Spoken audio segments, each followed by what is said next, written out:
Be excellent to each other and party on. We're back for another Legacy League, and today we are playing Blue Black Tempo. This is my try-hard deck. I think this is the second best deck in the format behind Blue Black Reanimator, and I intend to try to get some serious W's with this. Let's take a look at the configuration I have. I've got 4 Tamiyo, I've got 4 Nethergoyf, I've got 4 Bowmasters. I think these creatures are 4-ofs. They're all very solid. I've got 1 Kaito as our top end, and you might be wondering, only 1, not 2. A lot of people play 2. I've opted to play 4 Dazes instead of 3 Dazes and 2 Kaito because I think being able to defend Tamiyo is so strong, and Daze is so good at this. We've also got 3 Thoughtseizes. We can disassemble our opponent's hands. We've got the 4 Wasteland. We got basically perfect mana here. We've got 4 Underground Seas, Undercity Sewers, lots of fetches that can get our island, and we have 1 fetch that can get our swamp as well. Actually 2 fetches that can get our swamp. And if you look at the deck, it is pretty split between black and blue, but there's definitely more blue here. We also have 3 Nile Spellbombs. Main deck, I think this is really good at, just in the meta in general against like Delver, and of course against Blue Black Tempo, Blue Black Reanimator, and Oops All Spells type decks that use their graveyards, lands.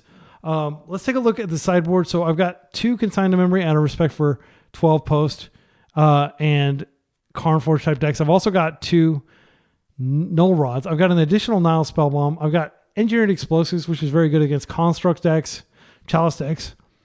2 Forced Negations for like pure combo. 2 Shielded Edict for just when you need additional removal. If you're in a fair mirror, you can take out your Thoughtseizes and bring these in. 2 Barragoyf. These are very good against Moon Stompy and other aggro type decks. But they are not main deckable because your Blue-Black Reanimator opponent, which is most of the meta, they're going to Thoughtseize them out of your hand and reanimate them, and you're going to die to your own Barragoyfs, which is very humiliating. We also have 3 Hydroblasts. Again, I will stump for these. I always recommend people have 3. Respect the red. It's so good against Delver. It's so good against Moon Stompy. Rock them. All right, we're going to play a full 5 rounds. As always, see you in round 1. We're actually going to play 6 rounds because I forgot. I've got 1 round from the previous league with this list. So, we're 3-1, having lost to Eldrazi in the first round. And the first game of the league, of the video, but the 5th round of the first league. We're up against Michael Reed, who is extremely skilled at Doomsday, but has unfortunately chosen to play Blue-Black Reanimator, the best deck in the format. He just wants to win. Maybe he can win Eternal Weekend US. We'll see. Because he is extremely good and he's been practicing this deck nonstop, and I've already lost to him twice on it with different decks that I've been trying. But now I'm on a deck that, in theory, might be able to stand up to it. It's not quite as good. This is a forced blue card hand. We've got Bowmasters. We've got Kaito. I think we keep it and we hope they don't have a Wasteland for our Underground Sea. We're on the draw, of course. So that's another dimension of difficulty here. They're opening with this. Okay. They did not surveil that. I mean, the safe thing to do is just waste since we drew a second waste. I know that's not like a super powerful play, but we don't have any good turn 1 plays. I'm going to waste hoping that they kept a land. This means that Daze is not active, but like to play the Underground Sea, which does nothing into... Yeah, they had another land. They're going to get a basic here probably. Okay, and Ponder. It's not Tamiyo. That's good.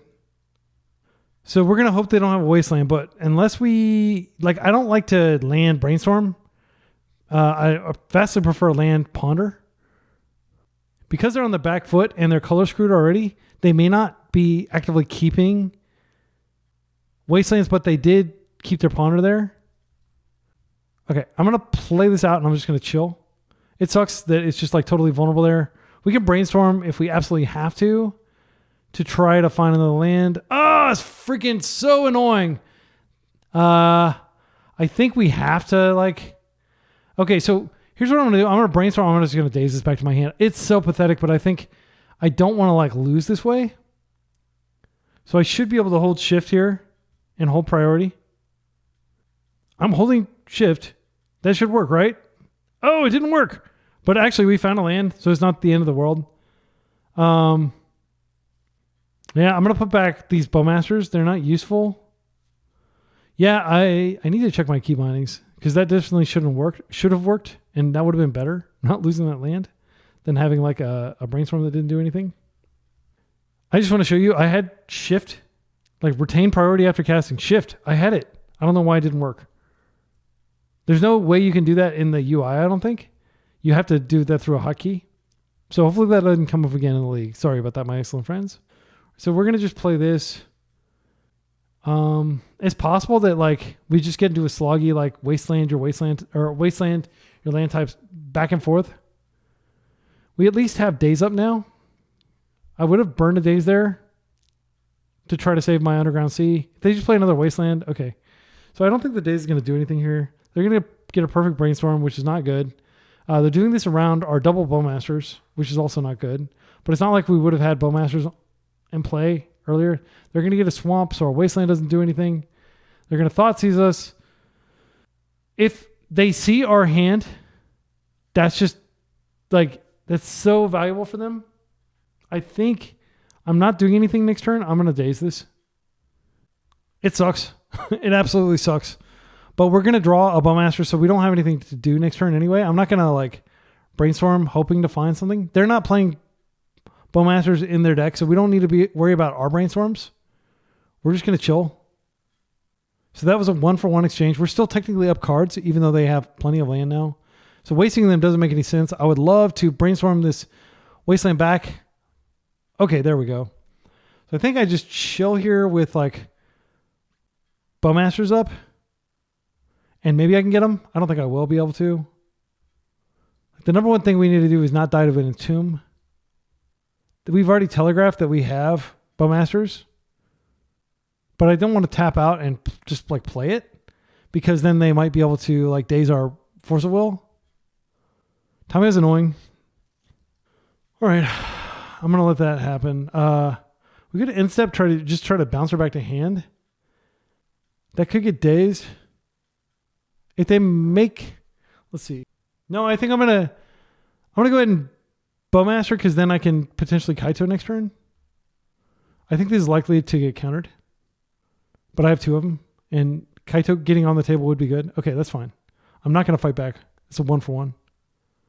Okay, now as a Tarn, we could waste their card just to restrict their mana. I don't think that's smart. I think I just need to, man. Yeah, I'm going to go ahead and just try to find a Fatal Push. Okay, we found something even better. I'm going to put this Wasteland back for sure. I think I put this back, and I just assume they don't have Wastelands, and I'm going to stick this now Spellbomb. So now, assuming this sticks, we just have to worry about their Tamiyo plan, and we can bounce that back to hand later. They force, I think I have to force back. I'm going to force pitching Daze. I think Daze is not super valuable now. This tells me they do have like some sort of graveyard plan in store for us though, which is not fun. Yeah, we'll just chill. Right now there's nothing in any graveyard other than this Bowmasters that if they do that, I can bounce it back to my hand. They are going to start getting clues though, which sucks. Or they come across again, like I hope they flip her so I can just borrow her out of play. Okay, they draw the clue. Again, like we're kind of like we had to brainstorm to fix our mana here. Thoughtseize. Yeah, that works. They probably take our Bowmaster here. Like taking Kaito doesn't really make sense. Borrower's pretty clunky because like they might have Daze. Okay, interestingly, they left us with the Bowmaster, which tells me maybe. Oh no, now they're gonna know, but we can at least surveil. I'm just gonna go ahead and play this now. I don't think they play Bowmaster. Oh, they could reanimate our Bowmaster and then we have to hit our own yard. That would suck. No, if they do that, I'll just Brazen Borrower it back to my hand. But it will successfully kill this. But we'll have like an Orc army on the table that can hit for 2. I think they likely have a reanimation effect. But if they also have like a... Yeah, they're not playing Kaito, are they? No, they're playing Kaito in this deck now? Okay, good. I was like so freaked out they were playing Kaito here. Yeah, I'll ping you.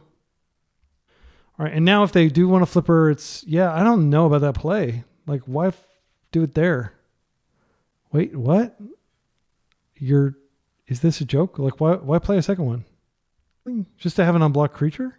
Okay. Sorry, like there's probably some tactical value. My opponent is extremely skilled. I just want to be clear, like maybe I'm reading too much into, oh, that's great. Yeah, we're going to push this Tamiyo out of the way when they can't do anything about it, and then we'll smush. I think, okay, now we come in. We've got lots of interaction up. Even though we've only got 2 cards, this now Spellbomb is good. Again, if they want to Bowmaster or Bowmaster with a Reanimate, that's fine. I will just yeah, that's fine. I'm going to float blue. I'll float black here just in case they want to do something pre-combat. They can reanimate their own Tamiyo. Okay, that's fine. I'm going to wait till... Yeah, I'm going to wait until my step, like, and just hope they don't have a force. Okay, they have a Tamiyo too. I guess they just had tons of Tamiyos. I'm not going to play into Daze. So... I think we just bounce this back to hand, and then we could play into Daze. I know that sounds... I just said I'm not going to play into Daze. We could play into Daze. It's like the up-talk Valley Girl sound. Yeah, okay. Do you have a force? Force blue card is your last card? Okay. I think we just go ahead and try it because I want to keep applying pressure. If you Daze, it sucks. Okay, they don't have Daze. So now we can attack with the Orc Army. Yeah, I think that was a really questionable thing. Like, they knew that we had the Brazen Borrower. They may not just be focused or something. Like, I don't know. Like, a lot of their plays seem questionable. Like, really? Sacking Tamiyo? Like, I guess they have a reanimation effect and they're trying to keep that live, but I have the now Spellbomb. They have 3 cards in hand. Hopefully they're cantrips. They could reanimate Bowmasters again, but again, we have like a lot. Okay, Merc. Yeah. Oh, Petty Theft? Okay, I thought that was Merc. I was worried about that. I don't really care that much about losing my... I can play this out this turn. I do kind of worry a little bit about Merc here. Force doesn't do anything. I'm going to come in for 1, and then I'll just plan to borrow. They're low enough that they can't reanimate it anymore. I am kind of tempted to just take Merc off the table as something they can do. They could, of course, hit our graveyard. I'm going to wait till upkeep, and then I think I'm going to go ahead and do it. That way, because, yeah, if they reanimate my Bowmasters, they could ping this. It'd be pretty ugly. But at least they're not going to be getting an extra ping off the now Spellbomb. Okay, and Merc is one card that could end this for us unfavorably. So what I'm going to do here, my undo key is not working. You always like put it on the stack and then you get the choice when it's going off. They don't have the mana, they don't have the life to reanimate anything big. They can put this into play. They're never out of the game is the thing. Like their deck, like they could just play another Tamiyo and it's another 10 minutes of like doing shenanigans trying to like survive. Entomb, sure. I've got a force. It would suck if that's not enough. If their last card is Daze, I'm going to be so tilted because we like basically did everything we're supposed to do here and they had the 1 out. Please don't have a freaking Daze. Oh my goodness. They can still reanimate it though. But I think they only play 1. But there was a list that did well the other day. Oh, I'm going to go ahead and waste them. This keeps them from playing this out. It's another dead to my board in 2 turns. But there was a list that had like 3 animate deads. And if they do have another animate dead, then that's death. Okay, so they can play this out now and survive. They're 2. Barrow? Oh, it's just that. Okay, good. All right, so we're still going to be able to hit for 1. They'll be at 1. We will trade, unless we draw a Bowmaster right now. I'm going to go ahead and waste this. Just keep them off. Like Merc mana. Then we'll come in. It's a force block. They have 1 card in hand. I don't know what it is. But like Animate Dead is very much like still a win con. Like they win basically if they Animate Dead. Okay, wow. That's how hard it is to beat them. Okay. And that was on the draw. We can't bring in Baragoyf, unfortunately. We can't bring in Shielded Edict. Daze comes out. I just don't think it's where the other Nile Spellbomb comes in for sure. Yeah, I guess we can keep 1 Daze in. Just keep them on their feet. But yeah, like unfortunately the fact that like all your creatures are Thoughtseize and then reanimated, like that means Baragoyf's terrible. And they'll have their own Baragoyfs too. So we're just we're doing our best to fight an uphill battle here. Let's see what we can do. And unfortunately, when you have an AB combo deck, every hand like is a 16 to 17% chance that you just have your A and your B right there. Like every time they mulligan, they have a 16% chance that they have both the cards they need. It's like 17%. So this is another hand that just completely folds and it doesn't have any stack interaction. I'm mulliganing this. Our opponent kept. This has stack interaction. I'm going to put back a Shielders Edict and we're just going to be, complete cowards and we're just going to hang back. Like we don't have a choice. They can Thoughtseize to clear the way, but like they need a Daze as well if they want to combo us. Okay, they're pondering. They had a much better hand than we did already. I can tell you that. So I'm unfortunately going to just like, since they tapped out, they're not going to do the end step Entomb, and they may respect the fact that I might have Daze. So I'm going to go ahead and just get an island here. Again, being a coward. And then I'm going to ponder. And I'm going to hope they don't have Thoughtseize. And, well, they can't Entomb, Reanimate, and Thoughtseize in the same turn cycle. So I think we're probably safe for one turn unless they have Entomb and Reanimate and a Daze. So I'm going to grab a basic here. And I'm going to try to get both my basics established so we at least don't have to worry about their Wastelands. Unfortunately, this does not produce black. I want to shuffle and try. I mean, these cards are fine, but these don't do what we need. I'm looking for exactly black mana. There we go. All right. That makes me feel a little bit better. The first few turns are really tense. The game gradually, the advantage bar swings to your side, but like they can always do just some crazy KO. And it looks like they may be ready to do that right now, unfortunately. Shielders Edict is a blanket, like a Band-Aid on a bullet hole if they manage to actually reanimate one of their dudes. So they're probably, if they take a blue card, we're dead. Okay, they didn't take it. Okay, so unfortunately we drew basically blank cardboard. I mean, like in theory, like I could go Surveil. I probably actually should have played that out first, but I might need to, fetch push a Tamiyo, but they always have the Brainstorm for the Tamiyo. So pushing Tamiyo, I'm actually going to push Tamiyo if they just play her out, and I'm going to force them to have the Brainstorm. Okay, ponder. All right, so options. One, I think now that we have extra land, I'm just going to go ahead and Surveil because I don't want to draw that card. And we don't need the swamp that badly. This can be binned, and then we can bring it back later. We do have the types. It's basically like drawing a card. I'm not looking to do damage early in the game. I'm looking to... What am I looking for? I'm looking for Nile Spellbomb. And now they know if there was any doubt that we're on the tempo version and not on Blue-Black Reanimator. But if they know anything about me, they know that I wouldn't play Blue-Black Reanimator because... Again, like I insist on not playing it because it's a broken deck. Like it's way too powerful. And I don't, when I win, I want to feel like I won because I played well, not because I just played like a broken deck. Yeah, there's no point in wasting here. I'm just going to play this out and we're going to chill for another turn cycle. Next turn, we can play the Wasteland and we don't quite have Netherwave coming back. Yeah, this is fine. So they must have like a force or probably a force if they're doing that because you wouldn't want to do that into a Bowmaster deck. There's like no way that they would take a chance on that. Okay, this is fine. I'm going to float a black.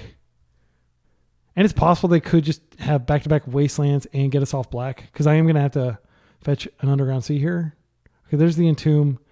So if we fight over this, then we have to find the thing, but I don't want to fight over this. I want to fight over the actual, not the reanimate effect. I want to fight over the actual Nile Spellbomb. So if they have it right now, I have to fight. I do have to fight. So that sucks. That's in their yard now.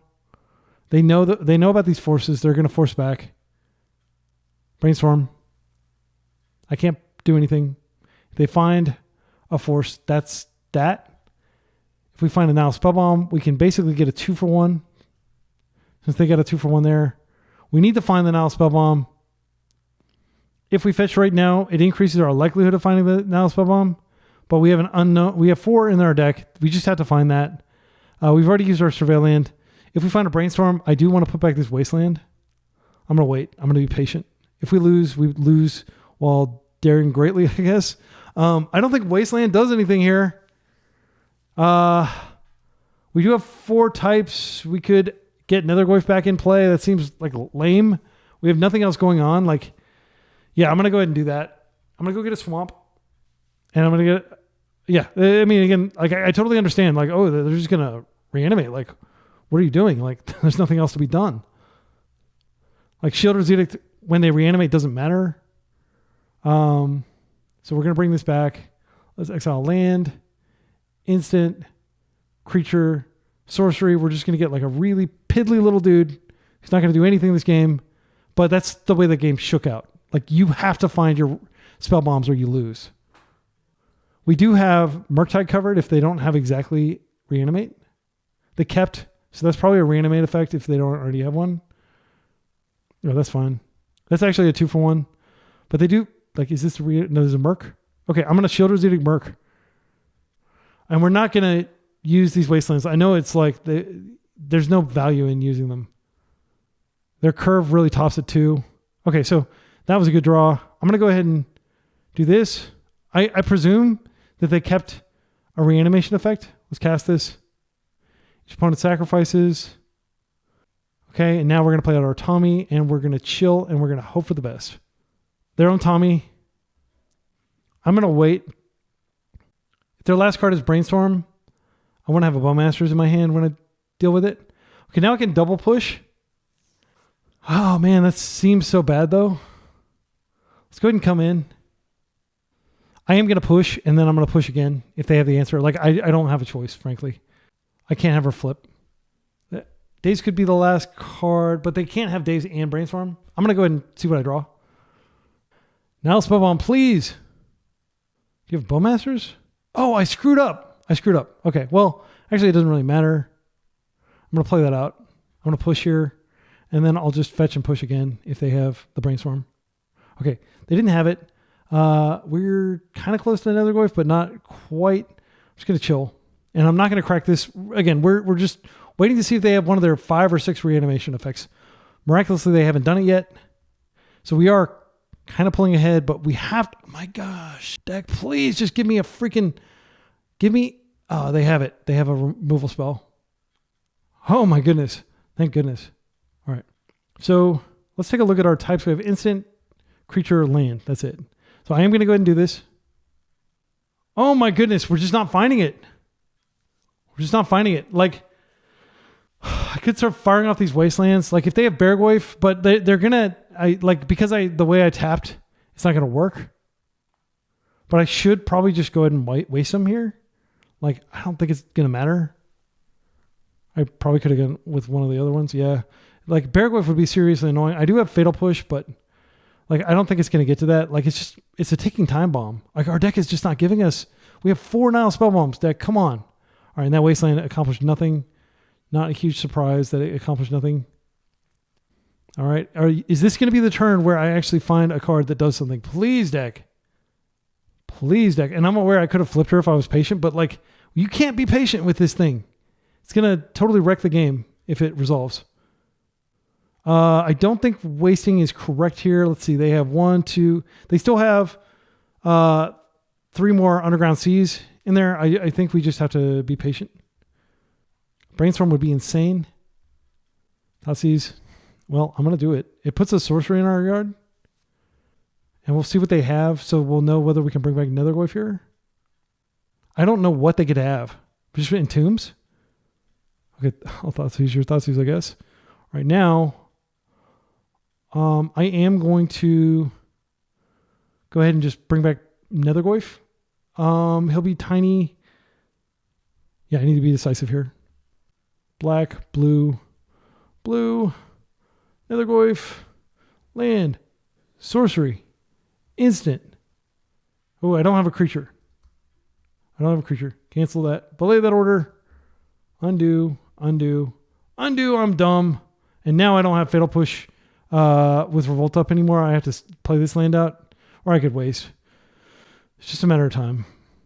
Okay, this is the mana to cast Enemy Dead. Oh, that's fine. Okay, and they discard a card, so they're Hellbent. What I need to bring back Nethergoyf, actually. Oh my goodness. I can't bring back Nethergoyf and hold this up. Let's see. I'm going to bring him back. This could be the death of me. absolutely could be the death of me after or another game to play after this. Yeah, I think waiting around with force, like if they draw their windmill, like this way at least we're doing something. They're just going to draw it. Like they're getting so unlucky that they haven't drawn it yet. This is the Merc. Unfortunately, I can't do anything about Merc. We're probably dead to this thing. We might draw another Shielder's Edict. We could draw like a Kaito. 8/8. Brazen Borrower. We're probably going to draw the Nile Spellbomb now. Okay, that's good. Let's go ahead and do this. Please give me the goods. Tamiyo is a Time Walk. It's not good enough. Any order, shuffle. Nile Spellbomb. About freaking time. A little bit late to the party there. And if I do it, I can draw through. I can get their reanimation target. I'm going to do it. They don't get any action here. Still got plenty of mana up. Yes, I would like to draw a card. It's a Brainstorm. Now let's brainstorm and let's see if we can find the Brazen Borrower or the Shielder's Edict so we can survive. Okay, we found a Tamiyo. Shuffle away this Fatal Push that probably doesn't. We have the last Underground Sea in our deck. I'm glad I never used those Wastelands. I guess I could just play her out and then wait a turn cycle. When they attack, I can Brainstorm so I can absorb the damage. I think that's the play. I can't do anything here. They're not going to die in time, but I think we actually just take this hit. Yeah, because we're not going to find a 1-mana answer. That way I can attack, create a clue. Okay, we dropped a 3. 6 minutes on the clock. Like, there's no way I'm winning a game 3 in time, I don't think. Wait, did we know about that? All right, let's go. No, I do think I shuffled. Let's attack with both. Okay, and then the first thing we're going to do is we're going to crack this clue because that gets us deeper into the deck. Now, we're going to, if we ponder first, we see more cards. Doesn't do it. She flips. Plus, it doesn't matter. Let's brainstorm. We're looking for 3 outs. We've looked at so many cards. Please, deck, show us an out. Okay, Tamiyo blocks for a turn cycle. But then, do we have any way to get deeper into our deck? We now Spellbomb again? I think... Yeah, like this card doesn't do anything. This might do something. Okay. So now what I'm going to do is I'm going to play Nethergoyf. I'm going to play Tamiyo as a chumper. I'm going to play out my Nile Spellbomb, which might get countered. Now they have to remove Tamiyo and then they win. If they don't, I can swing for lethal and then I can just Bowmaster Ping to kill. Oh my goodness, am I going to actually beat this guy? I've lost to him so many times on his freaking spike deck. What is this? Bergwolf doesn't help you. No, it does. It does. Oh my goodness. Redraw Shielder's Edict. So Shielder's Edict. Oh, Fatal Push. I have that. Holy cow. I beat Michael Reed finally, and I beat him in 2 games. I'm glad I got that on film. That was rough. That's what it takes to beat the best deck in the format. Like, you have to have Miracle Top decks. You have to sweat everything. You have to basically just like every little decision matters so much. And that is why I'm not going to Eternal Weekend, frankly. That, and I didn't want to spend a fortune on hotel and stuff, but like, I can't do that to my heart. Like, just playing against that deck, like 6 rounds. Cause like it's 11 rounds long. The last 6 rounds are going to be just playing against the blue-black Reanimator Menace. That's what it's going to be. Now, I'm not telling you shouldn't go. I actually would encourage you to go if you can carpool with friends. If you already got a good hotel, just be ready to beat that deck. And like, but man, I've been playing against the deck so much. All right, I'm going to stop talking and we're going to get into the next round. So we're playing another league. That was a 4-1. Losing only to Eldrazi, kind of narrowly. And that was nearly a trophy, but I didn't get it on film, so it doesn't count. All right, let's jump over here. And I didn't trophy. That's the other thing that makes it not count. You have to actually trophy to trophy. Okay. Let's hope we get to shred some combo decks and not the OP combo deck that's also like an insane tempo deck and control deck. All right, round 1 of the second league. Our opponent's mulliganed. They're in kind of like a bigger version of our deck with white. So Sultai, or not Sultai, Esper, Tempo, Esper Control, kind of like what I played at Eternal Weekend last year. This hand's fine. I'm going to keep this. They were on this as of like 2 days ago, but 4 Tommy, 2 Strix, 4 Bowmaster, 3 Baragorf, 2 Mercs. So a pretty good spread of threats and Kaito. Yeah, it basically does everything our deck does, but it's bigger. And 4 Thoughtseize. Yeah, I hope they Thoughtseize this. Okay. So under City Sewer, hopefully they're still on that and they're not just going to like put, Archon into the yard or something. All right. So we don't know exactly what they're on. There's a temptation to just Thoughtseize them. Take their best card. They did Mull. They might Daze that, but that sets them back quite a bit. If they waste here, it's actually fine because I've got, I can go get any basic I need.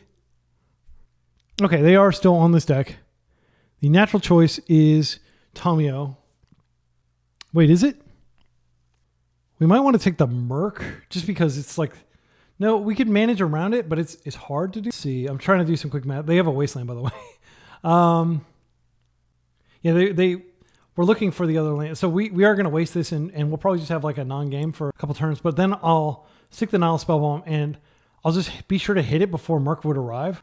I think we need the Tamiyo here. Yeah, we're going to take Tamiyo because Tamiyo would get on the board and like create value that entire time. They were like wasting each other. So they're playing a 3-color deck, so they're particularly susceptible to Wasteland here. But that doesn't stop them from trying to be the Wasteland deck. Okay, let's think about this. So we waste, and we definitely have... Oh, yeah, we can get both of our basics. Yeah, I'm just going to waste them. All right. Let's see if you can rip land before the land that I've already ripped. Okay, Wasteland. Yeah, got him. All right. So we don't need to worry about Merc next turn. I think I just Island Ponder here. It's also like, do they have Prismatic Ending? Because if I play this, they could end it. I want to use it in the same turn cycle as I play it. I go Island here, and I'll just Ponder. I mean, Daze is pretty sick. Don't need this land ever. Yeah, I think I just take the Daze here, and we're drawing Brainstorm, which is always nice. Not always, but in this case, it's quite nice. So if we have to Daze something, like let's say hypothetically they like do have like a Bowmaster or something they play out. It doesn't look like they're going to be playing much of anything until they find their card, which, okay. So I'm going to go ahead and, I mean, I could just play this out. They don't have Daze up. I could get it like, let's say they can pay for Daze with this. Yeah, I'm just going to go ahead and play this out and then I can waste it later. Or I can use it. I just want to see if I can get like another card in the graveyard because they need double blue for Merc. Merc is going to get fed to the Force of Will here. I think it's fine to just go ahead and hit their graveyard now to draw through.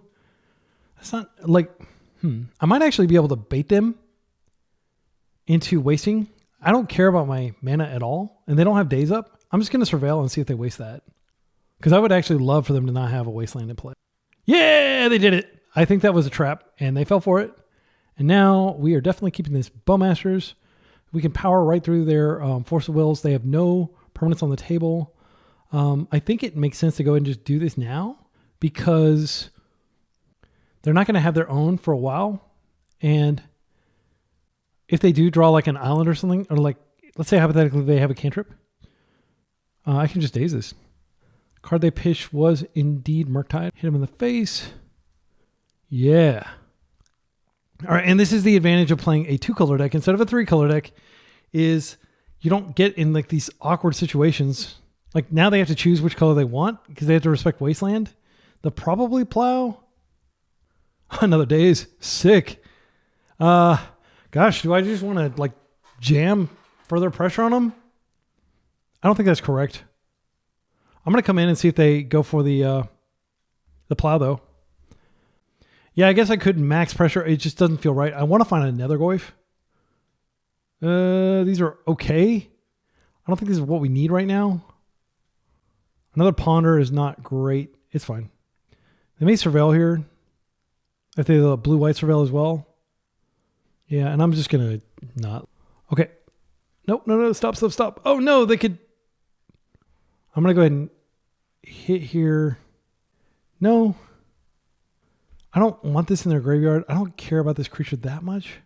Yeah, I think I do go for their graveyard just in case I find like... Oh, I can't Daze anyway. Yeah, that was kind of dumb. Okay, well, they don't have a graveyard anymore. I don't have a Bowmaster anymore. I do have a Tamiyo that it can flip very quickly. Best draw would be a waste. Okay, we could ponder to find a waste this turn cycle. I think it's fine to... I mean, if we play out the Bowmaster, it's a trap. I need to ponder and try to find another Goyf. That's what I really want. Or another Daze. Okay, I'll take this. Okay, and we're just going to attack for 1 here. I don't have anything else I can do this turn cycle. But next turn I'll be able to make another land drop, and then I'll have Daze plus Tamiyo plus Brainstorm, and we'll win. They don't have black mana. This is unfortunate that I can't do anything. Well, I can do something about it. I think I just Daze for momentum, because I don't want them to find another land drop. Now that I have... I could force a Bowmaster. Now we are going to hit him for more. I'm just going to try to get him dead. Next turn, I can Tamiyo and have protection for her. I didn't want to just float her out there, because once you have protection for her, she's so much more robust. Okay, they did find the second land. So this could be a Bowmaster for my Bowmaster, which would be unfortunate. All right, let's see if we can stop this. I'm going to pitch my Brainstorm here. Do you have a force of your own? No. Well, we're in good shape then. Okay, and this gives us fetch. I think it's better. We can hold this Underground Sea for potential value later. I'm going to play the Tamiyo at naked. I can't protect her, unfortunately, but she's a very good card. And we've already used our Surveil land, so we can't bait them into wasting again. I think we're in a strong position, but maybe I got a little greedy and having to force that Bowmaster was pretty bad. Like if they found a second Bowmaster is pretty bad for me. Thoughtseize, this is great. Maybe just getting more information because they're so far behind. Their deck is bigger than mine in terms of like its capabilities. Okay, I'm going to go ahead and crack this clue now. They're dropping to 3.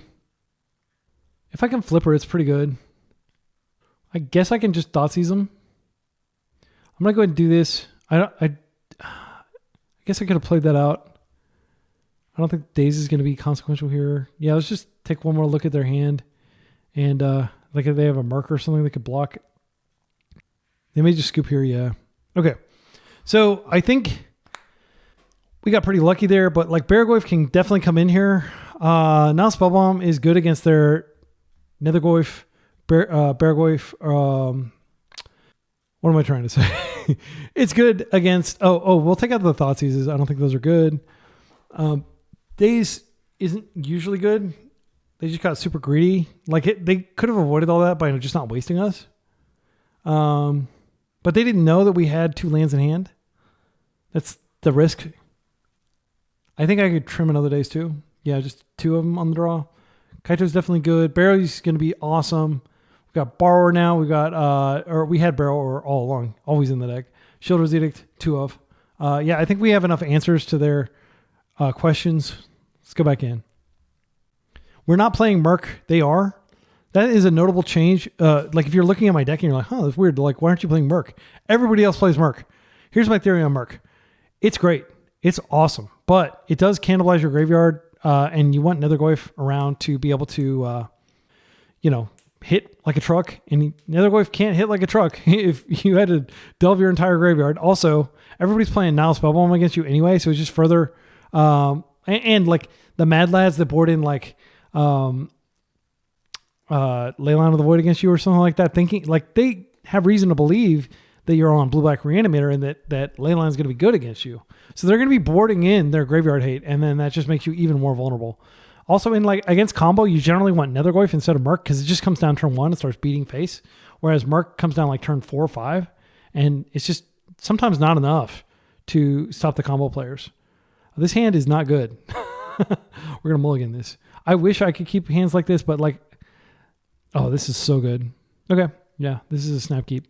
And I think the card that goes back is one of the spell bombs. Yeah, because we could easily draw something that enables this. Also, we might draw a force and be able to pitch. Spell bomb's great here, but it's not like GG Like it's not the best card in your deck like it is against blue-black Reanimator. Okay, they're going to take one of our cards, probably like our Barragoyf. They may take like a Fatal Push if they have a Tamiyo. So they have opted to keep their Thoughtseizes in against blue-black tempo, which I think is a mistake. But it is paying out here in the sense that they don't have to worry about Barragoyf in mid-game. So I'm just going to play this out, and then I can fetch Island and Daze if they try to like make a big play here. Like a Bowmasters or something. Okay, that's fine. So we could get greedy and surveil here. They know we have one more land. I think I'm going to do it. Because I want to find a third land for sure. And I also want to find like a Nethergoyf or Tamiyo or something that can get in early and like enable this Kaito. That is pretty awesome. So if we put him in the graveyard, we can bring him back in like 2 turns. But if we just play him out, like they're almost certainly holding like Prismatic Ending or Plow over there. And we're not going to be able to do anything about it. I think I'm actually going to bin this. Because I love bringing it back. Like you saw in that previous match, I was able to bring Nethergoyf back twice against Michael Reed. All right, so unfortunately, I am going to have to Daze this, which is okay. I'll get a second Surveil trying to find a land. But like I don't want to live in a world where they can't Daze back. They could force back. Okay, they don't. That would actually be great for me. I take those 2-for-1s all day long. So I think here is a good opportunity for us to just chill. Like they're not close to Nile Spellbomb mattering. So I'm just going to play this. And if they want to waste it, it's fine. So I have lands now. This is pretty good. But this is a type for Nethergoyf after we escape Nethergoyf. And our hand is great. I don't want to change anything about it. Yeah. I know it's like a weird, like, okay, this is the best card in Legacy. It's not actually. Ancient Tomb is the best card in Legacy. But Brainstorm is the second best card. Like, why would you want to bin that? It's good late game. But right now, like, we just need material in here so we can escape our Nethergoyf. Thoughtseizing us. This puts more material in the yard for Nethergoyf. They're probably going to take our Kaito here. They might take a Fatal Push. If they take Kaito, that does accelerate Nethergoyf's arrival. And again, Nethergoyf is just going to trade for one of their cards, but you need every incremental advantage. They're going to have a Prismatic Ending or a Plow. I feel very confident.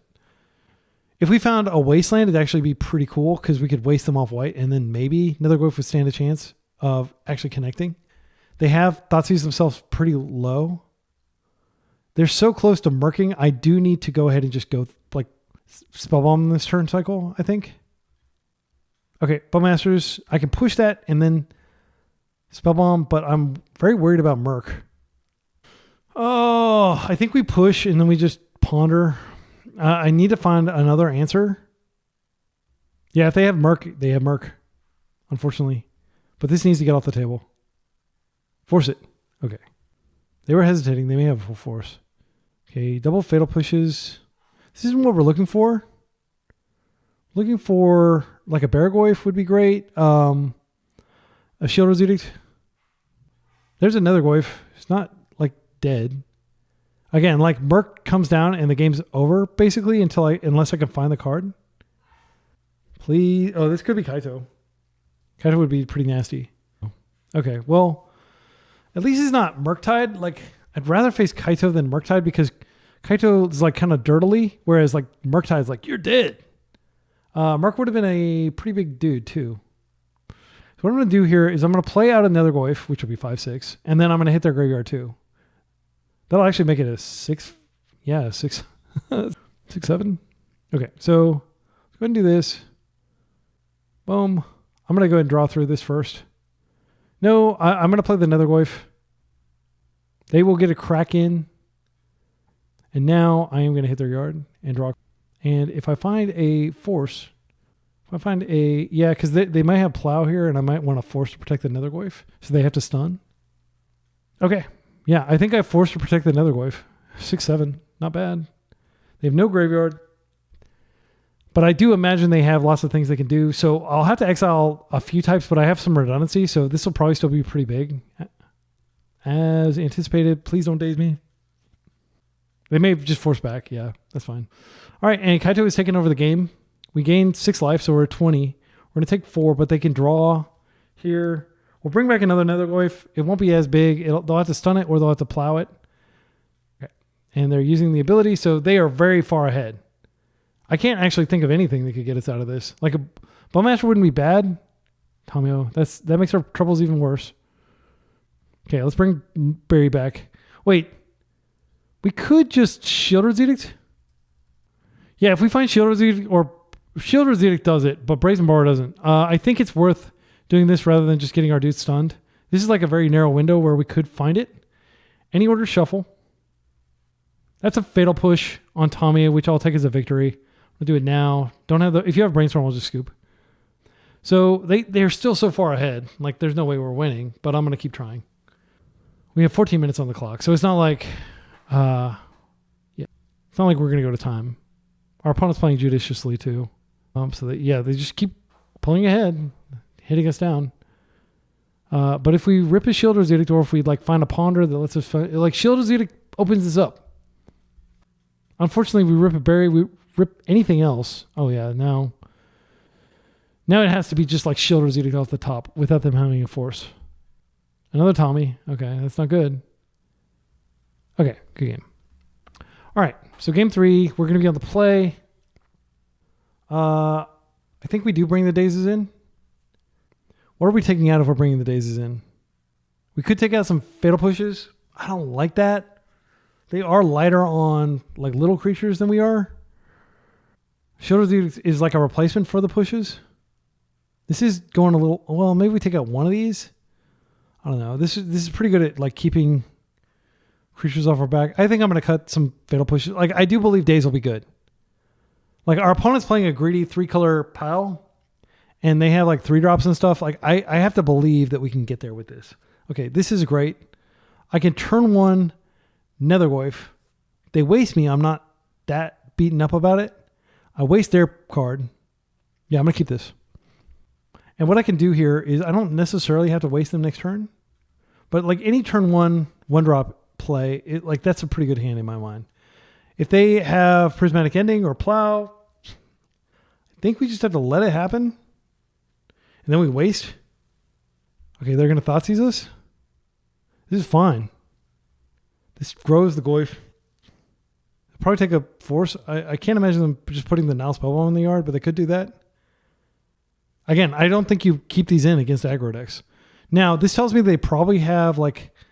We can probably look forward to a Merc or Beargoyf. I am going to go ahead and just waste them. I don't have anything else to do with my mana here, but I just want to restrict their options. And we hit them for 2, we pass. Next turn, we'll Undercity Sewer. We'll hopefully reveal something that's good. If they make the mistake of wasting us with our active Nethergoyf, that's great for us. If they try to plow this, I probably just force it out of the way. Because like I think this is like the best thing we have going. Do I force a Ponder? I don't think so. They are filling up their graveyard nicely, but we do have the Brazen Borrower. They know about the forces, so me waiting like there wasn't any sort of tell. But usually I'm like, I try to decide really quickly and pass priority because I don't want them to know that I have the force, or vice versa. Sometimes I'll pause to like make them think I have a force when I don't. Okay. All right. So Wasteland's the best draw on the deck. I could Ponder to try to find Wasteland.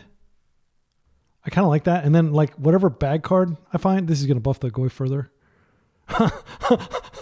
Oh my goodness. So good. So yeah, I'm not going to be playing this Undercity Sewers for a few turns anyway. It's nice to know that this is here. I'm just going to take these Wastelands. Okay. So we're going to go ahead and waste. And we'll attack for 3. And then if they try to remove this, I am definitely going to force. I'm on the Nethergoyf hitting for 15 damage train. They don't know that we have another Wasteland coming. All right, so they're not getting the basic, which means that I kind of do have to just Undercity Sewers and maybe bin the other land. I think that's fine. I guess I could have attacked and maybe they like fetch. And then I waste. Yeah, I probably should have attacked first. I think that was a punt. Okay, you're going to attempt to plow this, which I will force. They fetch the basic plains. I'll keep the Borrower. They may force back here. And then actually they're in a pretty strong position if they do. Okay, they're taking 4. So Beargoyf is -2 removal, unfortunately. They have Prismatic Ending. They have Plow. Thoughtseize. By all means. Why is that in your deck? I'm playing a freaking aggro deck. Okay, they have the freaking plow. All right. So at least we're drawing wild here. We could draw something, but we have to close. That sucks. They already know about the Wasteland. I could play it out and deny them surveils. I could also just hold it and play this, but that tells them I didn't draw anything.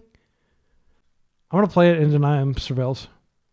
And they can just go get an island because, of course, they're playing like all the basics in addition.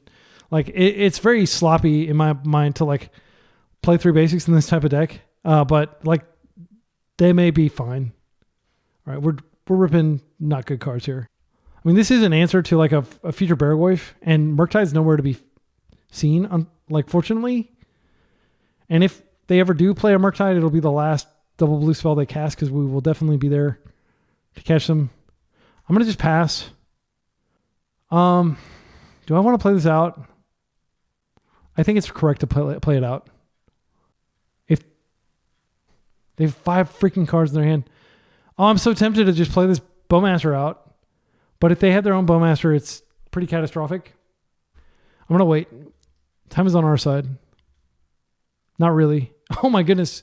Such horrible rips. My goodness. We dodged so many land. We like dodged the land with the Surveil and we've just drawn 3 more lands.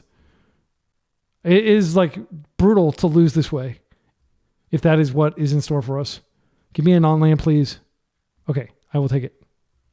This is a great card to play because it tests their removal. And we can also clue crack and bait the Bowmaster. I think this is going to die, though. They always have so much removal. Okay. Oh, they have the island. Okay. They are dead if they don't have force. They do have force. Well, that is a bummer. That is a bummer. Okay. So they still have tons of cards in hand. And we have no threats. But we do have a Tamiyo for now. But she's not going to live. Come on. Let's be real. She's totally screwed. Looking at the 6 cards over there. They can Murk here, which would be catastrophic. Not even letting us untap with her. Okay. I see how it is. I'm just going to be patient. Like we hit a brainstorm. Okay. That is going to get wasted. We hit a brainstorm. We fix our entire hand. This is not the game where I bend a brainstorm. That was last game. Now Spellbomb. Actually, this is fine. Do you have a Bowmaster? I should have wasted. I'm actually going to waste with this on the stack. Another Goyf. Right, that's actually like a card I can cast here. Do I risk them having Daze? That would be a humiliation. Let's test their removal. They have all their colors. If they somehow like counter this, we can bring it back next turn. And it'll still be pretty chonky. Okay, that's great. They're down to 1 card. They're at 2 life. They pitched a Kaito to do that. Which they could have cast, but they have been like I wasted them successfully 3 times. So yeah, we'll see whether we can make it. Oh no, good card. I actually don't need a good card because I have another Goyf coming. I'll take a good card. I don't think these are going to be very good. I think I had 2 of them. Like the decision was to. Okay, so let's think about this. We have double artifact, plenty of lands. We have sorcery and instant, and that's it. So yeah, hopefully I don't have to do this more than once. 3/4. That's big enough to kill you. If you have a Merc, your Merc will be on blocking duty for a while, but you just need to clear this with like a prismatic ending. They're fetching. They don't have Merc mana yet, but they could have it now. They're at 1. They can't force. They can't fetch. If I find my 4th Wasteland, that'll be great. Ponder. Trying to desperately find a prismatic ending or a plow to keep the game alive. I feel like this should be just like a slam dunk matchup because, again, they have a super greedy mana base. That felt good. I mean, the deck freaking farms W's. What can I say? I'm gonna take my kids to basketball. There's not gonna be any interruption. The video will carry on.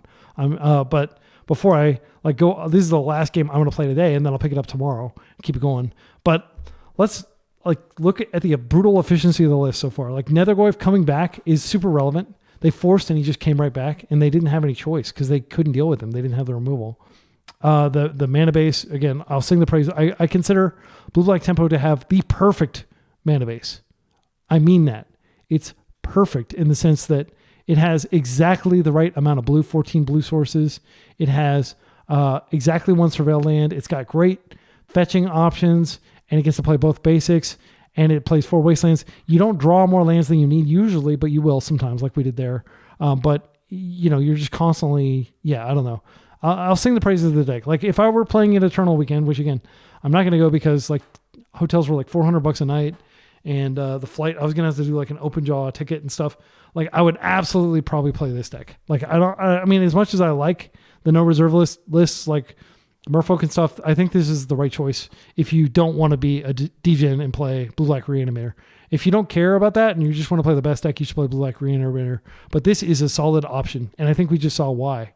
Like, it just went against 2 pretty powerful decks, both of which went above, like that white deck went way above what we could do. But we were still able to keep the game scrappy and keep our Nethergoyfs alive. And this is the card that makes this all possible right now. Don't leave home without them. See you in the next round. All right, welcome back from round 2 of the second league. Our opponent is likely on Moon Stompy. This is a force hand. I can just get Swamp, and we'll see what they do here. But I think this is a good hand.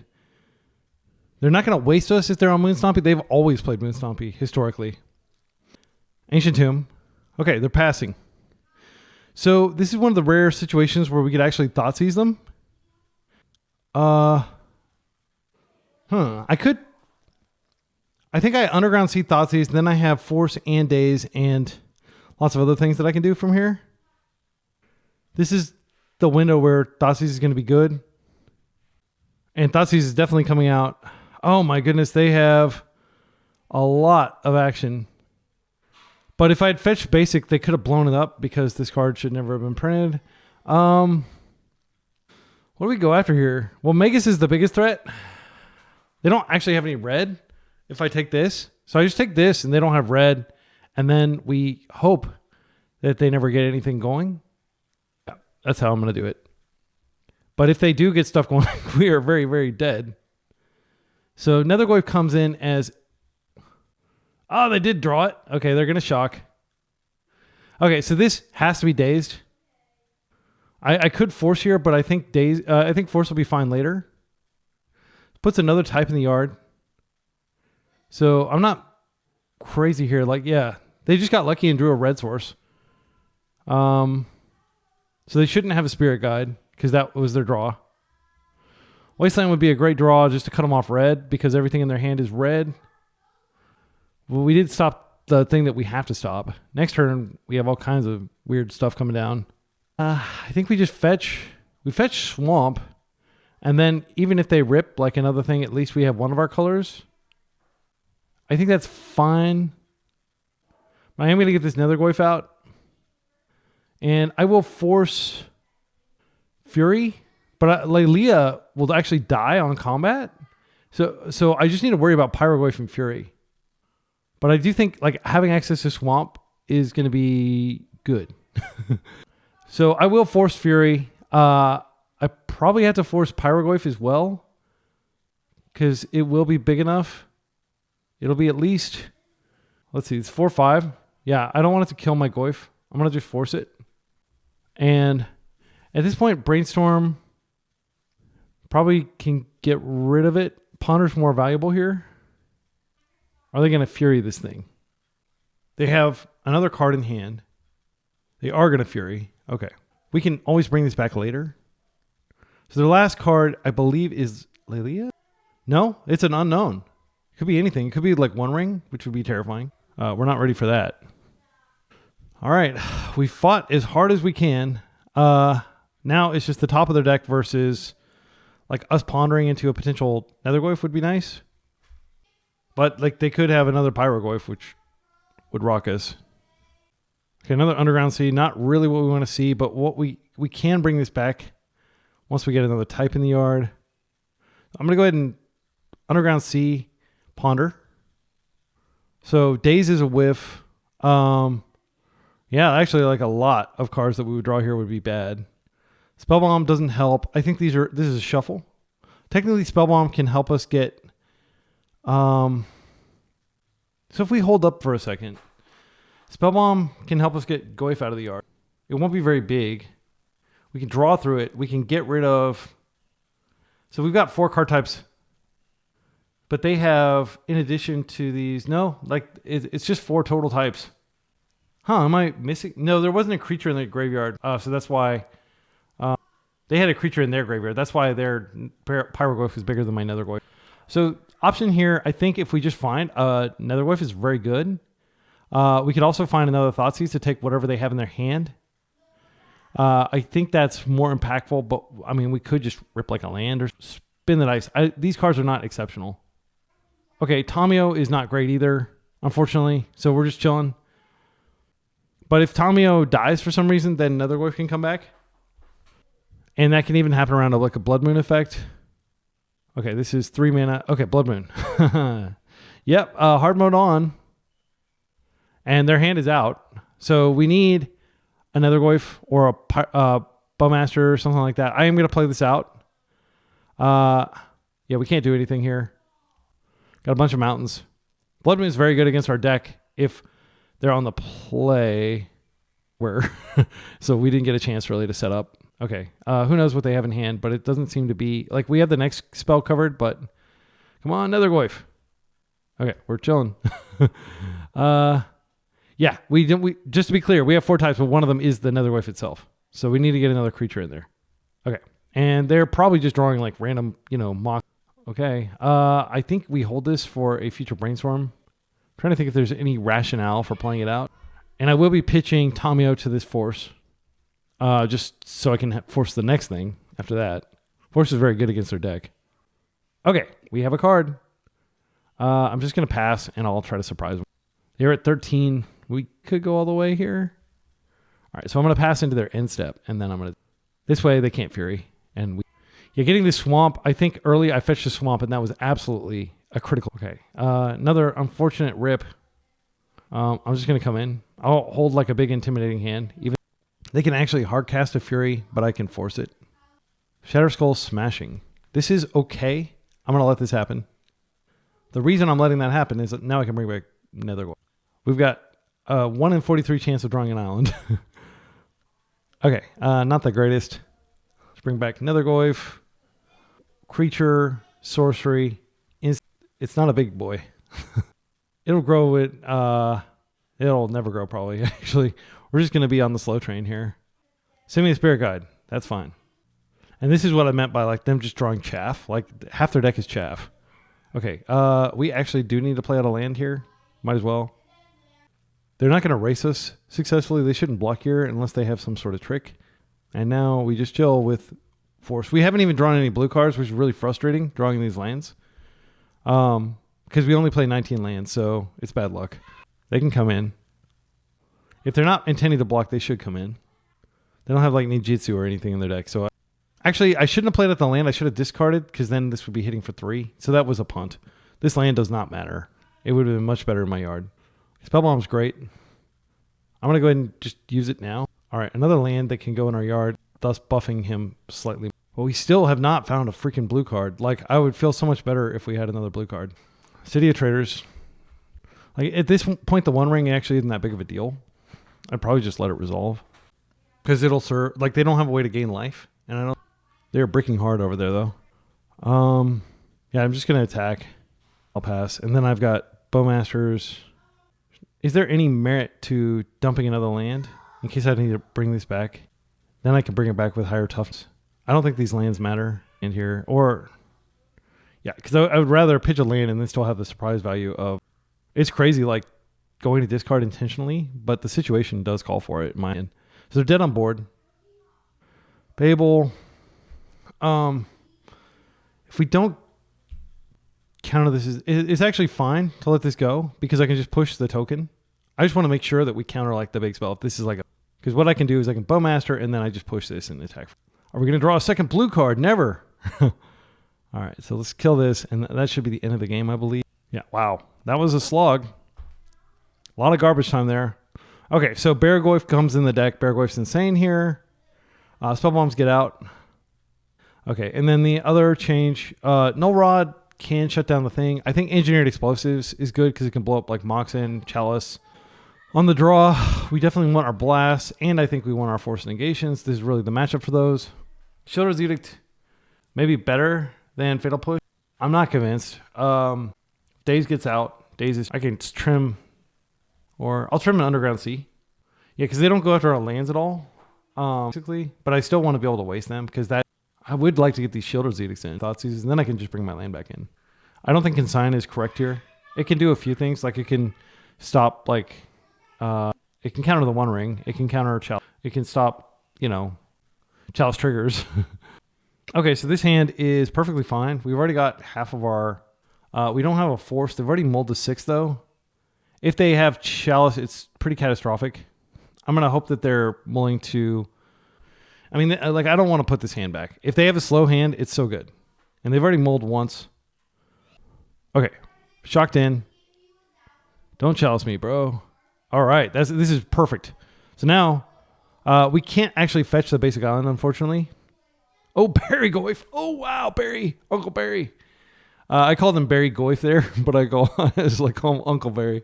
I think we play out the... I'm just going to chill with... Hydroblast up. And they don't know that I have the Swamp, but I can play that out, and then I've got Bumble. I think this is, like, we're in a very favorable position, especially considering they mulliganed. So this might be a Blood Moon, or Meg, that's fine. I'm going to Hydro.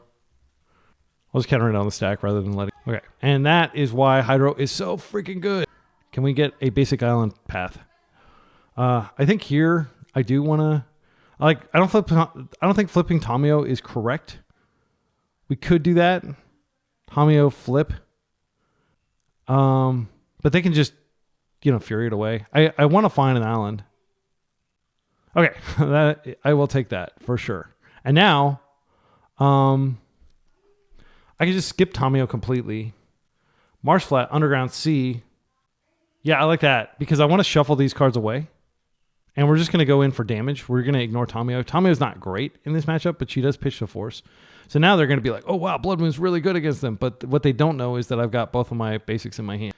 Another Wave coming in just as a 2-3. But we shuffled the ETB tap land and the Tamiyo away. So if they like One Ring here, it's kind of scary, but yeah. Barry is going to do some damage here. We also have Bowmasters. They've already done some damage to themselves. I think what I'm going to do is I'm going to wait until they tap and then I'll on Baragoyf. This doesn't do anything later. I'll play this out because I can Surveil with this. And then when they tap this, I am going to Bowmaster. And they shouldn't be able to instant speed kill it. They can kill it later with a Fury or a Pyro Goyf, but it'll already be like a fairly big. So they'll need to overrun us very quickly if they're going to be able to beat us before Pyrogoyf beats us. But they could have like Pyrogoyf into Pyrogoyf. That is a very powerful sequence. Okay. Yeah, nothing I can do about this. They have a lot of cards. They're kind of spewing cards over there. They may wait with the One Ring. I don't think this sequence that they just did makes a lot of sense because now they can't Dead Gone or something like that. Before they would have been able to at least clean this up. So they're going to get 2 cards, but I'm going to get like extra damage, and they're going to take a lot of damage next turn. Okay, and this is just a Hardcast Fury probably, which is fine. This wipes my board. Okay, and now they can start tapping that again. So I'm going to go to end step. I'm going to play up Barry. I'm going to Surveil, and I'm going to hope to Surveil like a Kaito or something to the yard, so I just get additional power and toughness on Barry. Force goes to the yard. That is a nice dodge. We definitely are past that point of the game. Fatal Push.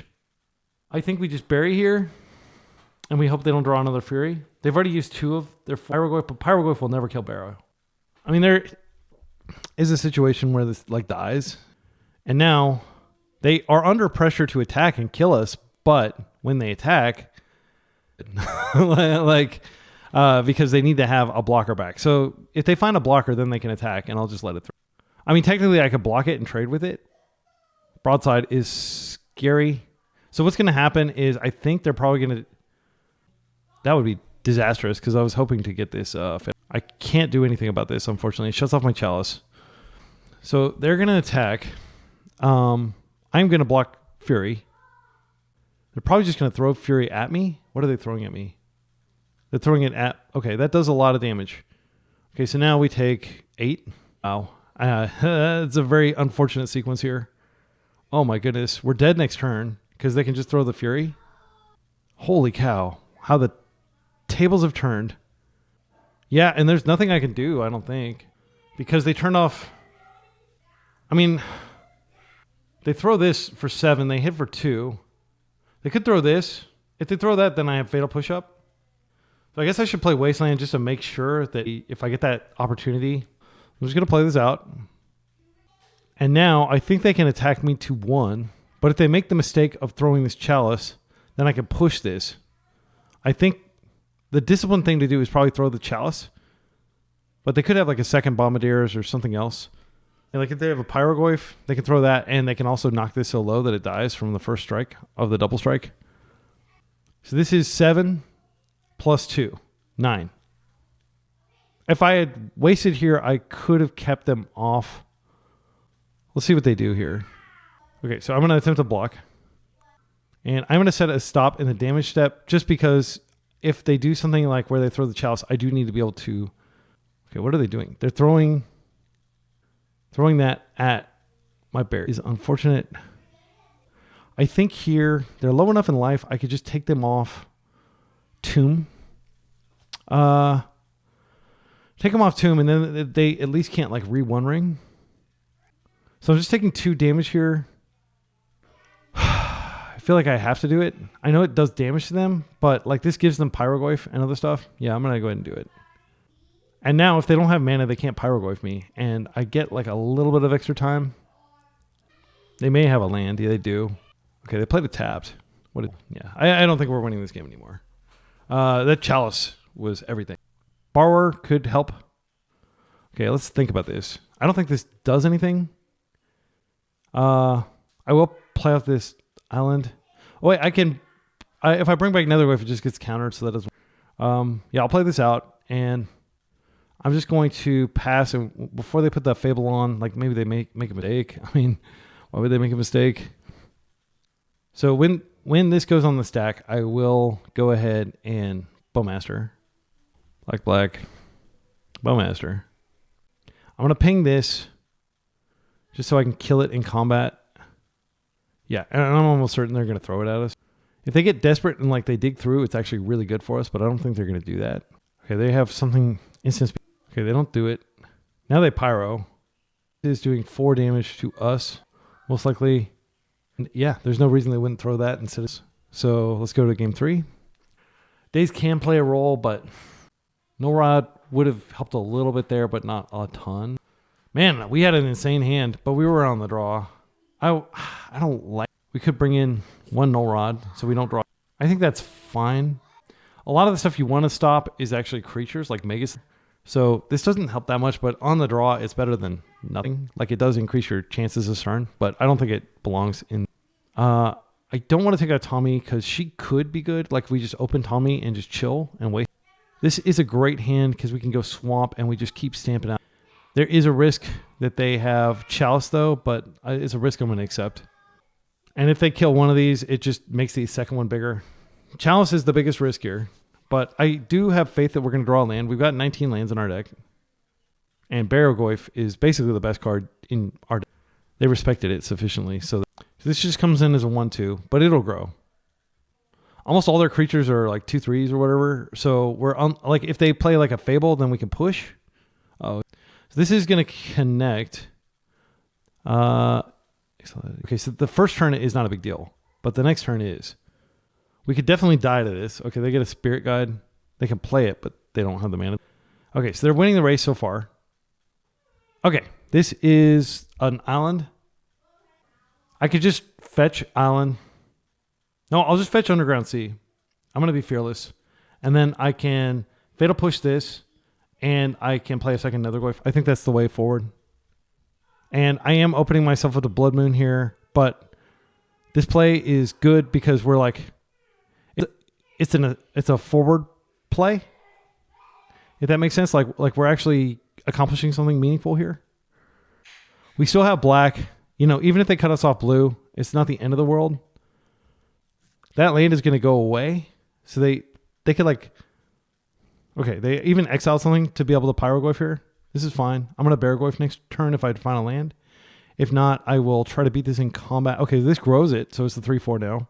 So what I can do is I could like, you know, conceivably block and Bowmaster. Okay, so the question, I think we ponder to try to find a land here. Wasteland would also be good. I think this, I mean, there's a Shielder Zetic for it and a Daze. We don't have any plays if we keep this though, and we're not drawing to land proactive. There we go. Okay, so now I can attack in, and then we can just chump block. No, I think it's better to clear this completely. I don't think they'll block. That would be, like, it's too obvious that we have a Bowmaster here. They have 2 cards in hand. I mean, we could brainstorm and find a Fatal Push, but we've already used one. I think that's less likely. We could just try to race them, is the other thing. But if they find another Pyroglyph, yeah, if they find a Pyroglyph, they can't kill another Glyph currently. I think we just be defensive and just act demure. We're demure, not demure, but we're going to act demure instead of demure. Okay, this is legend rolling that. Okay, do you have another Pyroglyph? That would be devastating. Oh, the One Ring. Okay, so when the protection trigger goes on the stack, I'm just going to poke this. No, I'm going to poke them. And then I can just double block. Oh, I screwed up. Well, I still get the ping because of the protection trigger, but I don't get the extra toughness. So yeah, that was a punt. I think it would have been better to do it the other way. Okay, so we didn't get to do it damage to them, but I'd much rather have just, you know, now they don't have a good attack. We don't have a good attack this turn, but we have Berry. I can even brainstorm first and see if I can do that play with the Fatal Push. Oh, yeah, that's good. That's good. We can shuffle away. I do think we want to Shield Radiator just to clear the path. No, we could bury this turn. I think we bury this turn, and then they have to find another Pyroglyph. But if they find a Pyroglyph, they can aim both of them at our... I think the clean thing to do is just Shield Radiator. I could... Have I made my land drop already? I haven't. I can't shuffle away this Baraglyph, though. That would be dumb. And I think what I do here is... What if they have a Blood Moon next turn? I think the responsible thing to do is to go ahead and just... They're going to draw 2 cards, but they're going to get pinged twice. This also hits them. They could Fury before they activate. Oh, man. Yeah, I think Shield Editing here is the cautious thing to do, just because a second Pyroglyph is so catastrophic. And then we just take the risk of, you know, we can go ahead and play this out, and then we'll draw the Ponder. And then if we still have access to blue mana, we can use it. Otherwise, we're just kind of like stuck. I could wait until they put this on the stack and then make them think I have a second Bowmaster. Because it's when it enters the stack. So, yeah, I think that's correct. And we do have Netherglyph in our yard, which we can bring back if the game gets scrappy. Drop to 14 here. Scariest thing they could do would be Broadside, for sure. But Broadside, I could multi-block it. I think this play of keeping this back may keep them from Furying here. Okay, so this is what I was talking about. Like, this is way more... Like, we would have lost our Baraglyph here. We are going to lose our Bowmaster, unfortunately. I'm almost certain they go after that. Okay, and now they can draw 2 cards. Yeah, that sucks. That really sucks. Yeah, they got more mana. But next turn, they're going to draw... Like, they'll draw 4 cards, basically. So I am going to go ahead and shuffle. I don't want this Brainstorm on top of my deck. Trying to think of what I could find. Like another Shield Edict. I think I do have a second one. This is the easiest shuffle. Come on, give me something good. Oh, that's good. That's good. So now we can hang back. When they tap, which they will tap, then we just Bowmaster them and we hold Berry for later. We probably don't die. Probably. They lose 2. But if they have like Pyroglyph, it's pretty bad. Okay, I am going to double block here. Okay, and this kills their Pyroglyph. It probably kills my Netherglyph too. What? Why did you do it that way? That doesn't make any sense. You want to leave me with this guy? All right. All right, I'll ping you, and then I'm going to ping you 2 more times unless you have Dagon. 3 more times, rather. I think you are dead. You can One Ring again.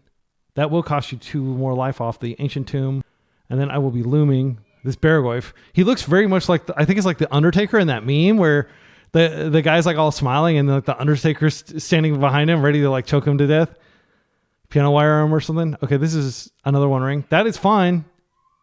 You are alive for a turn cycle. If they have like some, yeah, they're just going to do it. That's fine. They did it with the protection from everything trigger on the stack. That was not correct. That was a punt. Okay, and so we get an extra damage. Yeah, I think they got ahead of themselves there. Okay, so now, I don't need to show them. Wait, no, I'm too far away from Netherglyphing here. I'm just going to bury. We're going to put our cards on the table, except for this one. And we're going to see if they can dig out of this. I can't imagine what they would find. They have to do 15 damage in 1 turn cycle. They can't tap their One Ring or their like super. I guess they could like Fury here. Why are they tapping this way? Yeah, this doesn't make any sense to me. Like the way they're playing the sequence. But like I think they just punted a couple times. And that's okay. That happens. We won the match. So we are 2-1 after a very long Moonstompy matchup. But I do think that the deck that we're playing, Blue-Black Tempo, has a decent Moonstompy matchup just because it gets to play both basics. See you in round 3. All right. We're up in round 3 against a fan of the channel who is playing a deck that I'm not a fan of, Blue-Black Reanimator. I think this is a snap keep with the Spellbomb. They're not necessarily playing Reanimator, but they have been playing it. Ooh, okay, they're on Karnforge. Unfortunately, this is going to name Wasteland, so we're not going to be able to stop them. Yeah, that's unfortunate. Okay, we can't waste them this game. That sucks. It is just another One Ring deck. Okay, I am going to just jam the Goyf, I think. The other cards in our deck don't do anything. I should do it off of Underground Sea so that I can potentially Daze like a One Ring if they have it next turn. Crazy that like you have to worry about that, but you do. Next turn I can fetch and then I'll have Bowmasters online and we're just going to try to apply as much pressure as possible because they have so much endgame inevitability. This will probably be the last turn that our Daze is viable. I am going to Daze this. I always go after the monoliths. I don't necessarily go after the keys. Do they have an Elvish Spirit Guide? No. Okay, that's good for us. And it's very good for us that they didn't have Planar Nexus. Okay, so we find a land.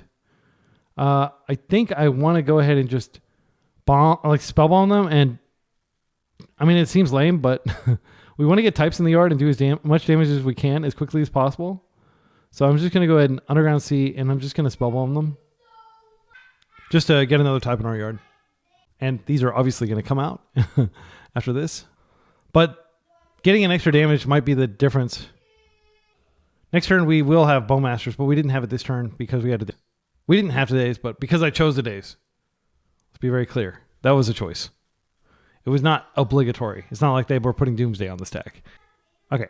Now, they don't have Metalcraft yet, so this still just tops for 1. Okay, they have another one.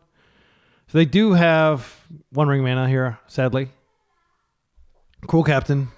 I have not seen this art. He does look quite cruel. Okay, they're going to go get a key. Oh, wait, they're just going to untap this. The One Ring. Yeah, that's how it works. That's how Legacy is. The freaking One Ring. Can't do a damn thing. I can't attack this to death, and I will. Actually, I can't. Because they get yet another trigger from this. They draw. Let's see. Is there a way to get him dead? I don't think so. Tamiyo's a little bit late to the party. Probably not even worth... Well, I could probably just need a holder in case I have enough force. I mean, sadly, yeah, we're going to max the damage we put on this dude. They could K-command my Bowmaster out of play. Trying to think if there's some way that I can kill him through.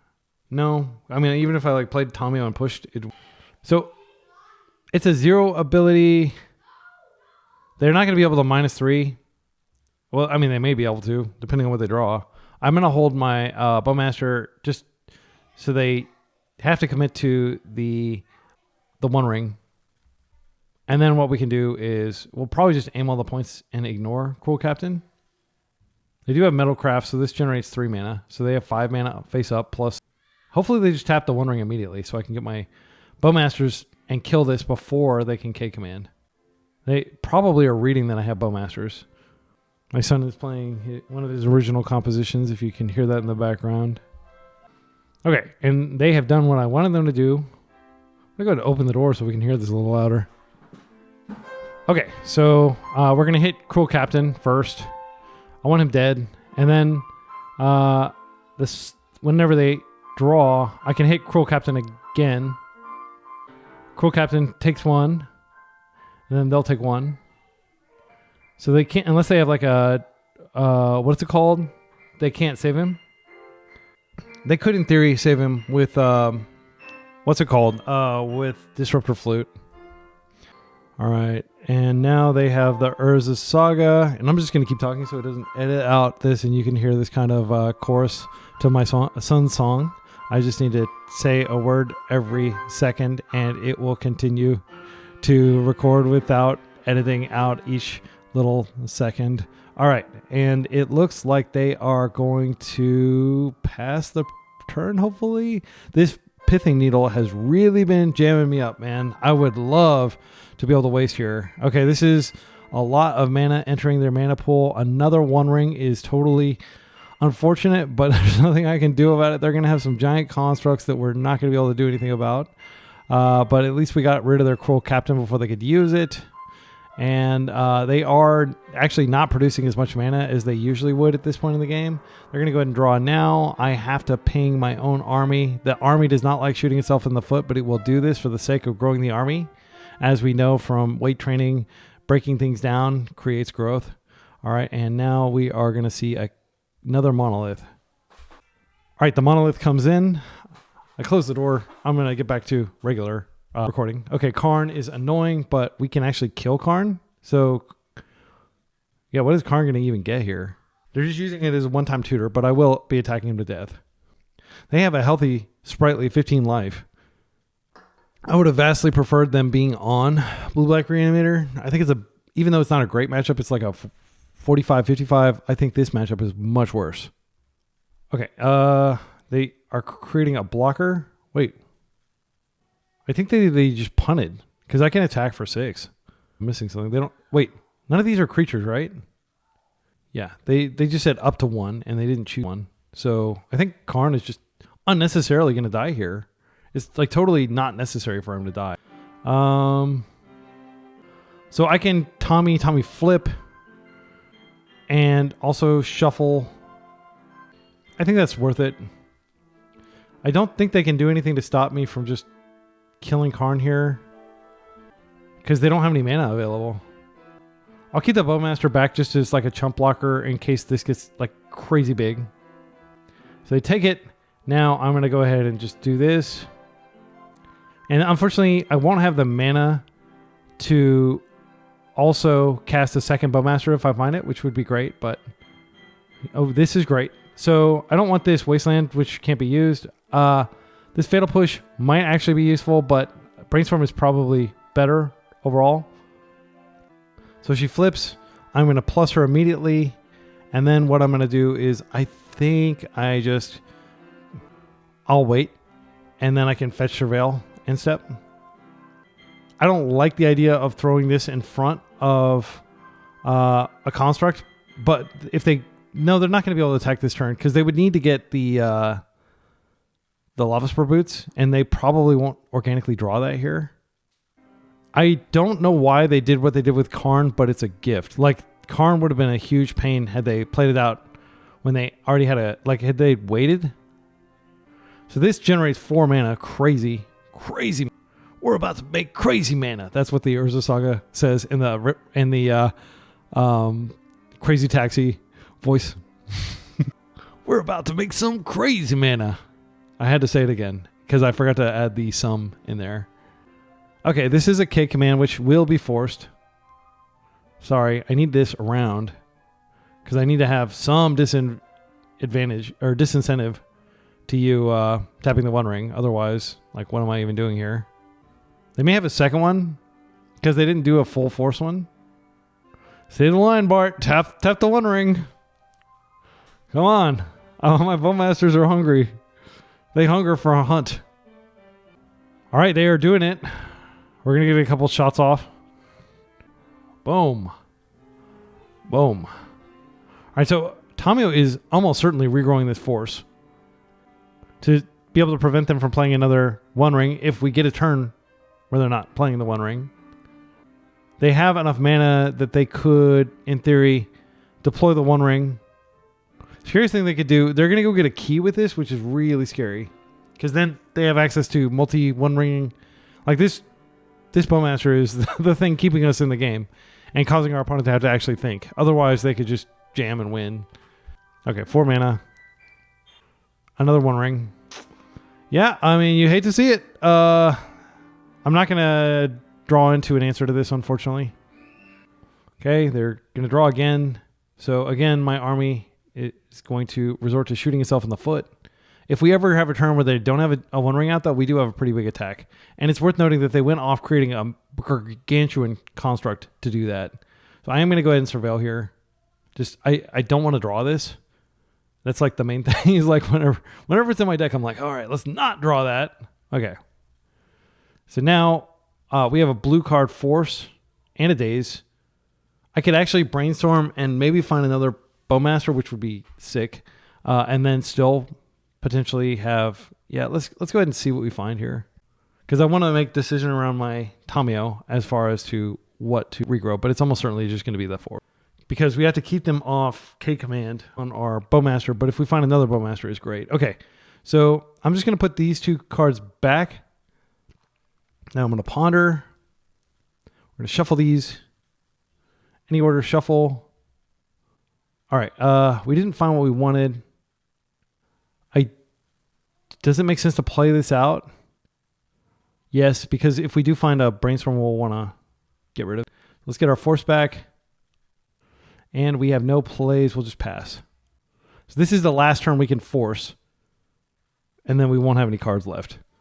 So they are just going to probably go get... They've already got their Pithing Needle. Not that they would care. They're going to go get a key. But they should make a dude on the way out. But like if I find a Brazen Borrower, that answers the dude. They are opting not to make a dude. Okay.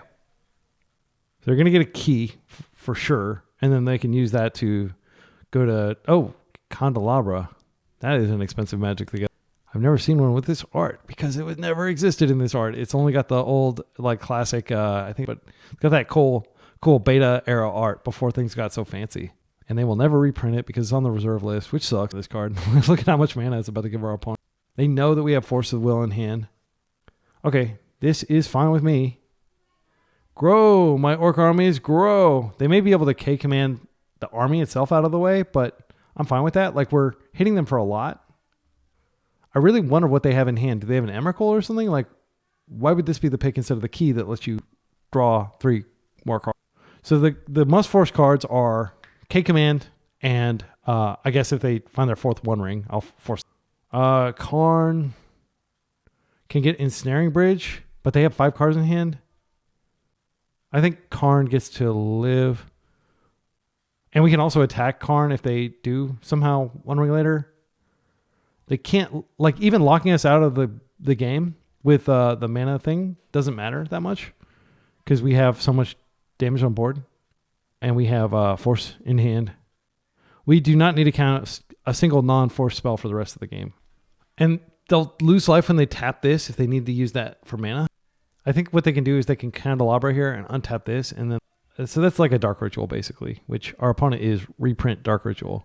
I assume they're saying reprint into Standard. And the card that's been reprinted 100 times, but it's still only Legacy legal and Vintage legal. Okay, Fleshraker. I mean, that can create some chumpers. Do we care about this? I think we just force this. Because this producing chumpers would be annoying. And then if they have the One Ring, they have the One Ring. But they're like low on life. Okay, Petal. Yeah, they would have produced at least one Chumper there. And probably kept us at bay for another turn cycle. The whole goal is don't let them have another turn. If they K-Command here, it's not that big a deal. They K-Command here, they're still dead to the One Ring. They could create a bunch of spawns. Okay, that I'm fine with as their land drop. Okay, they're going to... I think they're just emptying their hand as much as they can so they can go get whatever it's called. Yeah, Ensnaring Bridge, the Coward Bridge, the Coward card. I am fine with that. I don't care. They're going to take 2 from this. I don't think there's a way they can survive term. I do get to hit them for 1. We will hit them for 1. I'll ignore Karn. We don't know what's on top of our deck, do we? No, wait. Yeah, we don't. I think we got this. Okay, Tommy is not a great rip. And Tommy's clues can't even do anything. I think we hold this just in case we get like some miraculous, additional turn where we can. And they're going to have very little life. All right. And if we do get another turn, but like they're dead to this, but let's say hypothetically they One Ring, then I can just go get a Force. Because they could find a One Ring. They can't actually tap this to draw or they'll die. But if they K-Command this out of the way, then they can do it. But they have to do a lot here. Like, I think we're very favored from this position. Mystic Forge, that's fine. That is a good card that gives them access to basically as many cards as they want. However, they have to find the One Ring to get rid of it. It's worth noting that if they do Matrix me, I won't be able to use Tamiyo. If they don't like the top card, they can pay 1. They haven't made their land drop yet. But it could be that, I don't know what they would find on top that they would. But keep in mind, they really just have 1, 2. I mean, this can untap, so this is like a virtual 5 mana, I think. Virtual 4 mana. And it looks like they're going to go ahead and use it, which is great. This was not nearly as impactful as a key would have been. I assume they have keys in their deck. Grabbing this was probably a punt. Soul Guide Lantern, okay. Man, I did not expect these games to be so freaking long. Every round has been super duper long. We're still in game 1. Our matchup does improve a little bit post-board. I don't think they have as many tools to bring in against us as we have to bring in against. Let's hear it for the boys. My goodness. Orcish Bowmasters being so powerful. Okay, are they gonna exile their dude somehow? Use them as a blocker? I don't have to do anything. I can just... No, they can't attack. Yeah. They could K-Command their own One Ring. But they won't have access to that next turn. And I don't think they can do that without tapping mana. All right, so I am going to regrow a Force here. Oh, I don't even need to. Should I regrow a Daze?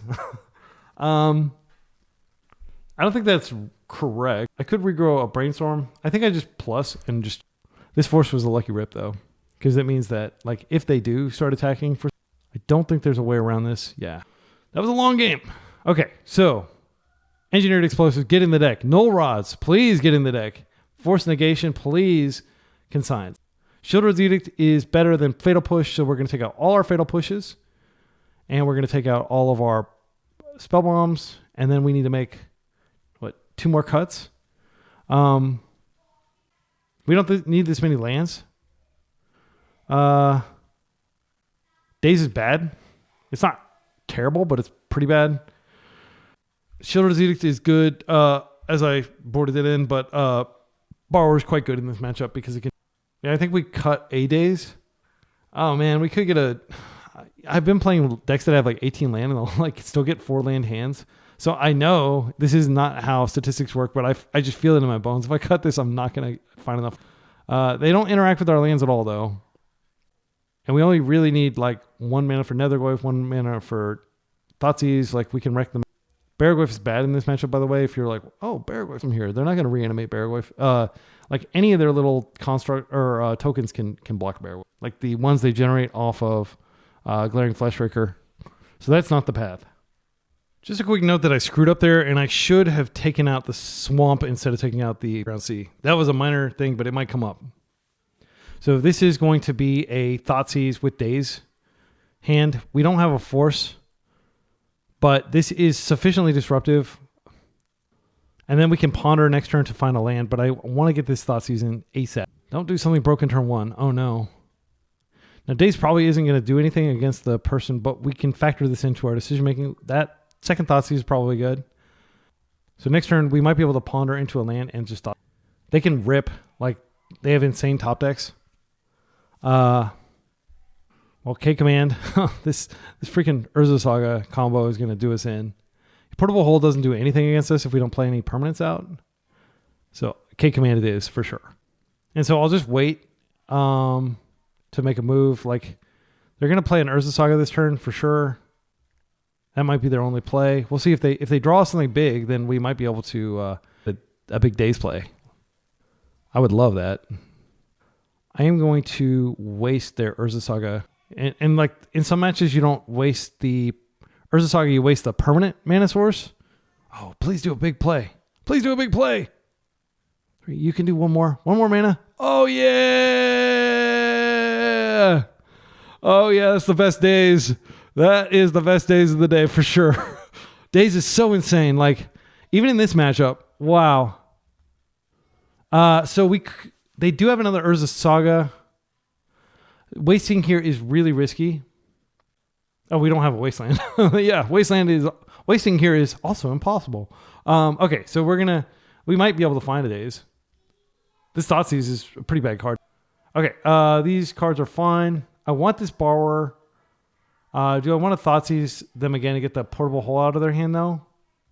They are going to be able to create a construct next turn. The Borrower cleanly answers that construct. However, if I get Tamiyo out, I can potentially draw into... Yeah, I think I just want to play Tamiyo here. They have Portable Hole. They don't have access to colored mana, though. Yeah, Oh, wait, I already played a land. Okay, well, the good news is I'm gonna draw Brazen Borrower. Sorry, my excellent friends, that was loose. Okay. So they play the other Urza Saga we know about. Again, they're going to be in Construct Town, but these constructs are going to be small. Not playing another card into our Daze, unfortunately.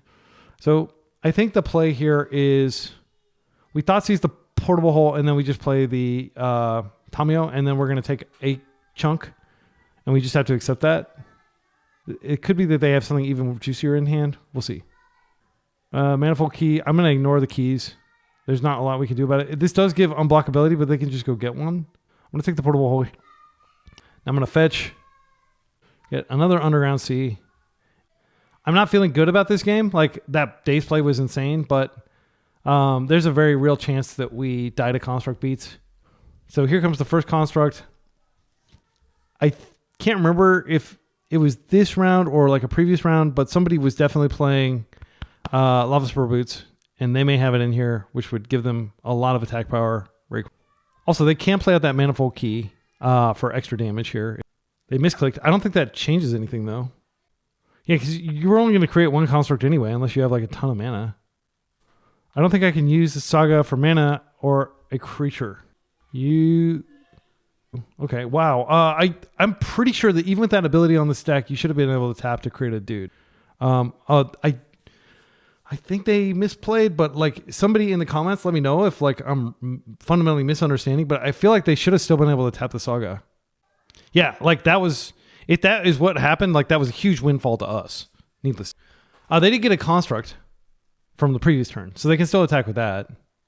And they should have attacked because I'm not going to block because they could just make another dude. And yeah. All right, so here, let's see if we can find a land.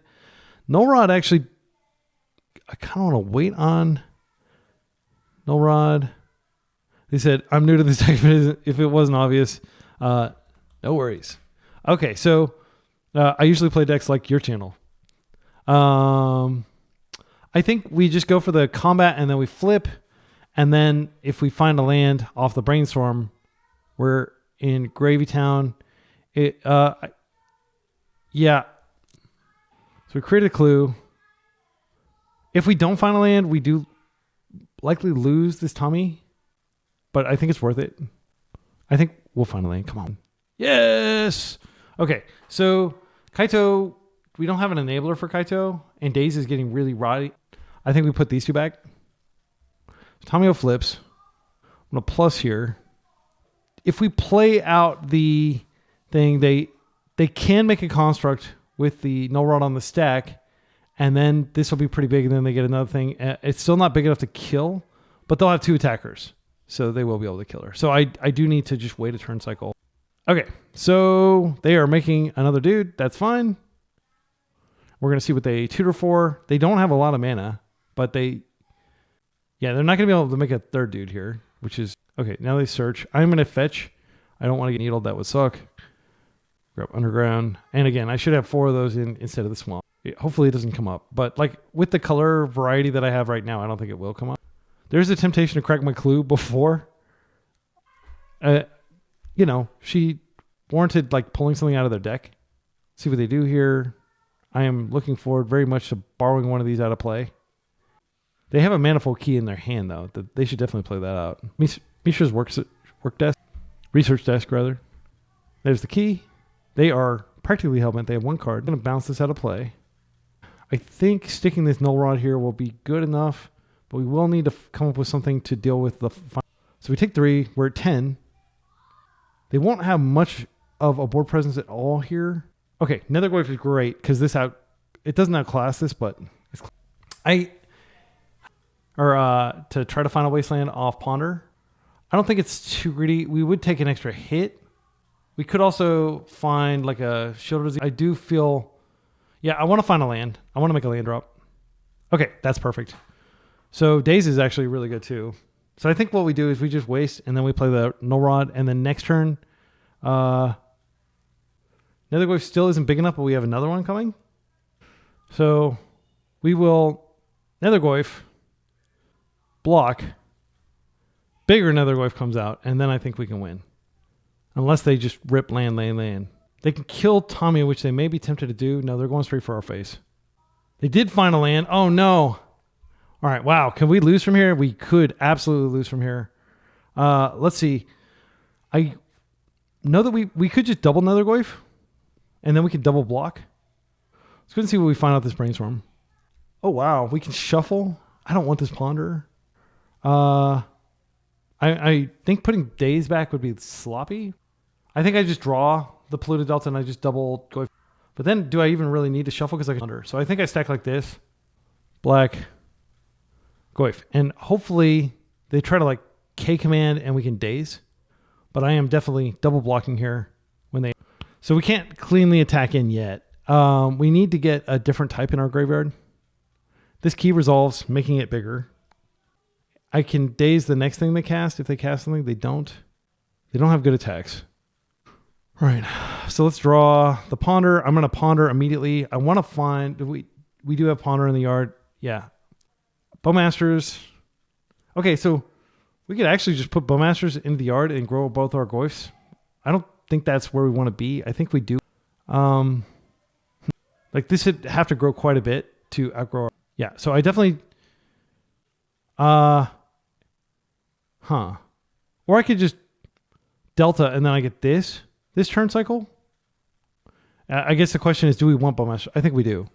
So what I'm going to do is that on the bottom, then this, and I'm just going to go ahead and get the Undercity and bin that land. Okay. And yeah, we're still doing fine. We're just going to chill. We just have to play very conservatively here. Clock is an issue. Like we're both really low on clock and we have a game 3 coming if I screw this up. Okay, they don't have attack. This is great. So now what I can do is I just draw this, and I think here we just pass, draw on wild, and then I can play this out and start beating them with this. And if they do like something that Bowmaster is helpful for, I can do that. They should be drawing land. I think they have like 20 lands or something in their deck, so it's likely that they'll find a land. Okay, it's a painful land at least. Come on, one ring. Karn. I would like to Daze your Karn. And I think I just bounced this back to hand because it is more useful than my other lands. I don't like doing this generally, but okay, that was good. Play this out at the end. So we're going to go blue, blue, blue. Borrower comes out, and now we're chipping away at their life. Okay, edict. Now we can just beat their face. Let's go ahead and edict them. Are super duper dead within like 2, and we still have the Bowmaster up. And I will go ahead and we don't have it up right now, unfortunately. I'm going to go ahead and get this Surveil out of the way. Oh, I should have done that before combat just in case. I actually think that this is not where we want to be. Because like what land would, like I guess Urza Saga, but it's too late. Yeah, I think we got it. Planar Nexus, that is a pain-free source. They could have like a Cruel Captain. Okay, what does this do? I don't think it does enough. They can make a creature. Okay, search your library. It has to be 1. I don't know what they get here because it can't be activated. Yeah, GG's. All right, well, we are 3-0, just sailing through this gauntlet of Moon Stompy. I think the first round was blue-black tempo. And then, of course, we had the blue-black Reanimator match against one of the best blue-black Reanimator players in the world, beating him. So we've really won 4. We've just been doing a lot of winning in this video. I'm going to hope to keep it up. Round 4, we're up against a dedicated Stiflenought player on the draw again. This hand, I certainly like the Bowman. I like the Wasteland. Yeah, I'm going to keep it. We can't get stifled if you don't have any activated abilities or triggers. Yeah, we could get wasted out of this. I think options. They're probably not playing Bowmasters. I probably could just turn 1 Nethergoyf and get the pressure on. The other thing I could do is just Underground Sea Ponder, super conservative opener. I could also just, I would like to find some stack interaction just in case they drop what's her face, the Doorkeeper Thrall. That thing is really powerful. I think it's fine if we like bait a Wasteland here. And I'm inclined to shuffle even to make them think that I don't have more. They could just go get basics. This Thoughtseize is probably actually pretty good. I think I'd probably take the Thoughtseize.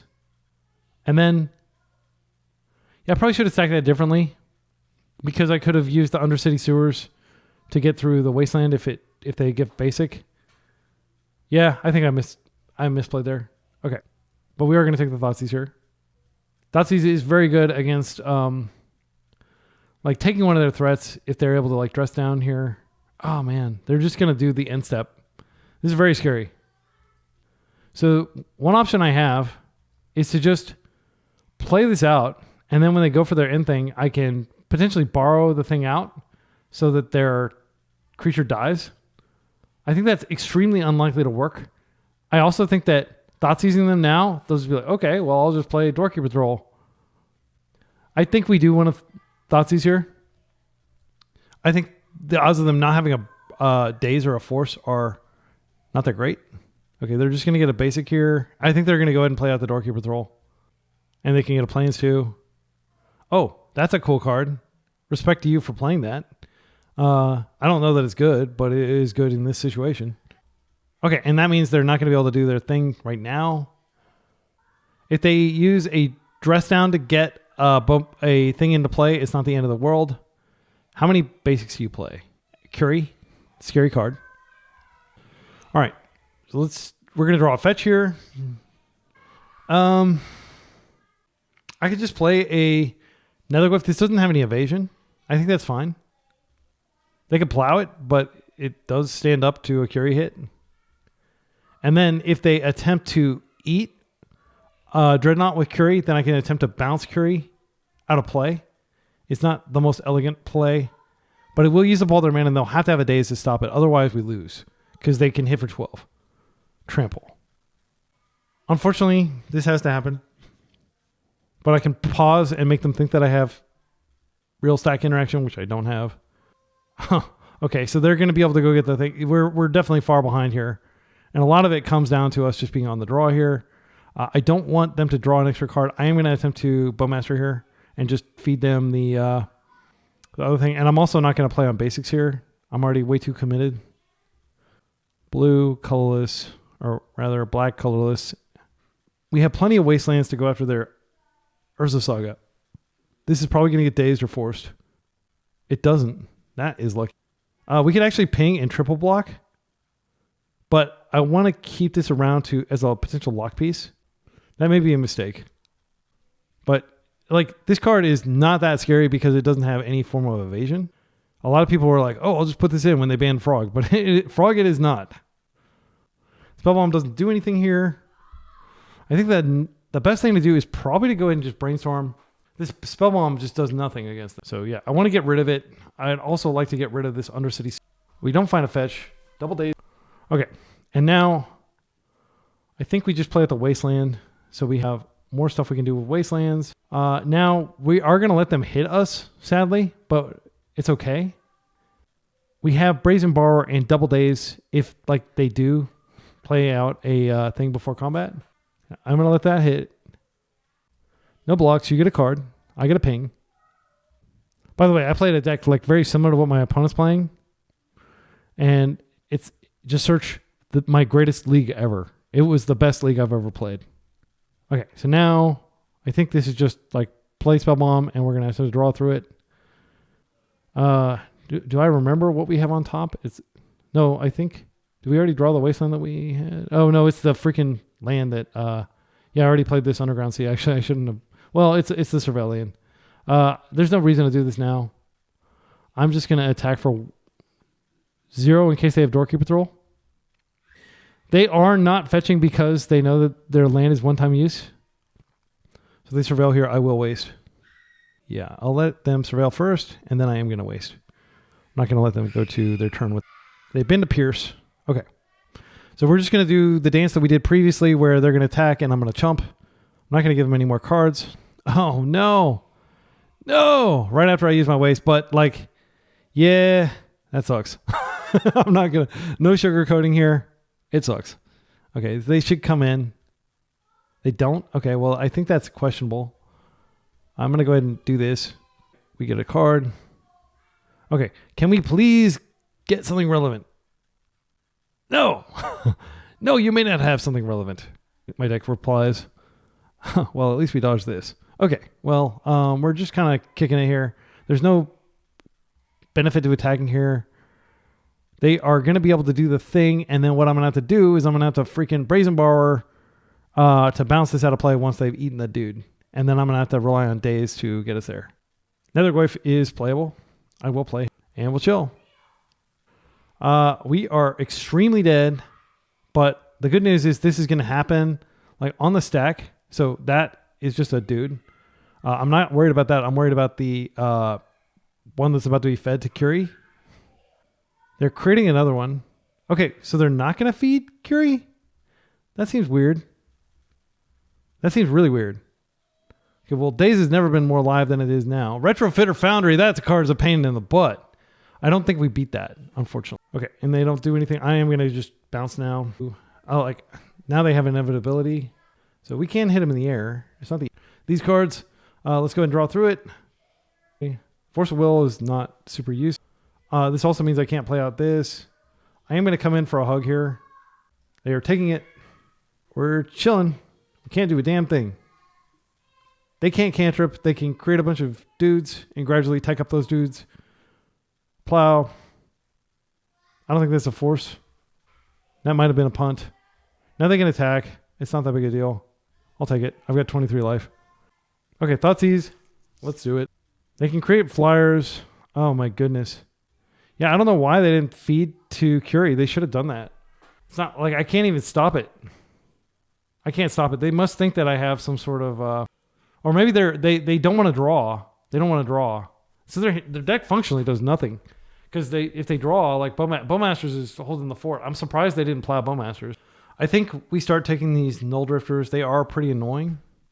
If they beat us low enough, then they can kill us with the dude. But like they're just going to be generating tons of these things. It's so annoying. I can't stand this card.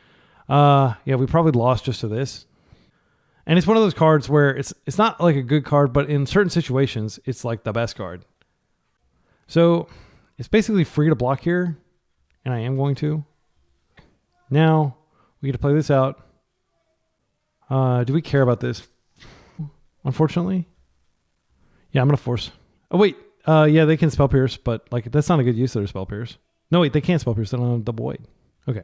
Blue, blue, blue. They're 2 turns away from having a blocker, so I am going to be able to hit them for potentially 6 here with this. Let's see, we draw. All right, Ponder is a great rip. Let's see if we can go find like another Brazen Borrower would be ideal. Fatal Push for Curie does open us up to looking more aggressively. We also have Tamiyo plus... Yeah, I think we just Tommy and Brainstorm flip. So I'll Tommy now. Next turn I can Brainstorm Flipper. Oh, they're getting me very low, though. They're getting me very low in mana. Or low in life. Because I have to take this, and now they can potentially kill with Curie. So what I have to do is... Yeah, that's fine. They will be able to deploy this as a potential blocker. This does make the construct bigger. Another one. Well, I have to let that one go. Yeah, I think they seriously outdrew us. Even though we have had this magical lock piece that's kept them from winning the game, it's not going to be enough. Okay, so I will go ahead and just attack. They can just make this into another dude. It costs 2. Yeah, so I don't actually attack with the borrower, sadly. I just attack with this. Because if I attack with the borrower, then they can just flip that and trade with my borrower, which is not good. Okay, now we're going to... man, this is such a bad matchup for us, frankly. Yeah, let's go ahead and flip them. They can spell pierce if they'd like.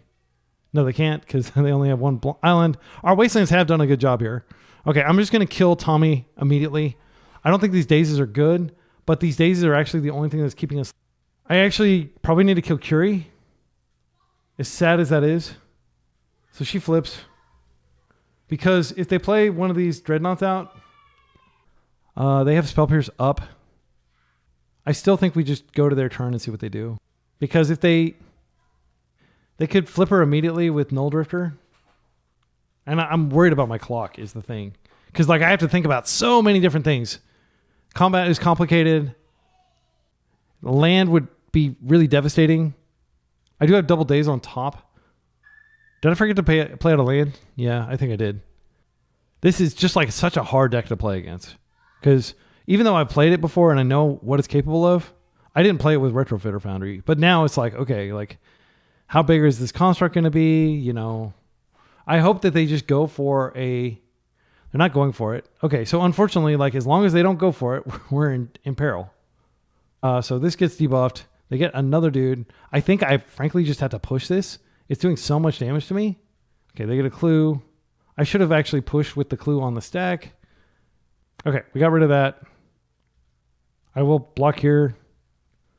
You're welcome to brainstorm.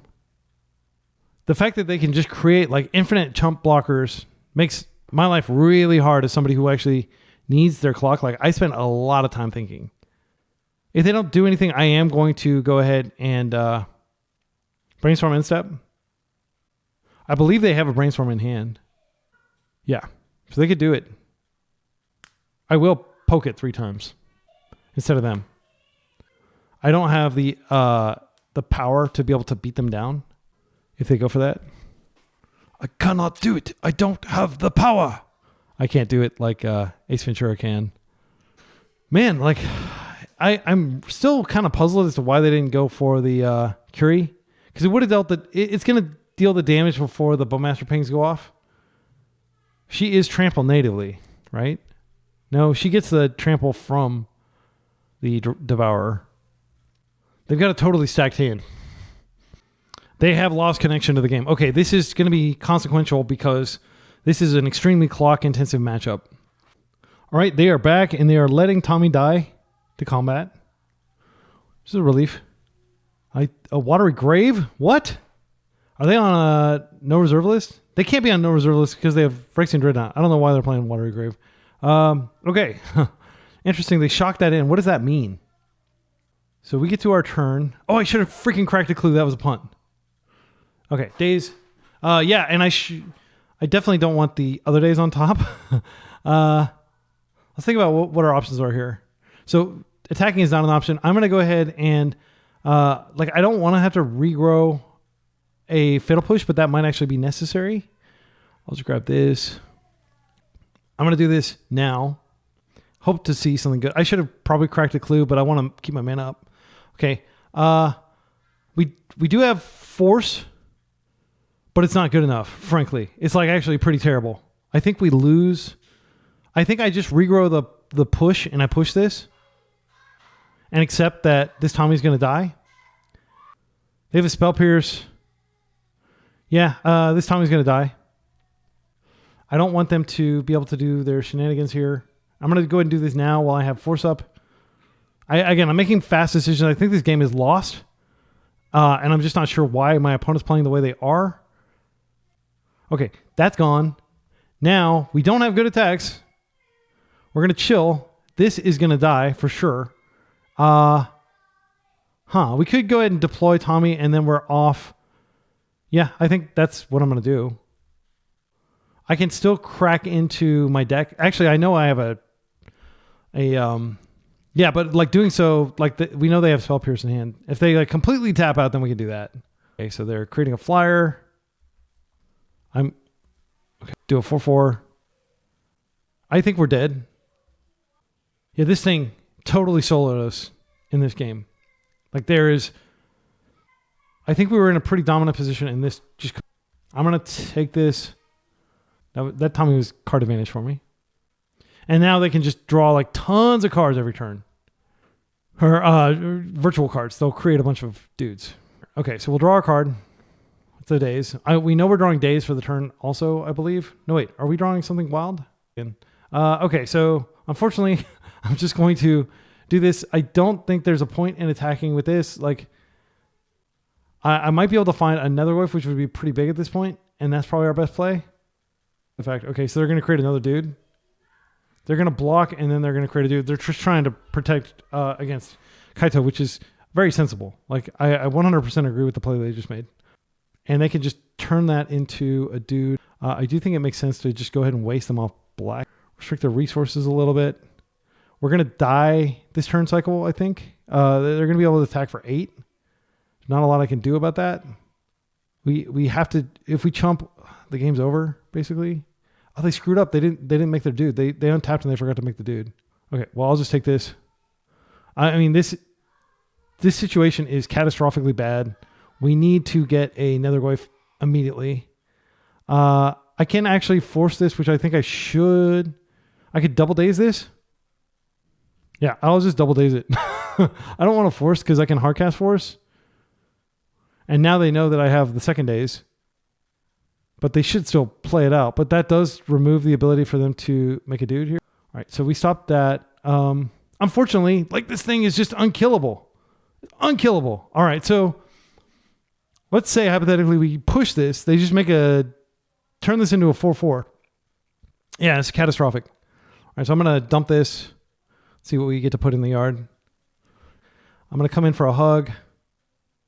I can't attack with this. I mean, actually, if I do attack with this, it trades. And then I have Fatal Push for this. This is crazy, but I'm going to do it. No, wait, they can... Oh, I just made a mistake. So if they turn this into a big dude, then I can just push it. I think they're actually doing the trade, which is fine. Okay, that's fine. So they create a dude. We're now dead on board, effectively. I have to push one of these. Wait, I screwed up because I can only kill one. Let's see what I draw here. If I draw a Beargoyf, it's not even going to matter. Or another Goyf. If I had been able to flip, I might. No, good game. Yeah, I screwed that up. I needed we weren't going to win anyway, frankly. Like it didn't really matter that much, but I should have just conceded a while back. Okay, so there's definitely the temptation to take out to put in Null Rod because it shuts off. It shuts off that damn thing that just solos us. Beargoyf's coming in. Shoulder Zedic's coming in. Engineered Explosives is coming in. Consign should come in because it stops a lot of... Yeah, I'm sorry. I was so tilted. Like that game, what the hell? Like, my goodness, that thing just soloed us. And I didn't have any answers. I do technically kind of have an answer. I'm not sure about Null Rod. If I lose to that thing again, and like they can get it off of any of their Urza Sagas, so they know how strong it is against me. Daze... do we pull the forces? I think we pull the forces, frankly. And if we don't win quickly, we're not going to win. That one card in their 75 gives them so much inevitability. This is 60 cards. Balls to the wall. Let's do it. I'm not even sure the Beargoyf is that good because they can just like block and then sack. I mean, it really does neuter Beargoyf as well. And I should have said neutralize. I'm not even sure if this thing has genitals. Okay, so let's go ahead and... yeah, I think I'm going to keep it like this, and I'm just going to try to get in. Again, I don't think... Like, game 3, we can have the luxury of force... This is a mulligan. But I don't think we have that luxury now. Okay, this is fine. They are a Wasteland deck usually, but since they're Urza Saga deck, they may not be on Wasteland. So I can Surveil. I can sign up. Which of these cards goes back? I think it's... I mean, Borrower was pretty good there. It answered one of their things. It is a point of interaction. Explosives is like kind of a later game card. Actually, I'm not even sure if Explosives is that good against them, but it can kill that 1-drop. I'm going to put this back. And then I'm just going to hope that they're not on Stifle itself. If they're on Stifle, like, that's probably just the game. But I like the... I need to be able to fetch... Do you have Stifle? If we can get this out of our deck, we can draw toward a land. That goes in the yard. We're just looking for land now. That is okay. I can play that around Daze if they're playing Daze, but they wouldn't have Daze on there. I'm going to play this out, and now I'm going to play Tommy. Yeah, I want to get Bowmaster out, but like I'll just be patient. Tommy on the table is pretty good. If they plow it, it's fine. This is deterring them from surveilling here. So we've got a target now. That's fine. And then if I draw a land, I can waste them. If I don't, then I can't because I need to have Bowmaster ready. Okay, we go ahead and do this now. Okay, and we have Consign and Force and Borrower and Bowmaster up and Fatal Push. Like our entire hand is active. They may surveil here just to try to find another land. I think we got lucky and they didn't have... Okay, they put a Spell Pierce in the yard. I'm pretty sure that they... Do you have another land? They did find a land, and unfortunately it's an Urza Saga too. I could consign the trigger to make dudes, but that seems so bad. Rest in peace. This is okay. Yeah. I mean, it shuts off just Nethergoyf is really the only card that it affects in my deck. So it's not as impacting. It's not like I'm on Merc. I'm going to play this out and I'm going to start attacking. I may go ahead and consign that trigger. Okay. I think I can attack in. I don't think I can consign the trigger since I have 2 answers in my hand. Yeah, I'm going to hold the consign for something bigger. I could incept, just put the Brazen Borrower in and keep pressuring them. Let's see if they find a land. They do. Okay. I think we do put the Brazen Borrower in. And you can disagree with that play. That's totally cool. Disagree in the comments. I love reading people's feedback on this. But I want to be proactive here. Now I can push their token when they make a token. And I think that probably has to happen. We're getting very lucky not drawing Nethergoyf here. They're just taking it all? Okay. I think it's fine to go ahead and just play Tommy out now. And we still have Consign plus Replicate, which is probably what we're going to do here. I imagine they're going to make a dude. Okay. They can make another dude. If they try to do the Dreadnought thing, then I can potentially push the thing that stops Dreadnought. But if they have, what's it called? Dress Down, then there's nothing I can do. Okay, they are just making a dude. Dress Down is pretty non-bowish when you're playing these constructs. Pithing Needle, that's fine. They're going to name Wasteland, I presume, because I have been wasting them a lot. Tamiyo, Seasoned Scholar. Okay, I just won't flip her then. They still have a land drop to give. I was really hoping to just queue into a bunch of combo decks and just slaughter them, which is what this deck does. But these fair decks are like, it's really rough. Anyway, I hope that doesn't seem too whiny. Okay, they're coming in. I'm just going to push one. I'm just going to get it off the table. I understand that this could be used for something else later. I just don't want to take the damage. I want to reduce their material. I probably actually should have pushed this other one so I could smush in. Yeah, I think that was a punt. They're fetching. What do they got? Plains. Plow for Tommy. Plow for Bowmaster. Plow for Tommy. Okay. All right, best draw is probably just a push or another Borrower. All right, I'm going to take it. We just have to hit for 3 in the air. They are lower. I do regret pushing that because they could be even lower than they are now. So I definitely screwed up. I don't think they have good attacks. Path to Exile. That sucks, but that has to happen. I will go get a basic island. Another one. Okay, that's bad news. This has to be consigned, sadly. Yeah, this card is just insane against us. And it has to be stopped. We don't have any pressure anymore, unfortunately. If we find a Fatal Push or a Brazen Borrower, we do have pressure. Gosh. They probably have cantrips in hand. Yeah, I'm just going to take an organic draw. Because, I have to trust that if I find Brainstorm, oh my goodness. Yeah, I'll hold that. Yeah, man, if I just pushed the other one, it wouldn't have mattered that much. We would have gotten 2 extra points, but now this, yeah, we're so screwed. We're so screwed. Engineered explosives could resurface. I shipped it earlier, but it would be a great rip at this point. Brainstorm would be great. Oh my goodness. Yeah, I think we just have to wait till they use it. And they're going to create a bunch of dudes. We're going to take one crack. And then we're going to attack them for a bunch. Yeah. And hopefully they won't counter it. But we're taking kind of like a scary position here. Okay. Okay. Yep. We're going to take a bunch of damage here. And they're going to get a probably... What are they going to get? A lantern. Okay, that's fine. It's a redraw. Okay. I'll take it. They're keeping it back to block, which is smart. They could still have a force. I mean, we haven't won here. Brainstorm would be great. I think I do have to Thoughtseize them first just to ensure that they don't have a force. I'll take that. X equals 0. That is going to blow up my token, unfortunately, but it has to happen. Just F6 through the turn. They didn't draw anything. Okay, we're hitting them for 1 each turn. Come on. Something that means something. All right, I'll play that out. If they have like any sort of instant speed, anything. Oh, such a beating. Yeah, I'm done. I can't beat this person. Like this, like we weren't going to draw an answer in time. We're drawing a bunch of crap that wouldn't have mattered. Yeah, that would have been miserable. I'm glad I quit. Damn. Well, the trophy is dead.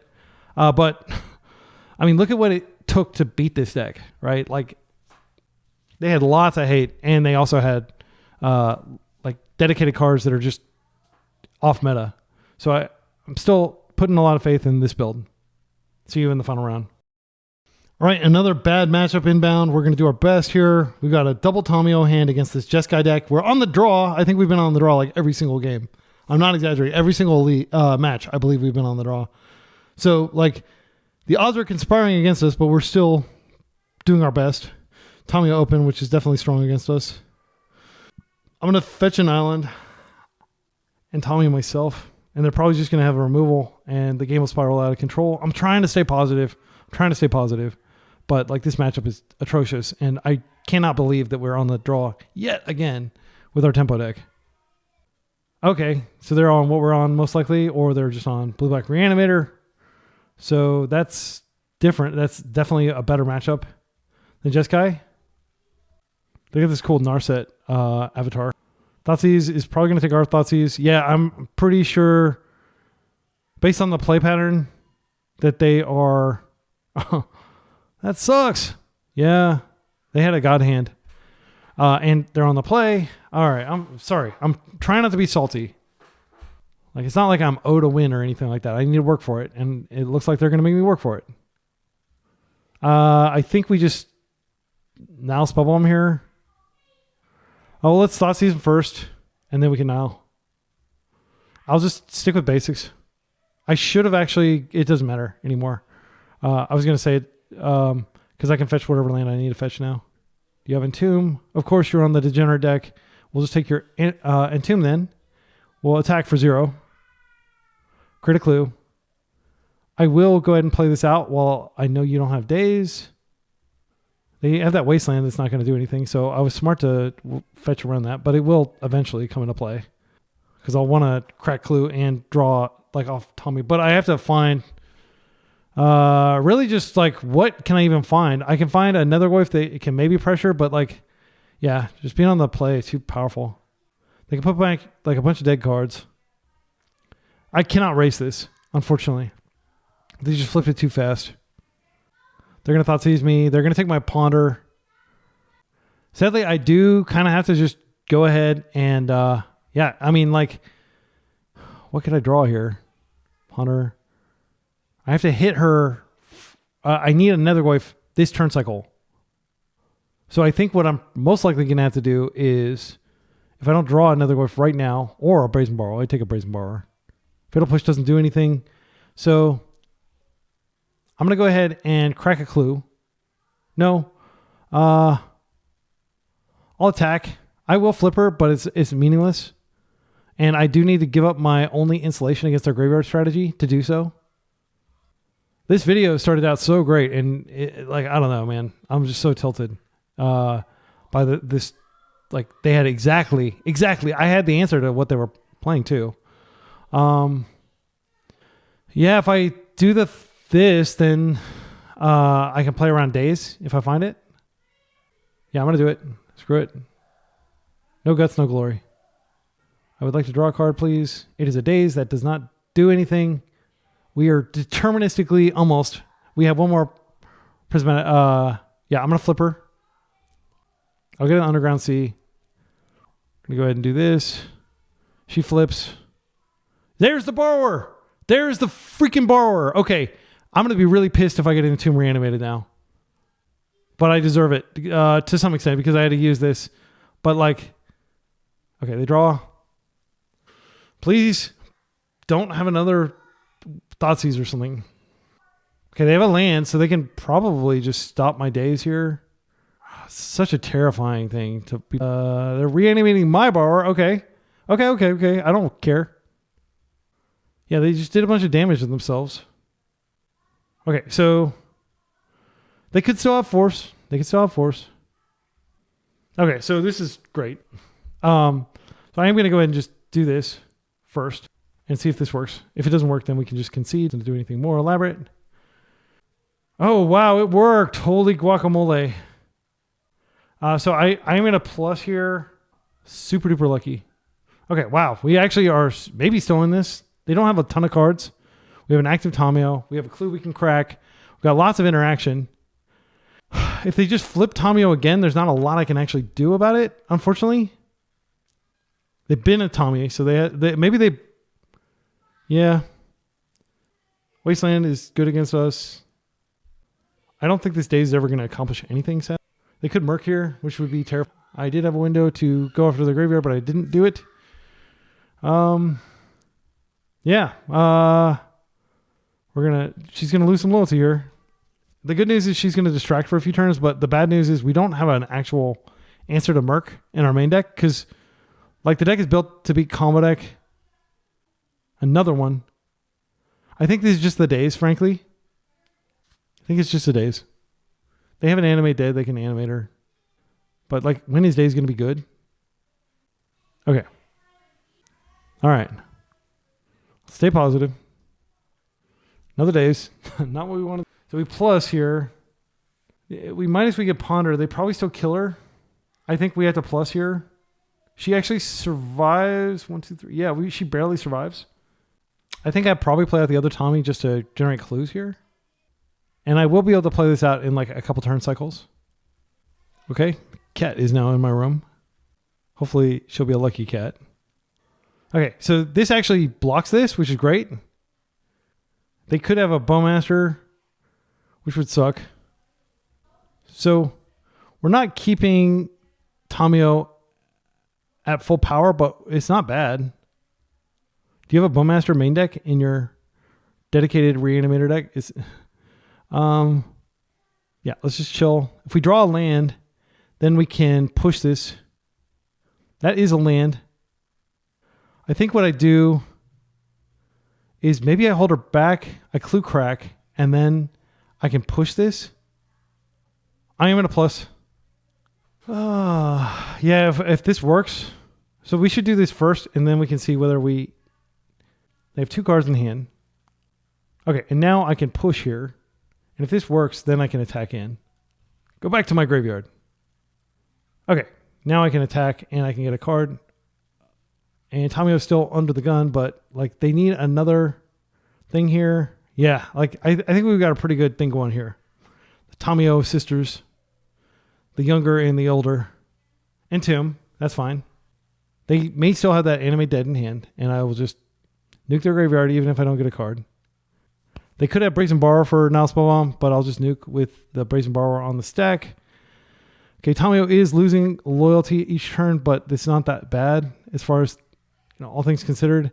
If I nuke their graveyard, though, this does get buffer. So luckily they're going to do it after combat. Okay, so this grows, unfortunately. Yeah, and yeah.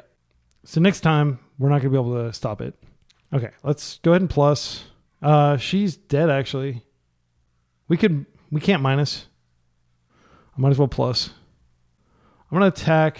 There's no answer to this forthcoming from my deck.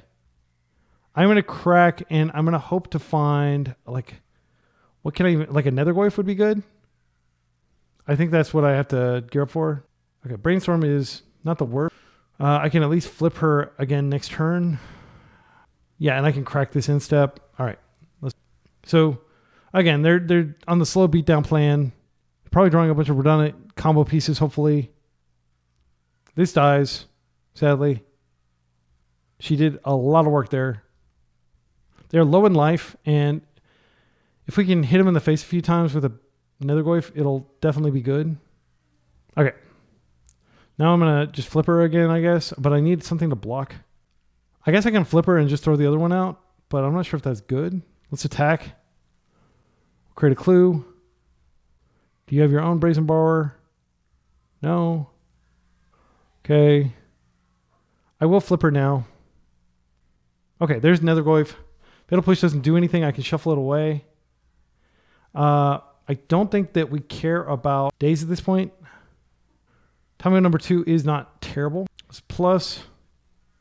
They could absolutely draw like a Daze here. I could just play out a Tommy. I think it's fine to just chill. They're going to be under the gun next turn. We have the ability to brainstorm into a force if they do have the combo.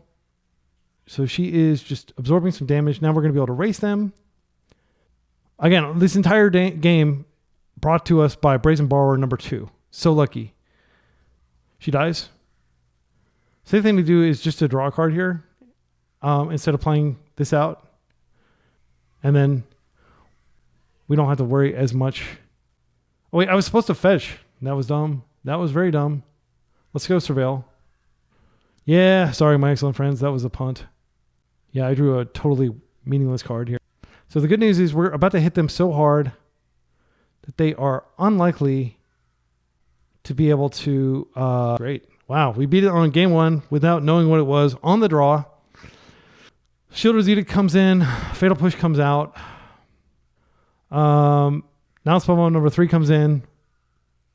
We take out a Daze on the draw. I think that's the only changes I've been making. You could definitely argue that we should bring in more Fatal Pushes, but it was pretty dead there. Like, you would have taken care of Tommy. Yeah, you know what? I'm going to bring it in, and I'm going to cut another Daze. Do I want to cut? Yeah, I might actually cut even more Dazes. Daze is pretty bad. Like, it's good for surviving the early turns, but you know what's better for surviving the other early turns? Now Spellbomb. Ram it down. Judas Priest album. All right. This is a great hand. Thoughtseize is pretty good at disrupting them. We can just Thoughtseize off of Swamp so we don't have to worry about them wasting us. Spellbomb is even better. However, they could have a Daze, and Thoughtseize answers that question. Yeah, I want to do this just to get a... All right, so they have a lot of good stuff here. They do have a Wasteland. Barragoyf is potentially a... Bowmasters is catastrophic for us, though. They definitely have a deterministic path to Bowmasters. I think the take is Brazen Borrower, though, because it has the most potential to disrupt me later on. These other ones can be answered by a Fatal Push. Yeah. And this will have to get an island, unfortunately. Okay, they're fetching. They may just proactively play out the Bowmaster now. Oh, Tommy. You have Tommy, too. Okay, well, I'm going to Fatal Push her. There's no way. Oh, it's just a Ponder. Okay. So if they find, like, they actually already have land number 3, so we have to worry about killing Barragoyf as well. We could just counter Barragoyf, but again, like, I don't like using my forces against a combo deck like that. I think we do have to just kill this, though. I'll go fetch an island, and then I can play out a Ponder. And then we force Barragoyf. I'm going to just push. I didn't have to do what I just did, but I'm doing it. Like, she's just too strong, frankly. So next turn, I think my opponent will likely play Barragoyf, which I will... Oh, they have that? Okay, well, at least we're countering Barragoyf. I mean, yeah.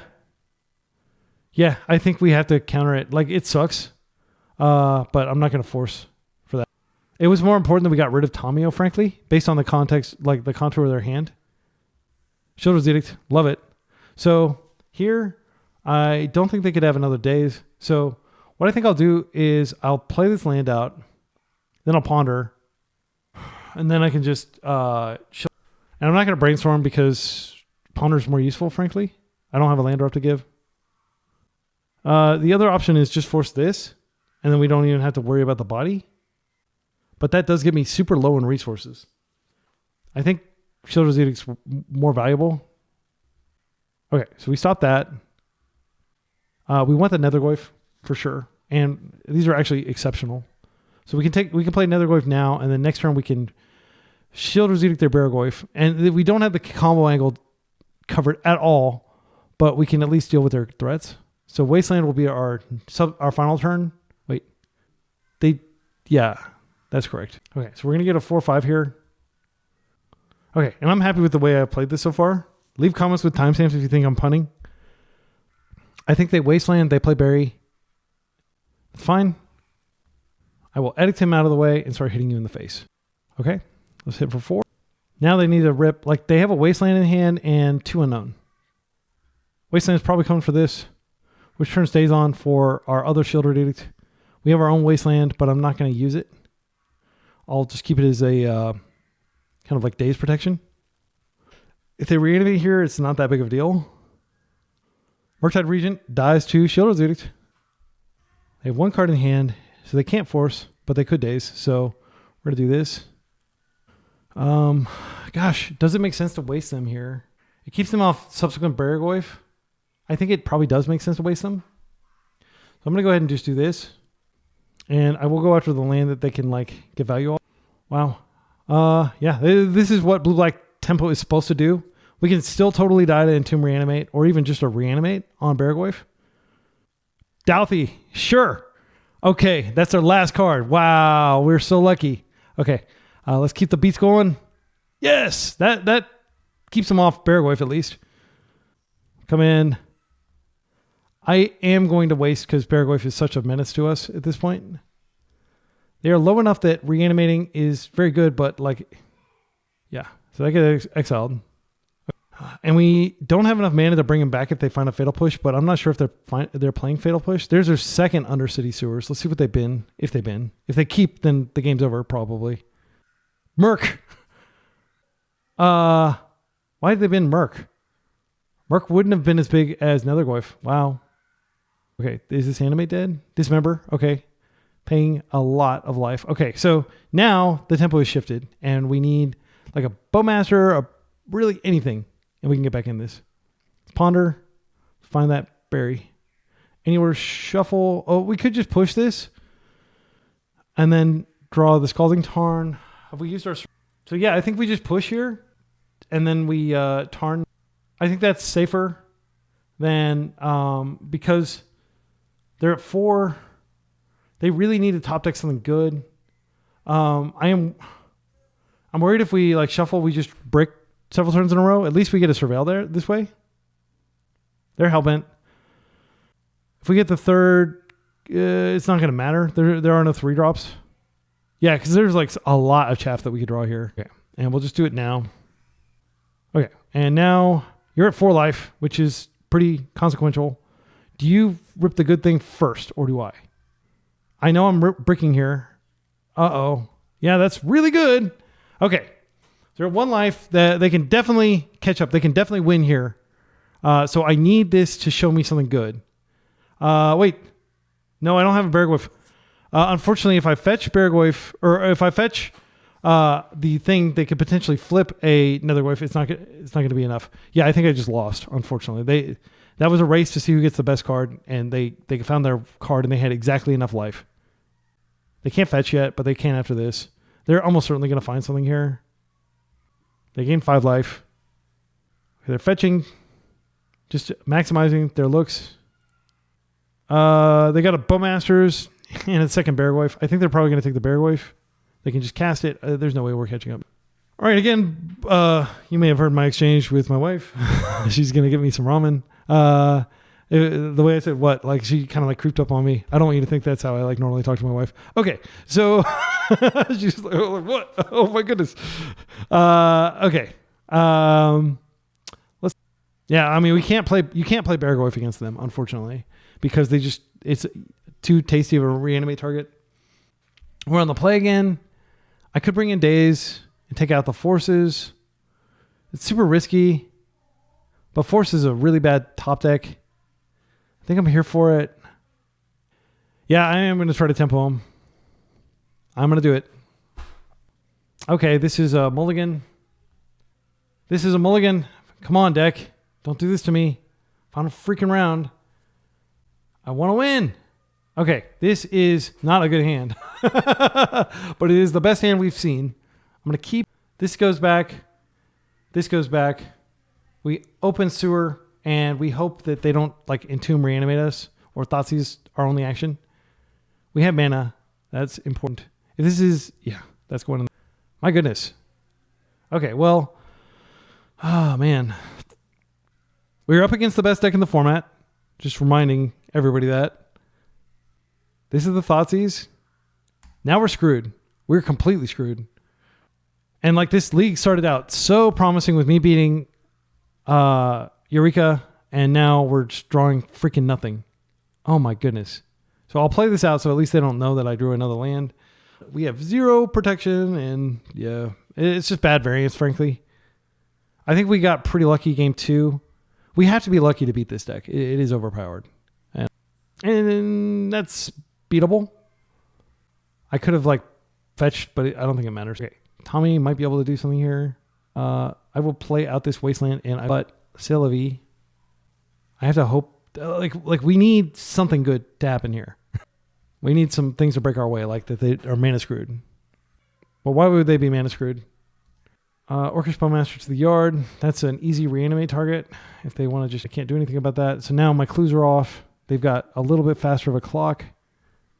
If we draw our own Bowmasters, it's sick. I don't think I've seen a single Bowmaster in this entire match. Just been seeing a lot of lands. All right, Brazen Borrower is not the worst. So I think we create a clue. And we chill with the ability to like hard cast the Brazen Borrower or force if they do something completely catastrophic. They have a lot of pressure here. Borrower is not going to race them, is it? No, there's no way it'll race them. Because I have to fetch twice just to get it out. So I'm functionally at 14. We're hitting for 3. They're hitting for 5. Wasteland. That is unfortunate. I am going to go ahead and go for the Borrower here. Okay, they're going to combat. I am going to go ahead and do this. I think like when you get in situations like this, you have to Hail Mary. They may not have Daze because they're on the... I think we're like maybe 5% to win this, but I'm going to try. I'm going to put on a brave face. Maybe they don't have Daze. Good game. Oh, it's not necessarily a good game. Like they have a lot going on their side of the table. This is not going to be super consequential. What we would need from here is just our own Bowmaster. That's probably the best draw in the deck. And for them to not have a Wasteland post-combat. All right, so I'm going to just attack with both. And we are super duper dead to like we need a Bowmaster, and then we also need something better. And there's no way that I can activate any of these clues because it just kills my Borrower. And that's like our one pressure point that we're applying here. There's a Wasteland. This doesn't mean that we're not going to be able to get Borrower going. They're just going to pass. Let's see. We're taking 5. Then we're taking 1 from this, and then we're dead to this. So we need to somehow find Bowmaster and Eddict in the same turn cycle, which is not possible. Yeah, and we won't have the mana for it either. So we're dead. I do think that we danced in on our grave. Okay, so let's talk about the deck. Felt great. Like I know that was just a 3-2, but we did win the one at the end. The list feels fine. You could argue, oh, there should be a Merc in here. Like we didn't get matchups that I expected, frankly. We did play against Karnforge and we slaughtered him, thanks in part to our more anti-combo stance with like the 4 Dazes and the 3 Thoughtseizes. So what a lot of people are doing is they're going down to 3 Dazes and they are putting in an extra Kaito, which Kaito we just never had mana to play it in the tempo matchups. Yeah, I mean, that last loss really hurts, but those hands were garbage. And, yeah, I don't have anything to say about it. Like the list feels great. I'm going to keep jamming. I'm just going to jam another league right now, man. Screw it. I'm having fun. I can feel a trophy coming. As long as we get the variance under control, we don't have any control over. So as long as the variance is not so brutal to us, are there any changes I would like to make? No, I think it's fine. I could see somebody going down to 3 Dazes. Like having Daze up when you have a Tamiyo is just the best feeling in the world. I don't think we need Merc. We're back for the first round of the second league or third, however you want to look at it. And we're finally on the play, which is great. We're up against a likely lands player. I like this hand a lot against lands because we just come straight out of the gate swinging with Nethergoyf. And I think that's kind of how you have to beat them. They definitely are going to win if you give them time. So I think what I'm going to do is I'm going to Underground Sea, Goyf, and then I'm going to Daze like an exploration, hopefully like crop rotation, stuff like that. Probably exploration is the main thing I need to stop. And then next turn, we can play this and hopefully put another type in the yard. And then we can hit for 3 and then 6, or maybe if we cast this ponder even 8 the subsequent turn. So against lands, they have inevitability. So you do want to be fast.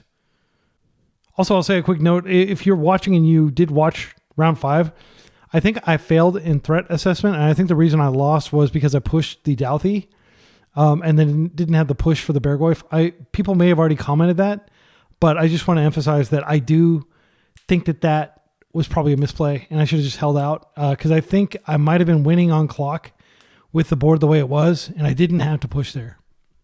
Okay, so I'm going to try to tighten up and play disciplined. I always fetch non-basics in this matchup. Unless like we need the Daze up, but it's totally possible that I get waste locked and that is normal and expected, but no guts, no glory. We're on the play here. Okay. This is fine. Mox Diamond. I am not going to Daze that. Unfortunately, this means I can't Daze exploration. I can't Daze it. The sequencing is perfect here. Seiju. I don't think there's any advantage to dazing that. Yeah, I mean, this is the start. This is why the deck is so strong. Best find would be, I mean, nothing really at this point. We're screwed. I'm going to keep trying to beat them down, but we've probably lost this game. They had an exceptional opening. One option is, instead of playing this out, we could ponder first, which puts another type in the yard, and then maybe we find a land. The high value play is we brainstorm, and then we find a fetch, and we can put this away because we don't want this. I think we basically at this point, like we're so far behind that we have to do this. Okay, and actually we found Nile's Spellbomb, but we can't use it, sadly. Such a freaking beating. Yeah, I do want to go ahead and put one of these. We can Nile's Spellbomb subsequent turn, but it's probably too late. Okay, so let's go ahead and do... Oh, should I have done this with the ponder instead? So I could have done more? Well, I didn't, but I think that was correct. I definitely didn't want to draw this Daze. We'll just come in for 2. We could have come in for 3 there. I don't think it's really going to matter that much because they're going to do a lot of stuff here. Dark Depths is in the yard. They can regrow that. They have a Wasteland, so they can start waste locking us this turn cycle. Unfortunately, they're almost certainly going to do that. So now we can Spellbomb, but we lose our land. Okay, and they have the stage, so they have the combo. I'm just going to concede. I mean, like, we're drawing a Daze here. I do need to just crack through this and get rid of their thing. Next turn, they have the combo. We would need to draw both a land and a Brazen Borrower, which is not going to happen. It's not possible to draw both of those. We can't draw here. But that needed to happen. So what we'll do is we'll attack. I don't think it's possible to win anymore, though. And dazing, you might say, oh, you should have kept a Daze in your hand. Like, that would have been terrible because we wouldn't have had access to a land. They get Lava Spur. There's the depths. They can just attack immediately. We're dead. Okay. Let's go to game 2. Yeah, I mean, they had like just an insane hand. Really, any hand that has Loam is a good hand. And a hand that has Exploration and Loam and Mox is just an insane hand. Okay, so Beargoyf is not necessarily bad here. Engineered Explosives gets in the deck for sure. I don't think Null Rod's where we want to be. Shield of the Edict is way better than Fatal Push. Fatal Push is out completely. Daze is out completely even on the play. It's just not good against them. Force Negation comes in. I think we do bring in Barragoyf just because it can go toe-to-toe with Constructs if it comes to that. Let's think about this. Yeah, I think it is worth bringing in. You may be thinking Null Rod, but Null Rod actually isn't usually that consequential. Especially because we're not assuming a tempo stance. We're assuming like a mid-range stance. Best cards in our deck are like Brazen Borrower, which answers anything. Thoughtseize, we definitely could have taken that out. I think I'm going to lead with Swamp into Thoughtseize. And that way at least we have one basic on the table. We could potentially take like a Mox or... but I do think this is a keepable hand. Orcish Bowmaster is pretty terrible against them, but the fact of the matter is, no, I definitely want to brainstorm and shuffle some of this back, so I think I am going to just Underground Sea Thoughtseize here. And if you're wondering, is this a good matchup? I don't think it is. I think the best matchups are really just like lands, against lands like combo. Okay, so let's go ahead and Thoughtseize them.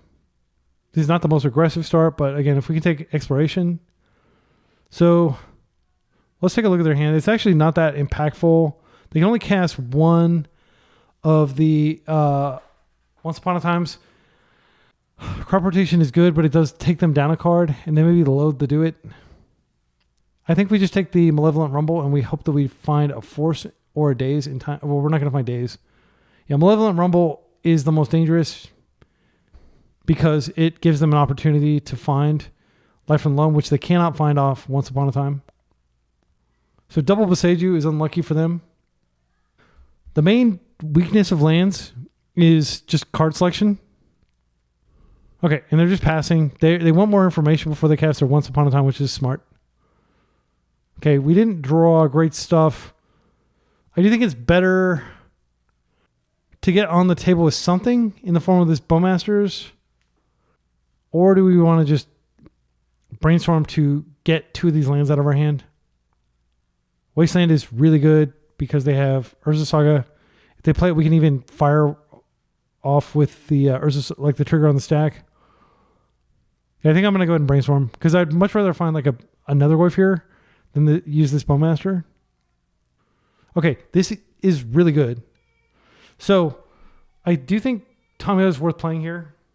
As I said, Brazen Borrower is insane in this matchup. Shield's Edict. So we have answers to both of the constructs that are coming out. I actually think we put back Bowmaster just because it is a lot of mana, and it's like you go wide with bodies and then they kill you with freaking, well, I mean, this does answer one of their bodies.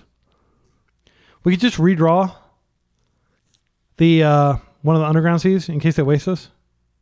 I don't hate that. So we're going to redraw this Delta, and then we'll have a third or a fourth land. No, a third land. Yeah, I like that a lot. And if they waste us, we even have a fourth land lined up. Okay, they still have not fired off the thing. If they don't have a second creature, though, like Bowmaster is quite good. Tabernacle, okay. They chose that. That's annoying. That makes me not want to keep Orcish Bowmaster. But I am going to keep Tamiyo around. So I think here we just play this out. We can attack and we'll just pass, and we have Clue Crack up. And then if they waste us, we could instead not crack the clue, but I think we probably do. Drawing the land is definitely fine, considering that we... Let's see, if we're going to do that, it might make sense to just go ahead and ponder now, because we're not going to crack this clue. Yeah, and then I can put that land in my hand or see if there's something even better on top. I don't want these forces, so I think I just take this land. Yeah, the force could complete, but like I'm not going to pitch Brazen Borrower. That'd be dumb. I could shuffle and just not take the land at all. That is kind of greedy with the Chalice out, I think. But I could high roll into like a Brainstorm and just immediately flip this. Okay, we got punished. Not totally, because it is still a land. But like I can't surveil now. Okay, so this is just a hard cast once upon a time. Otawara, is that what they chose? I guess that bounces it back to hand if I flip it. Okay, Urza Saga.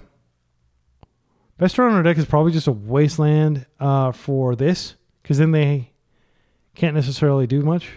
Yeah. All right, so let's go ahead and draw. And assuming they don't waste lock us, we do have a ton of mana now. Force, not what I'm looking for. I think what I do here, I'm going to play this out and see what we flip. Ponder is not really what I'm looking for. It's mana intensive. Let's go for our attack. And we'll pass. We've already played out of the land, so we're not going to be able to waste them this turn cycle. But we can do the end step, clue crack. I'm loath, like I really hope that they go all in on like a Merit Lage line, because I can blow that out with one of these two cards. Disruptor Flute. I don't really care what they name here, because this way it's harder for them to waste us off any one color. If they Ghost Quarter later, which might be in their deck, then we have two cards to fetch instead of just one. I could see fetching a basic there. Okay, they chose Wasteland. So that tells me they might be considering the Merit Lage line. Unfortunately, this is a second artifact. So yeah, I think this is scary because now they can just make one every turn. Okay, so I'm going to draw here. Okay, another land. All right, so we'll go ahead and pay for this. I won't necessarily keep her around forever. They can always auto-wire her back to the hand, but that uses one of their cards. And a lot of mana. There's the Wasteland. So we borrow this back. I think that's better than trying to like double flip here. I think there's a very real chance that they go for that play. That does mean that they are going to be able to crop rotation with impunity. They're thinking about whether to go for it. And unfortunately, this does mean that they can just crop rotate the stage out of the play, but that does use up their crop rotation. Yeah, I'm going to do this. Okay, and now they can do that and just sacrifice this. So they get like kind of like a 1-for-1, whereas I really wanted it to be a 2-for-1. Yep, this is the crop rotation. I don't have the ability to punish this. That's a cool crop rotation art. So they're probably just going to get another Urza Saga, I imagine. They can try to keep the beats coming, maybe. I'm not sure what they're going to get. Computationally intensive matchup. Yeah, another stage. Okay. So they can just do this during their upkeep, but it does keep a monkey off our back temporarily. But then they do have infinite constructs for the rest of the game. But they have to copy now, which, yeah, they should have. They can play out like one of their Besejus or Otawaras. And then they have the ability to make a dude. Or then they'll have the ability to copy it before I can interact again. I really hope they go all in on a Merit Lage. But it's worth noting that these, like if they have any of these tokens, they will protect Merit Lage from Shield Ready, because I can only name non-token creature or token creature. Okay. They have opted to go ahead and do that, which is fine. Now they can search. So this is a 1-1. But again, they have a land drop, so they can play the dude, so they can make this a 2-2. If they don't do that immediately, though, I could Bowmaster Snipe it. No. Okay, so now this can be equipped. They can start doing damage. Beseju's out. They have one more Beseju. Disruptor Flute's back. Probably naming Wasteland again. And they did copy Forest. Wait, why is this oh, it's just a Forest because this is still a Thespian stage. Okay. So now this is a 3-3, but they're not attacking. Okay. So unfortunately, we do have to pay for this again. All right. So if we just make her flip, we could draw 2 cards, and I think that's probably the correct thing. And then they have to use Otawara, which uses up mana and buys us time. So I'll just go get my other Underground Sea. Blue. Oh, wait. Let's attack first. Might as well get that extra creature. So if they have the thing, they just have it. Like, there's nothing I can do about it, unfortunately. If they have Merit Lage. Like, if they have another ability to search, because they have the second construct. Unless I drew a second Shieldred's Edict. Well, that's crazy that that's what I drew when I said that. The problem is now, if they do have Merit Lage, they can just equip Lava Spur equip. So I think it is fine to just hope that they don't have it, frankly, and do this. Yeah, if they don't, like, they have to do a lot of things. Like, they have to crop rotate, and they have to pay to keep this around too. It's pretty mana intensive. Okay, they pay. But we can Shieldred's Edict twice next turn and clear that. If they just have Merit Lage out of hand, there's nothing we can do. Okay. So this is just going to attack for 3 unless they have another artifact. Expedition Map. Okay, they are going to kill her, unfortunately. But that's okay. She's generated tons of value. So Tommy's down. All right, so Shieldred's Edict will clear this, but we're still in trouble. We need to find like a Nethergoyf. They could crop rotate, or I don't know. These cards in their hand are not very good. They're very mana intensive. I don't think playing this out does really anything. Like, this could be like a one-turn blocker in a pinch. Expedition Map means they can go get Merit Lage next turn. Pithing Needle, that's fine. They can double cover Wasteland if they'd like. And we're just waiting around for them to find Loam. They haven't found it yet, but once they do, then look at their yard. It's totally stacked with Saga. Kaito is the best card in our deck right now, but we need to clear this before we can use him. Kaito's insane in this matchup. Engineered Explosives, okay. That is in my deck, I believe. Okay, Force, not the worst draw. So what I'll do is I'll just wait, and I'll just Shieldred's Edict this out of play when they attack with it. That way they have to pay mana. Okay. Gosh, what an exciting matchup. Like, I am never salty when I play against lands. Like, even though they had the God Hand game 1, like, it is a very high skill deck. I've tried playing it. Like, I actually trophied with what I call Pox lands, which is basically a hybrid of Loam Pox and lands. I trophied with that last week. That video is probably live on my channel if you're watching this. It's my videos are always available to channel members. So I am going to go ahead and just edit here. I don't think it's necessary to take 6. But it is super tricky to play. Like, our opponent's using more clock than we are practically because it's so hard to play lands. And now they can go get the Merit Lage, but I do have the second Shieldred's Edict. If they crop rotate, I will force that because that's a 2 for 2. So I think in step it is correct to go ahead and just play this Brazen Borrower out. It does tie up one of our mana, but I'll be playing this out too. We still have a swamp and an island we can fetch, but that does mean that Boseiju suddenly doesn't get any lands at all. So maybe I just don't even want to play this out and I want to try to brainstorm it back. We do need a clock though if we're going to win. They will win eventually. All right, they're opting not to do anything here. I am going to go ahead and play this out. And I'm going to attack with it too because I feel confident that the Shieldred's Edict will be enough. Okay, Brainstorm is a great find. We go ahead and just come in and I'm going to chill. Let's see. Because if they put like Loam on the stack or something, I may want to try to find Force of Negation. I could find, maybe, yeah, I think I'm going to brainstorm now.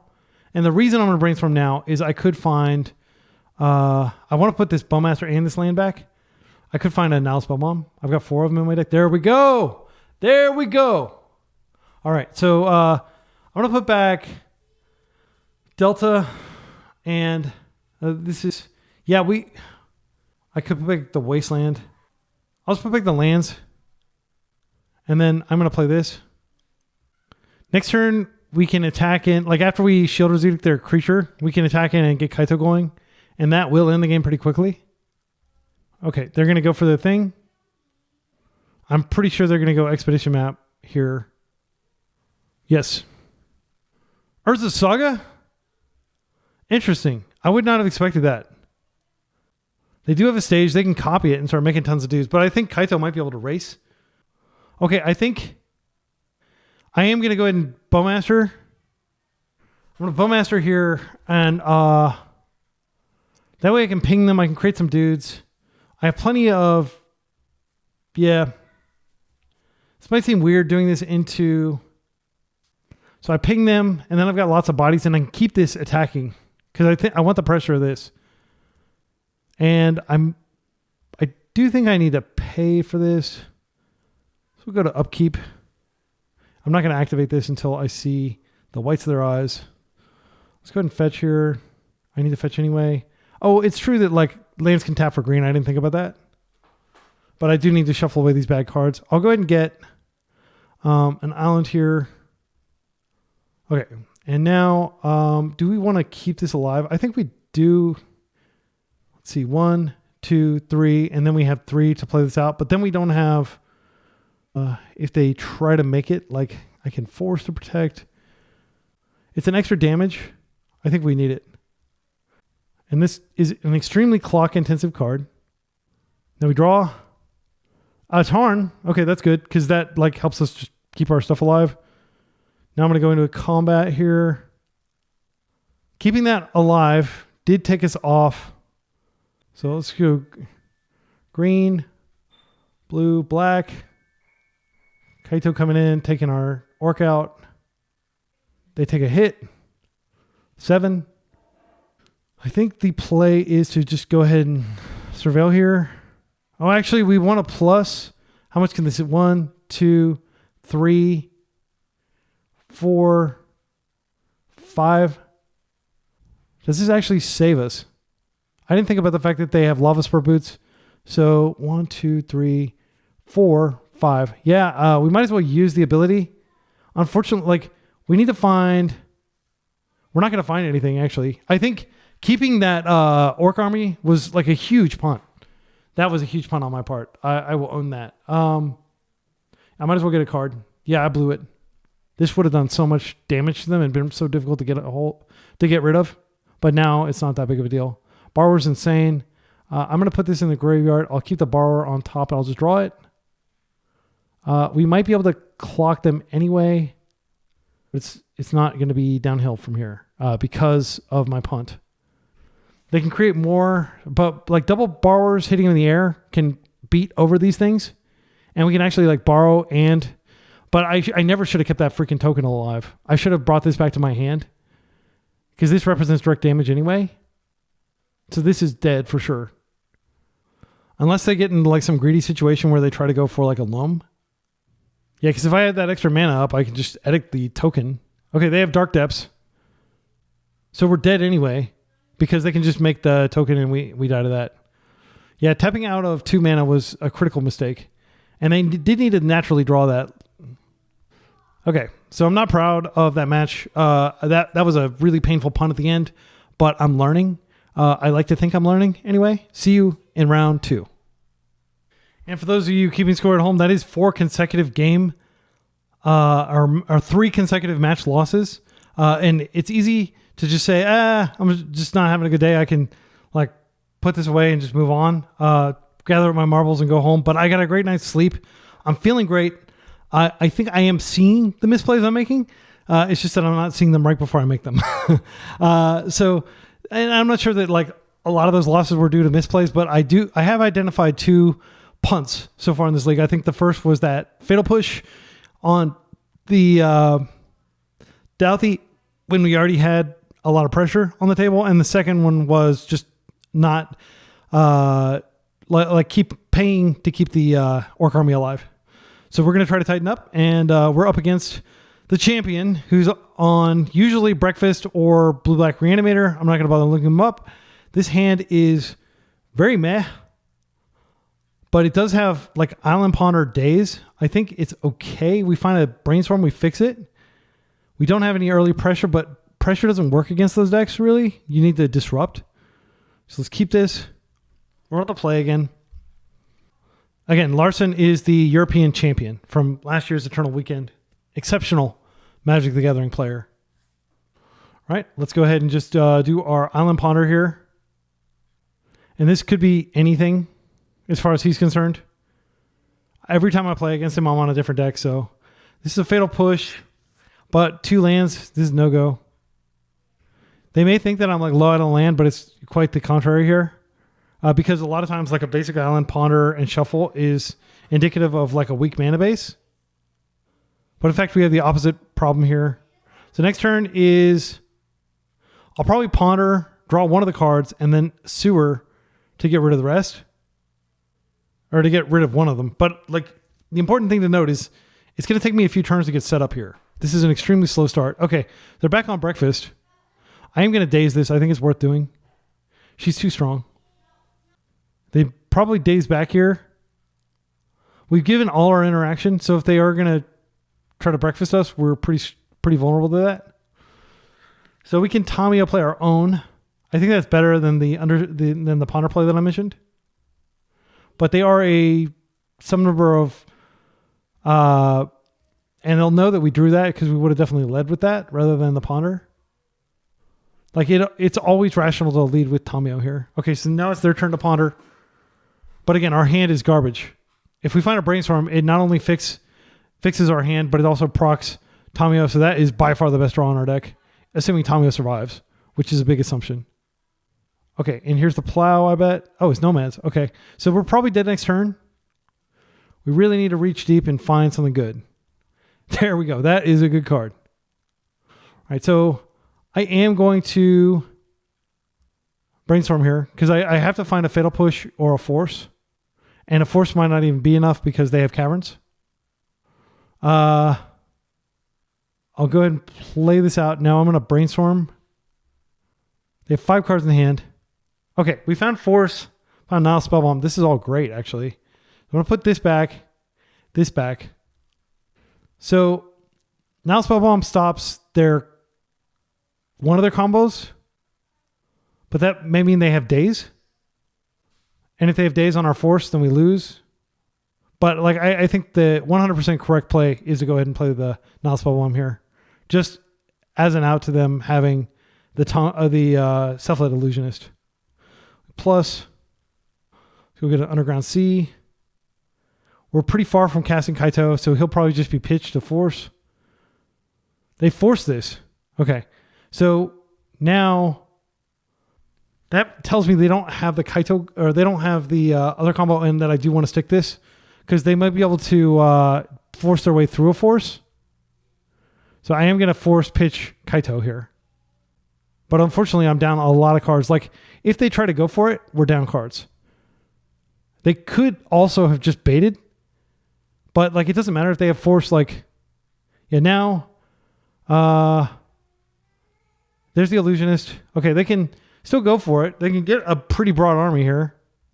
But the second I see the, if the Self-Illusionist hits first, no, they can keep going because they can go instant speed. So I have to wait until they do it, and then I can go. But they can just put the they can just put her on the bottom.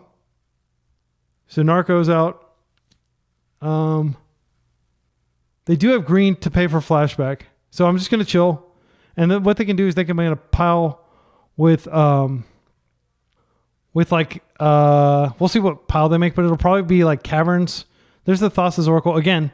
There's no point in executing my Spellbomb now. I have to wait till the Dread returns on the stack. Okay, I'm going to pop their graveyard out here. Okay. Because they had the instant speed one, it like gives them a lot of angles. We get to see their whole deck though. And I do think this is not like an unfavorable matchup. I think it's probably like neutral. There's the Dread return.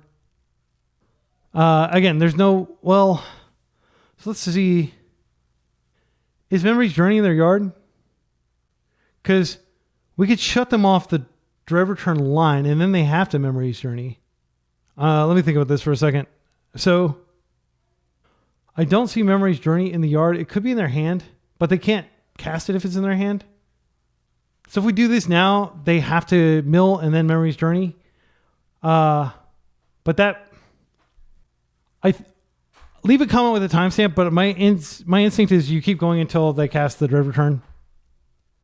Because they can just instant speed, dump the rest of their hand. And at least this way, yeah, there's the Memory's Journey. At least this way, you're getting everything but the actual card. So now they're going to cast Dread return, and then they can just put the thing on top with a Caverns Cavern of Souls is in here somewhere. In here. It might be in their hand. They usually have one in their deck. Okay, so I'm going to go ahead and do this now. And then they are going to Memory's Journey. And if they have the Cavern of Souls in their hand, there's literally nothing I can do to stop them. They just put like 2 cards. Are they shuffled in? They shuffled them. So we can't control the sequence in which they draw. But I feel very confident that they have a Cavern of Souls in their deck. If I were them, I'd just put like, Trop or Basic Island. I'd probably put Basic Island. And then what we need to do is we essentially need to find a Wasteland for their blue source. And then we need to waste the other land. Because they can only play 2 lands in a row. Okay. And they are targeting Oracle, Island, Ponder. Okay. All right. That makes perfect sense. So this goes away. We get our turn. During which the only card that really matters is Wasteland here, unfortunately, because I feel very confident that they're going to, that they're going to have the uncounterable thing. But if we waste the Tundra, it's not enough. We need to waste twice, but they can just play the card out the turn. So, okay. Let's see. We draw Wasteland, please. Nethergoyf doesn't do a damn thing here, unfortunately. I think we're actually best off. What do we do? We could regrow the Brainstorm. I don't think this matters, frankly. We regrow Brainstorm. Then we could Brainstorm and... there is a chance that they're not playing Cavern, but why would they never play Cavern? Let's take a look at their recent list. I'm pretty sure it's got Cavern in it. Okay, and we can see that Cephalid Breakfast, there's absolutely a Cavern in here, right? Yeah. So that is in their hand. So, I think we ponder and shuffle if we don't see the Cavern, I think, and then we can even regrow. Let's ponder. We have to find 2 Wastelands to win. This is an any order shuffle. Okay, and now I'm going to regrow the ponder. We're going to ponder again.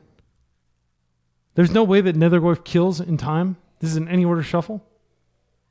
We did not find the Wasteland. We can play out the Nethergoyf. There's no harm in playing it out, frankly. They may not win next turn. This at least protects, it may take all 3 draws before they can win. No, wait, they've got a ponder. So if they draw the ponder, they can win. I'll play this out. Yeah, this is not a good situation for sure. But we've done everything we can. They had to get lucky to have, technically they can create dudes and stuff. Okay, there's the ponder. The next turn they win, but they don't have the blue yet. They're going to play the island. Okay, and now they guaranteed win, unfortunately. Unless there's a way we can mill their deck, which I don't believe there is a way. Yeah, I don't think that we can win anymore. We would need 2 Wastelands in a row, which it's not going to matter. They have the Cavern. So I'll plus here. I'm going to crack the clue. Thoughtseize, maybe. Force of Will. Again, it's not going to matter because they have the Cavern. I'll just play this out, and then I'll attack. I guess it doesn't matter. The game's over before this matters. I'm not even going to... They create a dude. It doesn't matter. It's just like a Shieldred's Edict thing, I think. Okay, they're shuffling, floating. Okay, there's the Cavern. Good game. Yeah. I was right. It was in their hand. Wish we could do something about it. Sure wish we could do something about it. Okay, so now Spellbomb number 4 is probably worth playing here. Edict is quite good. You want your creature removal. Explosives, I don't think this really comes in though. Let's talk about cards that are not very good here. I think we need to keep our Dazes in for sure. Kaito is just not that impactful, in my opinion. Thoughtseize is great. Fatal Push is great. Nethergoyf is great. We just need to end the game quickly. Shieldred's Edict is good because it can kill a Flip Tamiyo, but our deck doesn't generally have trouble killing Flip Tamiyos. Maybe we don't need this. Brazen Borrower kills constructs, and it is pitch. And Barragoyf is not really worth bringing in because it's slower, and because it dies the plow, just like anything else. This hand's fine. This is what we want to do. We want to be applying pressure while disrupting a little bit. And again, to remind everybody, we're up against the European World Champion and European Legacy Champion from Eternal Weekend, and they're on the deck that they won, almost unchanged, 75 they won with. going through 11 rounds of Swiss and then the top 8. This is their natural habitat. They've probably played this matchup hundreds of times, maybe thousands. They play a ton. Okay. If this is just removing this, I will have to endure it. Nomads is fine. That's not our fight.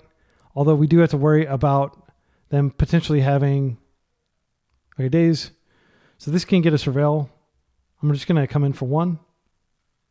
I'm not going to try to do anything to accelerate.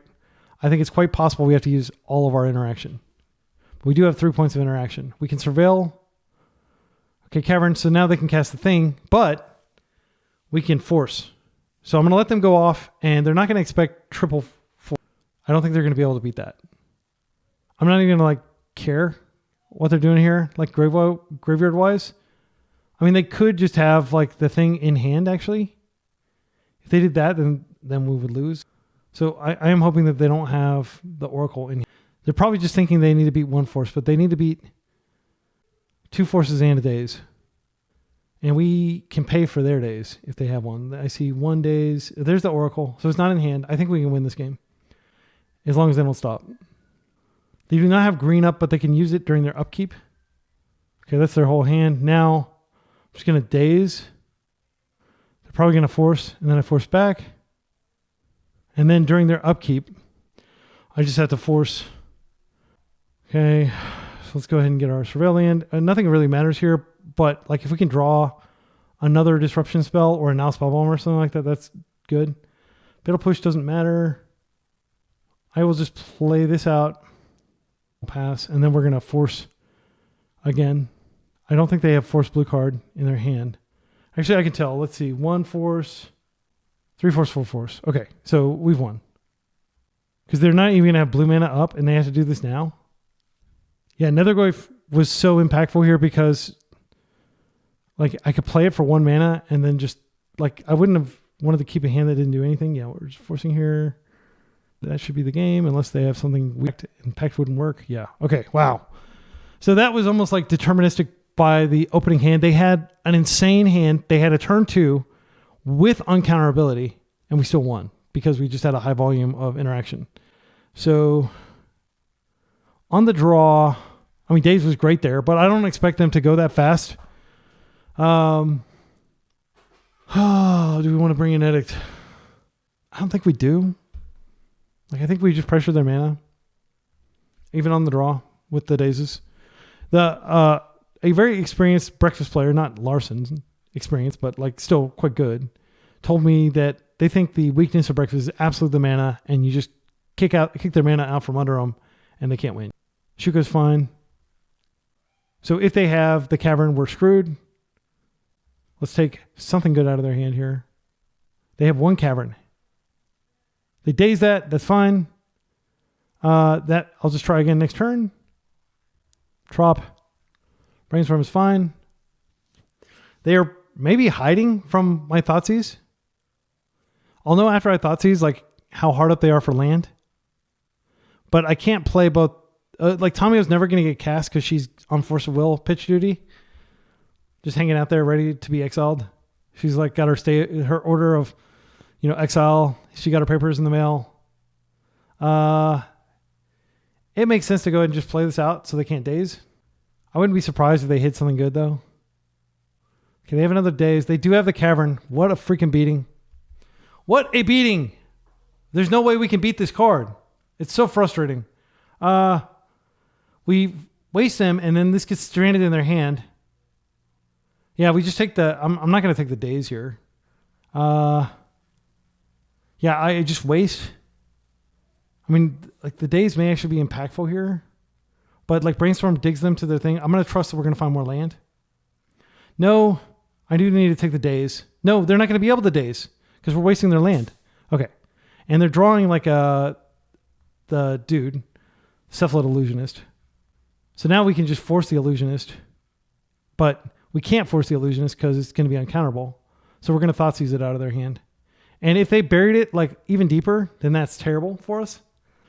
But they are the world champion for a reason. They're giga-brained. Oh my goodness. They freaking hit it even deeper. They hit it even deeper. All right. So the good news is I'm going to take the Brainstorm because they are going to draw the thing and they're going to play it, and then I can just push it. And they won't be able to Daze. All right.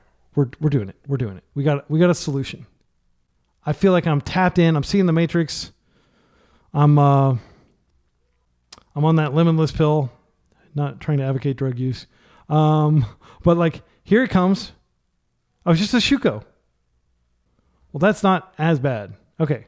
But we are still really, really screwed to Nadu. But they've seen the cards that they know about. I think this is probably a necessary evil. Just in case they do the graveyard route, it's very strong. I'm going to top it. Now, if they play Island Nadu, we're just dead. That's just how it works. Because they'll have a Daze. But if they don't have an island specifically, I do need to get on the table and do something here. Let's see. If they have the wizard, we have the graveyard covered. And then they'll have to pass, and then we will have our mana able to force around Daze. But if they have specifically Trop, yeah, I don't know. I know I need to play this out before Daze is on the table. And now we'll pass. This is the crunch turn. If we get through this turn, I'll feel pretty good. But I'm not feeling that good because we need to waste this. Tamiyo's not that big of a deal. I can push her. They equip her. That's fine. I am going to push her, even though I know that they can do other stuff with her later. She's 3/3. She is on blocking duty, but she is bound for the dustbin. All right. And hopefully they don't draw exceptionally well, but if they do, there's not a lot we can do, unfortunately. We do have Daze covered now, but if they just rip a Nadu and a land, they need to draw both. Ending is annoying. Okay, so this is a real, like, in the tank decision. Okay, do we want to keep this alive so we have pressure? It's not that much pressure. I think we have to let this go. And then hopefully we draw something good. Their hand is Daze, which isn't castable, and one unknown. Certainly a temptation to just draw, but I do want to play out Tamiyo here. I am going to play out, if I play out this Delta, then no, I don't have force. But I actually do have a draw off this. I want to play it just in case I flip like a Bowmaster or something like that that's meaningful. And we're 1 mana away from Hardcast Force. Okay, they have it. So now they just need to play they're immediately cracking because they found Nadu. So the game's over. If they do indeed have Nadu. I mean, we could, this doesn't accomplish anything here. This is necessarily going to come into play. It is necessarily going to get them 2 cards. But we might be able to find a Fatal Push. All right, I'm going to go ahead and just exile their graveyard. So I can at least do something with this trigger on the stack. Let's draw our card. Force Will. Okay, so they get 2 triggers, unfortunately. And they can keep our Tamiyo from ever connecting. Do they find a land with the other one? Great games. Great games. We can force this. It's ugly. It's super duper ugly. But there's a universe in which they don't find another one and they're just drawing 2 cards a turn instead of, okay. I mean, what a freaking disaster. I have literally no hand. I have to draw a Fatal Push here. I have to keep this around so I can trigger proc Fatal Push. Let's Brainstorm. I'll attack and then I'll Brainstorm. This is going to totally kill my Tamiyo, but I don't even need to give him a chance. Unfortunately, this doesn't do it. We could waste this. They're going to get 2 more cards, and they're almost certainly going to find. Bouncing this out of play doesn't do anything. Is our Tamiyo alive for a turn cycle? Yeah, I mean, I hate to say it, but what I have to do is I have to wait and then bounce this out of play so they don't get more triggers, but then they can just replay it and get more triggers, so they'll get even more triggers. But if I keep Tamiyo alive, then I can Fatal Push, and they'll have only gotten 6 or 7 triggers. What a disaster. This deck just smokes me every time. Okay, so actually I won't have the ability. No, I can crack a clue. All right, so she flips. We fought so freaking hard. My goodness, so hard against this deck. I did not want to lose a 4th match in a row, and we can pay for Daze. So, yeah. We have to, and if they attack, they may attack first before they equip. not realizing we have to hope that they punt in that specific way. But they should just equip first. Okay, they're equipping first. So actually now it just comes right back in. I have to wait until after combat. So they're going to get 5 cards this turn. None of this matters. They got another Nadu. Okay. They got an Arco. Like, so even pushing doesn't solve the concede. I'm not going to bother. It's frustrating. Like Cavern, they had to have it. And Cavern was the absolute clutch deciding card in both the games they won. And it was not present in the game that we won. So there's that. It's a tough deck to beat. Good luck with it. I've played against it so much. I've played with it so much. Won a tournament with it, like a 1K with it. I've played tons of leagues with it when Nadu was first spoiled. Sorry if I'm sounding salty. I don't know how you beat the deck when it has, like, they were totally stalled out and we just couldn't get there. Anything else we would have been fine. Mystic Forge combo likely. Yeah, that's from a few days ago. This is good against Mystic Forge. Thoughtseize is great. Wasteland's great. I'm going to keep this. We're on the play. All right, so I'm just going to go ahead and Underground Sea Thoughtseize. Classic anti-combo open. They've got the cool Word of Command avatar there. Okay, they're actually on Pox. So that means we're going to get wasted and not a lot we can do. Smallpox is pretty devastating. They have their own Bowmasters. Inquisition will take our Bowmasters, so we will not be able to answer their Bowmaster. Witherbloom Command is a heck of a card. Smallpox is pretty catastrophic, but they actually don't have that many lands. So I think the play is take the Bowmasters. I don't think they can recur it. The other option is just take the Inquisition. Then they'll waste me. If they fetch a non-basic, I can waste them back, but they're a Pox deck. Like, where's that leading? Inquisition is like a very quick, easy answer to what we're trying to do. But then we have to chill and hold on to Bowmasters. It makes sense to take Witherbloom because it fills up their yard and gets them a Wasteland back. But they need more colors to use it. Leave a comment with the timestamp with what you take here. It's worth noting that Orcish Bowmasters just allows them to immediately cast Hogak. Smallpox is not that strong, again, because they don't have very many lands. I think I'm just going to take Inquisition of Kozilek. Because we're just doing a 1-for-1 exchange here. Yeah, I'll do it.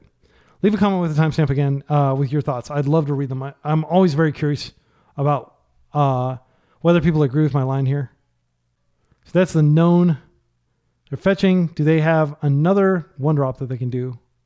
Swamp. Ghost Vacuum. That doesn't really matter against me. They're never going to get the mana. It keeps Nethergoyf in check, but I'm not going to stress. Okay. Now, okay. Daze is fine. I think I'm just going to chill, and what I can do is I can, like, if they play out the Bowmasters for some reason, I can surveil and get another land. Lots of options here. They are going to gradually eat my graveyard, which starts off my Nethergoyf victory, but I'll probably have to try to Tommy victory here without a graveyard. But there's no way that this is a force with all the powerful stuff in their hand. If they get even close to 6 mana, the game's already spiraled way out of control. Mox Diamond is fine.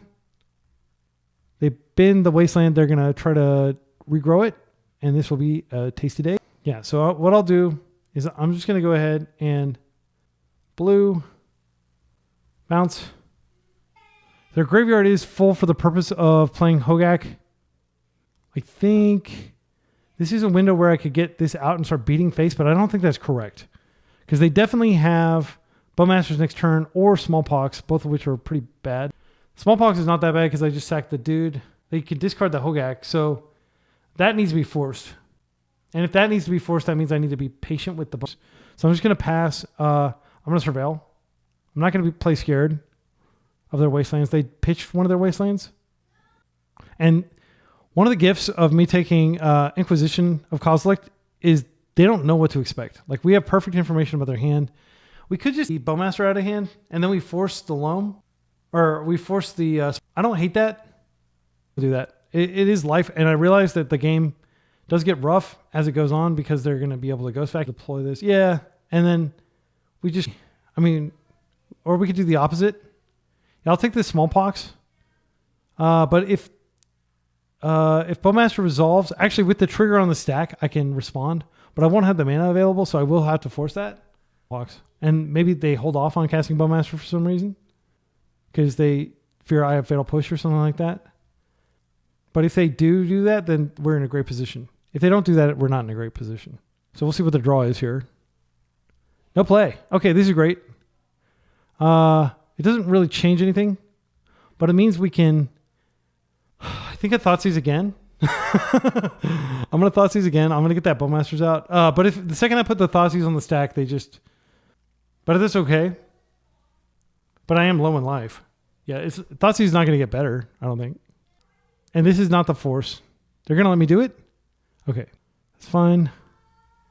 All right, let's take whatever card you have left. You get your ping. I am low in life. This is a very bad matchup for me. I'll take the other Bowmaster. Okay, so I'm glad I cast that. My goodness. Okay, and now let's go ahead and just Bowmaster their Bowmaster before they get priority. So they can't cast...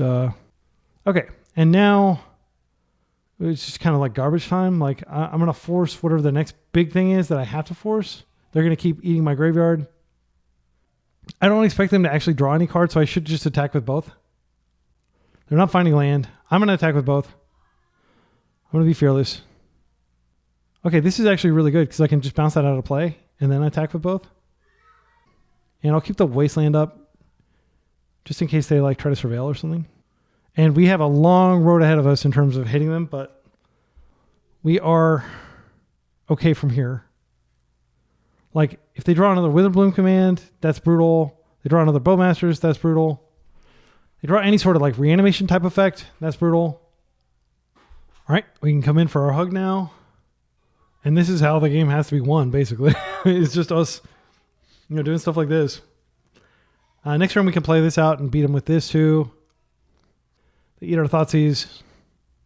Zern Orb, I don't care. That does mean they're probably playing Hatchery, but why wouldn't they play it? It's a Pox deck. All right, another Borrower. That's great. So we'll flash this one in, and then we'll still have one in the tank. Another land. Small Pox. No thank you. The last card is Hogak. I think it actually makes sense to play this one out of hand. I know it's crazy, but if I do that, then I don't have to worry about them discarding me. And my goal is just to beat them down before they can beat me down. So now we're like all in on this beatdown plan. I can play this out and still play this out even if I have to waste if they surveil, which they may do. I'm actually fine if they want to cast Pox now because I've got plenty of stuff to sacrifice. I can just sacrifice the Orc Army. See how it goes. I mean, that Zern Orb is going to give them a couple extra turn cycles. If they have a Bowmaster, the game's just over, unfortunately, because they can immediately put the Hogak in. Is that what this is? Witherbloom? What is this? Life from Loam? Okay, that's fine. Okay, Wasteland. Okay, well, I'm just going to flip blue. Yeah, I'll just do it like this. All right. Hitting them for 8, which is quite a bit. We got it. They didn't even let us see what they were going to draw. Oh. Huh. They actually had a few more. They probably had another turn cycle, so I think that was a premature concession, but I'll take it. Baragoyf is getting in the deck. Absolutely good here. Children's Edict. Oh, now Spellbomb comes in, for sure. They have Loam, but yeah, we need to stop Loam. So cards that come out, Daze. Terrible against their deck. They have tons of... Thoughtseize is pretty bad. It was good there, but it's not good because they just don't have a hand. Like, they dumped... So what we've done is we brought in a Nile Spellbomb, brought in some more beaters. Like this, if they can't answer this is very strong. I think it should go without saying. And then we've got lots of creature interaction. We still got lots of stack interaction. Yeah. Explosives can be okay. It can blow away a bunch of those construct or the flyers, but I'm not that worried about that because Baragoyf will just kind of clean through them eventually. Bowmasters is good against those. Brazen Borrower just being a freaking absolute unit, as always. It's removal when it needs to be a removal. It's a threat when it needs to be a threat. It's a blue card when you need to force something. It's absolutely one of my favorite cards. And one of those cards where I'm like often like, I don't need a Brazen Borrower here. And then I find myself, man, I really wish I'd played Brazen Borrower. Game 2, we got a great hand on the draw. Snap keeping this. Opponent is Mold. So if you're wondering how I'm planning to play this, basically just being extremely reactive. Forcing, if they have like Witherbloom Command or Orcish Bowmasters. Well, Bowmasters, I'll Bowmaster their Bowmaster, but like if they have some sort of like must counter spell, that's what these are for. And then hopefully they don't have discard because I really do want to stick this. It's very good against their deck. Ghost Quarter, love it. Love Ghost Quarter. Shadow Spear, sure. Okay. Yeah, it's like 2 basically dead cards. I think I actually lead with this and it's fine. I want them to Ghost Quarter this. It'd be a mistake for them to do so, but they may do it. And then they're down a land. I'm fine with land, and then I just waste. Shadow Spear is probably not consequential till late in the game, but it's one of those cards, just like Retrofitter Foundry, that can quickly take over the game and become the most important game piece all of a sudden, but it is a symptom of a problem, not the problem itself. I love the art on Ghost Quarter. This is such cool, like high fantasy art. Heather Hudson, shout out to you. Okay, they're not doing anything. That's great. So I don't want to spook them with the Wasteland. Second Wasteland. Well, I'm just going to chill. I want to play this out. I'm going to chill. And we're going to hope that they get wasted out of the game, which is weird to do against a deck that probably has Life on the Loam in it, but we do have our Now Spellbomb here. Get impatient and play the first Bowmasters, please. Swamp. Okay. Urza Saga is fine. All right, I am going to waste that Urza Saga. I'm not going to cast the first Bowmasters. I'm going to be super patient here. Yeah, I'm just going to be patient. Another Force. Not really what I want to see here. Let's go ahead. They float. Okay. Would you like to cast the Bowmasters? All right, we did it. And they aren't quite to the point where they can do stuff, so I think we just chill for a turn cycle. Like, they would need to get a lot of stuff in their graveyard. Yeah, I'm just going to wait until the end step, or wait until they pay mana to like equip or something like that, and then I'll spring in with my Bowmasters. Okay, they didn't do it. All right, I am going to go ahead and just do this. I need to control the material because of, what's his face? Hogak. And then I can block here, and then if they Bowmaster again, I can force. I don't want to do that, but okay, we won the battle. Please Ghost Quarter us.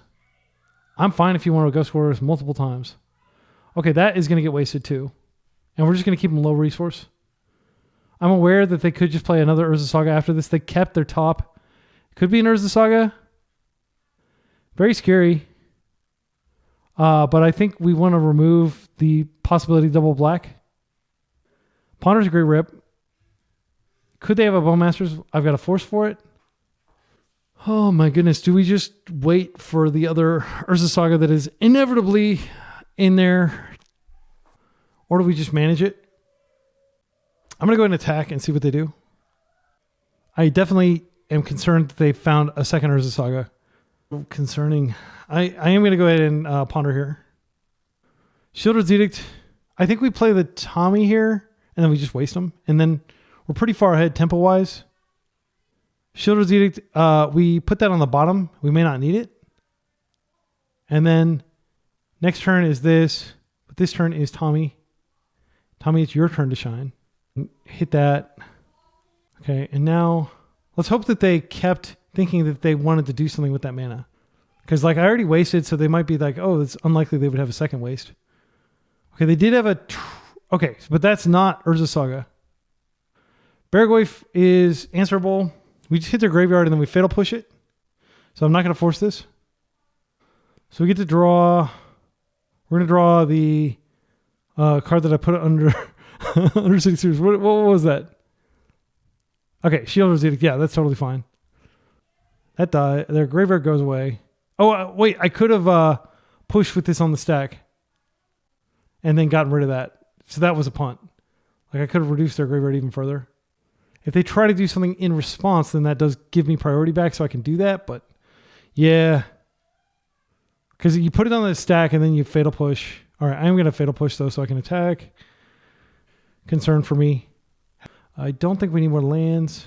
We've got everything we need. We get a clue. I don't know. Like that land, maybe binning that land was a mistake. Because what if they do stuff? I guess I could have kept and maybe invited them to Ghost Quarter here. Hatchery. Okay. If they can Ghost Quarter their own hatchery to create a blocker. Grist creates one body and then it dies. I think what we're going to do is we're going to try to Tamiyo Ultimate here. I'm going to let it resolve because I can just edit it, but maybe that's greedy. They've got one card left in hand. It does fill up their graveyard a little bit. I think we hold the edict for something else because it can answer. Creating a token is a problem. I don't care about this body. I can just ram it right into hatchery if they want to use their hatchery to try to stem the damage. I do need another blue card though. Hopefully I rip a blue. All right, Fatal Push is great. I'm going to go ahead and come in. I'm just going to let them trade with Bowmaster. But actually, wait, these are just flying, right? Yeah, okay. I was thinking of Pinnacle Emissary, which has a restriction that it has to be non-flying creatures. Or that it can only block flying creatures. But because that's printed in the same set, I got those two confused. Okay, I'm going to let this go. They could just suit up one of their dudes. They are going to let it trigger one more time, though. So I have 2 points of interaction here. Thoughtseize. I think we just let them go here. Their graveyard is getting pretty stacked, and they could use this to play out because like they would have 4. They would actually have exactly what they need to go if they had Hogak in hand, which is super scary. I think this is. I mean, they may have Bowmaster. Okay. They get 2 dudes. So my Wasteland earlier was definitely ineffectual. And now Hogak? No, wait. What is this? So had I kept that land on top? Oh, no. I think I do want to stop this because this lets them get back stuff. Yeah, if I draw a blue card, I probably will force this. Okay, I think we just force this, and then they're out of gas completely. They're going to get back a land. Yeah, I don't want them to mill because they might find Hogak. I'm going to go ahead and force this. And then I'm going to hope to draw here. I can go ahead and attack in because if they get Hogak, that works so well. That's perfect. Okay, let's just go ahead and attack in. And if they trade with the Bowmaster, I don't even care.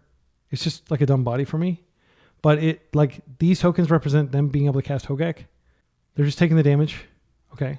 Now let's go ahead and what we're going to try to do when we flip this is, so I don't think we need and then I can just shuffle away.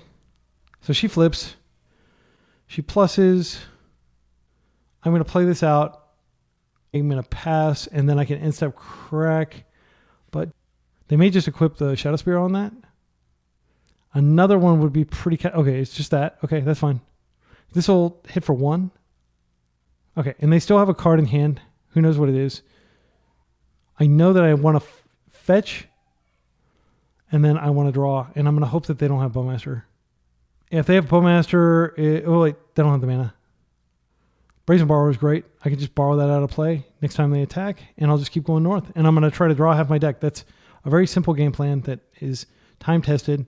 I can swing in if they want to trade. I'll offer them that trade. There's no blocking up here. They are not blocking. Okay. So we have double Brazen Borrower. Okay, I'm just going to Brazen Borrower both of these things out of play and let them take my Shieldred's Edict. And they have one more card. They take 2 damage from this. Last card is Bowmaster. Witherbloom. Life from the Loam. Okay, that is a game plan, but it's a slow one. And it involves doing more damage to themselves when I am doing damage to them. So I can definitely play this out. That is a little late, but it's not unwelcome. I think we just go ahead and hit it. That does turn off the ability to play Brazen Borrower this turn cycle. But we might draw like a Nethergoyf. Fatal Push, not bad. Okay, so I'll just come in for 1 here, and we have the clue crack. I think we actually crack the clue now. Yeah, I think we do it just to minimize the risk of them having Wasteland. Oh, yeah. Waste in their upkeep, and then it'll have Summoning Sickness, and they won't be able to equip. So I'm going to set a stop in their upkeep. It's kind of a weird play. Doing 1 damage. They're going to get 2 of the dudes, but I'm going to draw half my deck. I don't want them to disrupt that. Okay, and they're dropping to 6. They get them, but they're summoning sick. And I get to draw half my deck. And unless you have Bowmaster in hand, which I have a Fatal Push for, then you are not going to beat me with half my deck in my hand. Ghost Quarter, that was... Okay, they still have one card, and it could absolutely be Bowmaster Smallpox. Okay, so that does take my card. My heart's beating. Am I actually going to win a match? We'll see. I think what I do is I just draw half my deck, and then I play like 3 Nethergoyfs. And you're welcome to continue playing. But I am going to win this game. I will not lose this game from here. I refuse to lose this game. Okay, cool. We finally broke our cold streak there. I'm going to keep going. I want to finish out this match. I know this is like a very long video. Thanks for bearing with me. This is a very tough deck to play. It's a very powerful deck, but it uses the whole brain. Let's put it that way. All right. We are finally up against a combo deck. Like all day long, I've wanted to disassemble a combo deck. Let's see if we can. We have now Spellbomb, turn 1. They are likely on like Epic Gamble type. Yeah, they play like a lot of Riddlesmith, Epic Gamble. Quantum Riddler is a really cool card. And yeah, it looks like it's like kind of like Epic Gamble with Quantum Riddler is how I'm reading this. This deck does use graveyard Echo Vions, but like often they'll have like an LED with the Echo on the stack. So this Daze is going to be doing some heavy lifting, but I do think it's correct to go ahead and play out the Spellbomb. So I'll keep this. Turn 2, we have Orcish Bowmasters. Like Nethergoyf, of course, would be awesome. I'd love to play out my Nethergoyf, but I don't think we have the luxury in like against a turn 1 combo deck. We just got super lucky. We're on the play. But this is not a lock. Like we have Daze is doing a lot of load bearing. And now Spellbomb, of course. All right. So we could lose to their backup plan, unfortunately. That is something that I frequently lose to against these types of decks. Okay. And now... Okay. That's not that bad. So let's go ahead and... Oh, Kaito's good. I'm just going to hold up Orcish Bowmasters. It's going to be way better than Nethergoyf. We can always play Nethergoyf later. All right. Would love for them to cast something that I can Daze. 3 mana. Okay, Bobble. So this is basically on for sure. Which sucks. So we are going to go ahead and do this in step. We can get Kaito out, but it's a great cost because they have this Urza Saga. They can go get LED, and then we're pretty cooked. Force is an insane card because even if they go get LED and go all in on it, then we can stop them. So I think the play is go ahead and get this land out, just see what we can put in the yard, and then I'll play a Nethergoyf, and then I'll pass. That is, like, this gives toughness to our Nethergoyf. We want him to be in tip-top shape. Doing this means that we do not get a card off of Spellbomb. I'm not going to attack into the Urza Saga. So we just have to beat really giant constructs, and I think we'll be okay. Okay, yeah, they're quite large. They're quite in charge. This could be like a Pithy Needle. I'm not sure if they play that. Pirate Spellbomb to blow up our Orcish Bowmaster. That is scary. Oh my goodness. So if we find a Fatal Push, we could push this out of the way. Oh no, we don't have the mana. I think we just have to take the 5. I mean, I hate to say it, but I'm probably just going to have to attack him with everything to get Kaito out and stun and distract them for a few turn cycles. It doesn't sound like a good plan. Yeah, I'll take this 5. Another one. Okay, we just weren't meant to win this game, frankly. Like we have all the interaction and everything, but it doesn't matter if our opponent's never going to put any spells on the stack. And that's an angle that combo decks have at their disposal. Okay, so options. I actually think just playing out Kaito and stunning, the fact that they got this uncounterably. So if we kamikaze to get this procced, it's pretty bad. Yeah, I think we just have to use the Kaito here and stun and just to try to desperately buy time. What are we even looking for? We're looking for Brazen Borrower. More Nethergoyfs could work. This will go to the yard and make our Nethergoyf bigger. And my goal is to get Nethergoyf bigger than this, but I think that's very difficult to do. Because we have Artifact that goes to the yard. We can eventually get a land instant. So this, oh no, there's already instant. Yeah, it'd be hard to get this big enough. If they blow up our Orcish Bowmaster, yeah. I am going to play the Kaito. Blue, blue, black. And then now they have to choose whether they want to blow up our Kaito or but your buddy can. All right. And like, this is a glass cannon deck, but it has a great plan B. And I'll just play two double Urza Saga. Unfortunately, that happens. So we're going to chump with our Orc army here. Hopefully they go all in with some crazy line. They have sacked some artifacts here, so it's possible that our Netherwolf could get big enough. But they can just make more dudes. This is still turned on. Okay, another bauble. I will block. Interestingly, if I plus this, is it actually big enough to hit them? No, because they can make it 5. Oh, wow. Oh, what are they doing here? Blue, please do something crazy. You don't need to do anything from this position. You can just win. This draws them just one card. I think it's fine. Like, I could be wrong. They get a card. Like, if they do like some crazy line where they're like dumping their hand or something, it could be pretty bad. Okay, it's just warping out. That's fine. I'm glad I didn't force that. Wasteland would still be welcome. Okay. Let's think about this. So, I think at this point, I absolutely need to hit their guard. I would love to find a Brazen Borrower or a Brainstorm. Okay, that is a good starting point. Their guard is gone. This is stouter. I am going to go ahead and Brainstorm now. I think Force is still pretty important, but we don't need these. I think I'm going to put this back. I'm going to fetch, and I'm going to try to now Spellbomb. Actually, there's no reason to keep this Force in hand because we might have the option of... So I'm going to put that back. Now I'm going to play this out. Was that a mistake? No, because I had to fetch. And now I'm going to just now Spellbomb again and draw through. I'm just spinning my wheels here, desperately trying to find something that interacts, like a Fatal Push, anything, so that I can attack with confidence here. Hit you again. Now, if I find Brazen Borrower, it doesn't do it. It has to be like a Fatal Push. Tamiyo, okay. That's not terrible. So let's +1. I can attack in. They make it, and then I die, so I don't want to attack in. I think Netherwolf has to die here. I think it's worth to keep this alive. I can potentially bring my Netherwolf back. It feels bad. I think Tamiyo is probably more important just because she can draw me clues, which can help me answer this. This can stun next turn. Yeah. Okay, I'm thinking really hard. I'm doing my best from this impossible situation of back-to-back Urza Sagas out of a combo deck where we had to keep Force Blue card the entire time so we wouldn't get comboed. Please just play a freaking LED. Please LED me. Okay, they're going to get yet another dude. These are huge. Are we even alive here? If they get like a, what's it called? Like the Lava Spur Boots, I don't even think we live. They get an Aether Spellbomb. What are they attacking? Are they attacking me?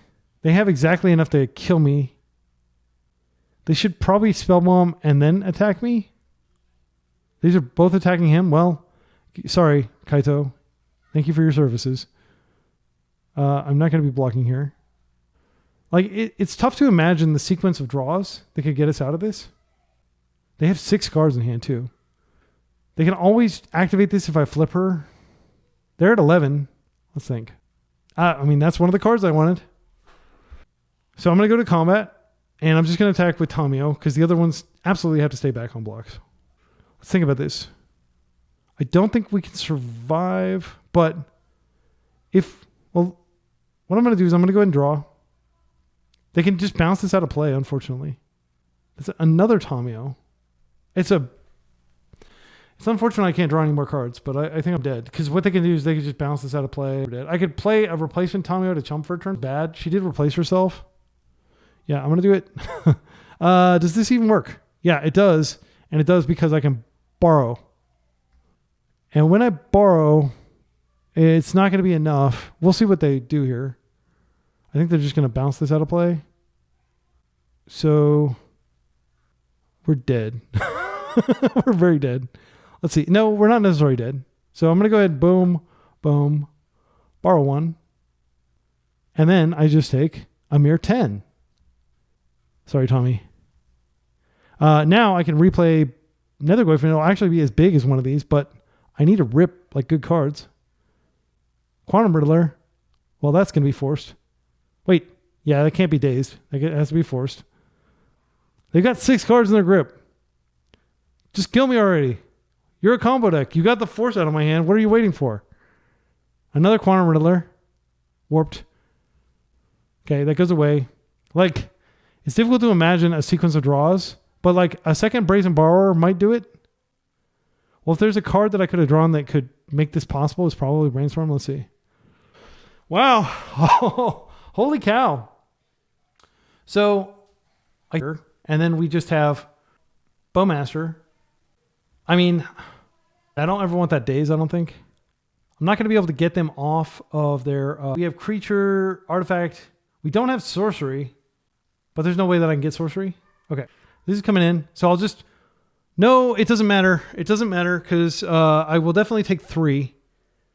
Yeah, we'll just see if they screw up. But like, there's no way that I win, unfortunately, because there's 3 bodies here.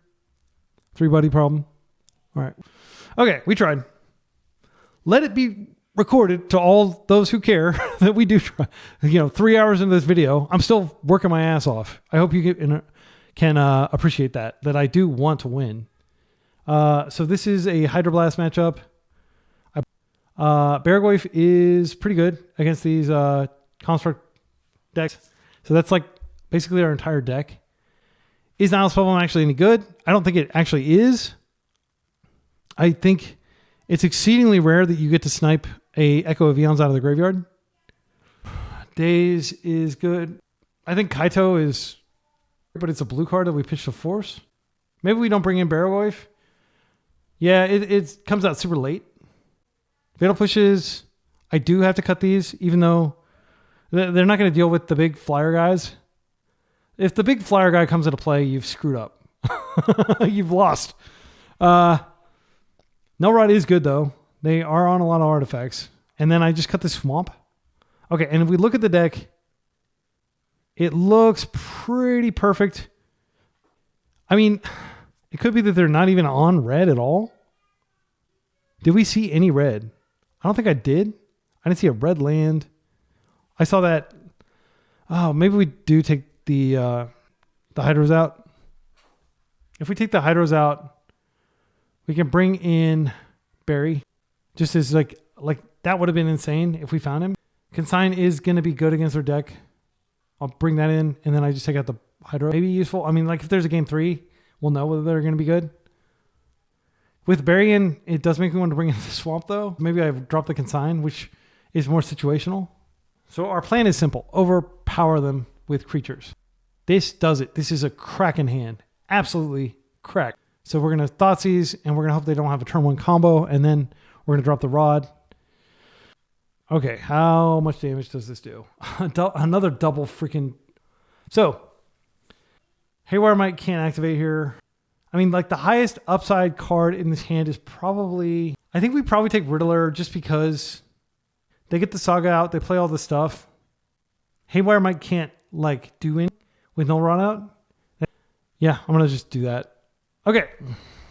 That feels bad, taking Quantum Riddler, which they're unlikely. I guess technically they could use it the first turn. They could land and then, yeah.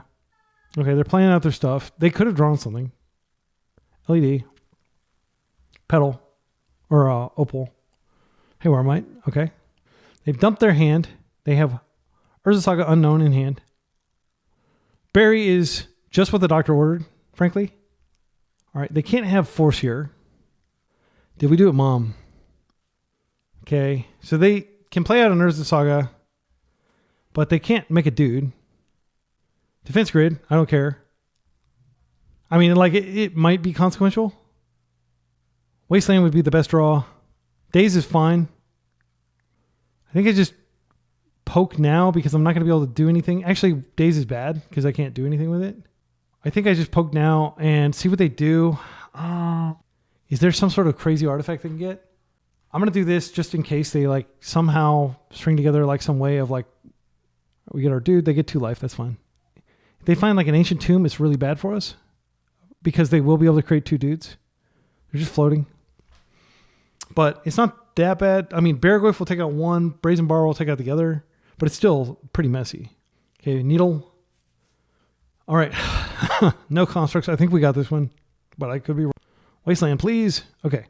So I think the play here is line up land number 3. Nothing really to bounce out. The other option is just to go, and I think that's probably actually the correct play.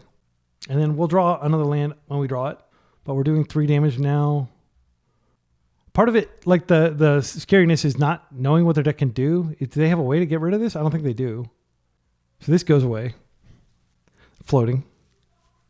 I think the Urza Saga thing is the scariest thing they can do. So I think we've won. But we played so slowly, they're just going to make us beat them down, I guess.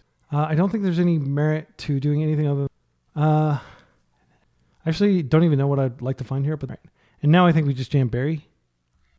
We're not going to be able to counter them because of the defense grid. And they're going to see our sideboard strategy, but that's fine. This will end them very quickly. I think they're not dead on board, but they're one away from being dead on board. Okay, I scooped. Okay, so I think our strategy is fine. It's going to be harder to win on the draw. I didn't see any red. I think the consigns come in and some of the dazes come out. I wouldn't mind taking all the dazes out. I didn't see anything that does anything with the graveyard, though. It's possible that we just want the fatal pushes in, just in case like one of the things slips by us. I mean, they drew both of those games. They drew 2 Urza Sagas. That's not necessarily how it's going to go every game. And they may have seen the Baraglyph and thought, okay, maybe this Saga, like I shouldn't keep a Saga hand. So I don't want to go too low. I could shave Berry. Fatal pushes. I could also shave Nethergoyfs. They're not going after our mana. And this just isn't as big as their giant threats. Baraglyph at least trades. No, like I feel that's wrong. Yeah, I think I'm just going to keep it. I do need to respect their combo. Again, they're like a LED hand, like deck. I think we should mull.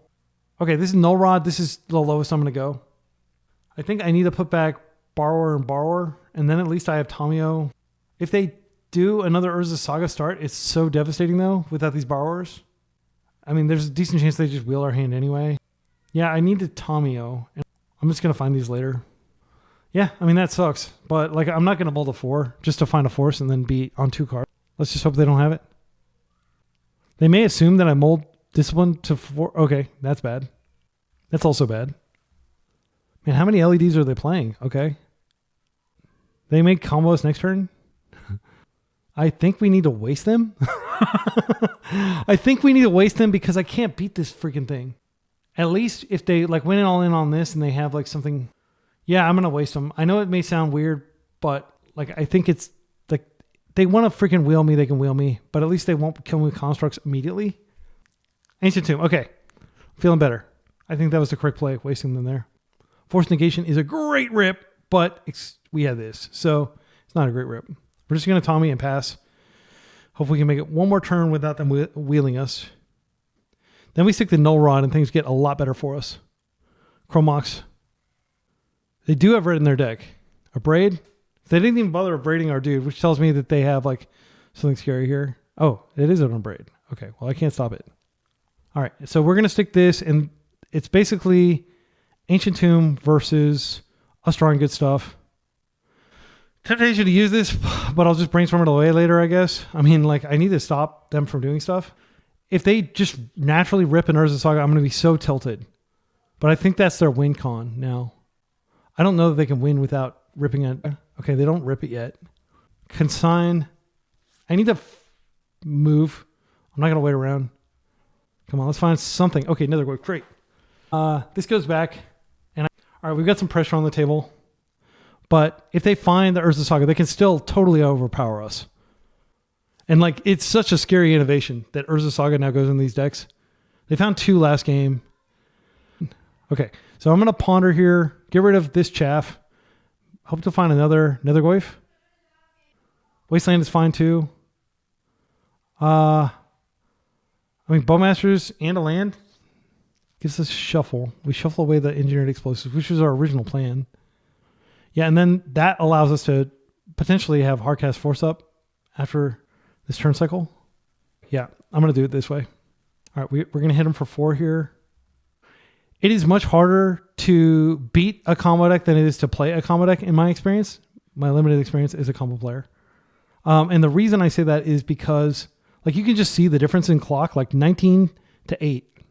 Like I used 3 times as much time, maybe 4, trying to figure out how to defuse the bomb that they were doing. All right, so that is a 2-2 so far, and we're going to go into the final video of the league, and then I'm going to take my kids to play basketball.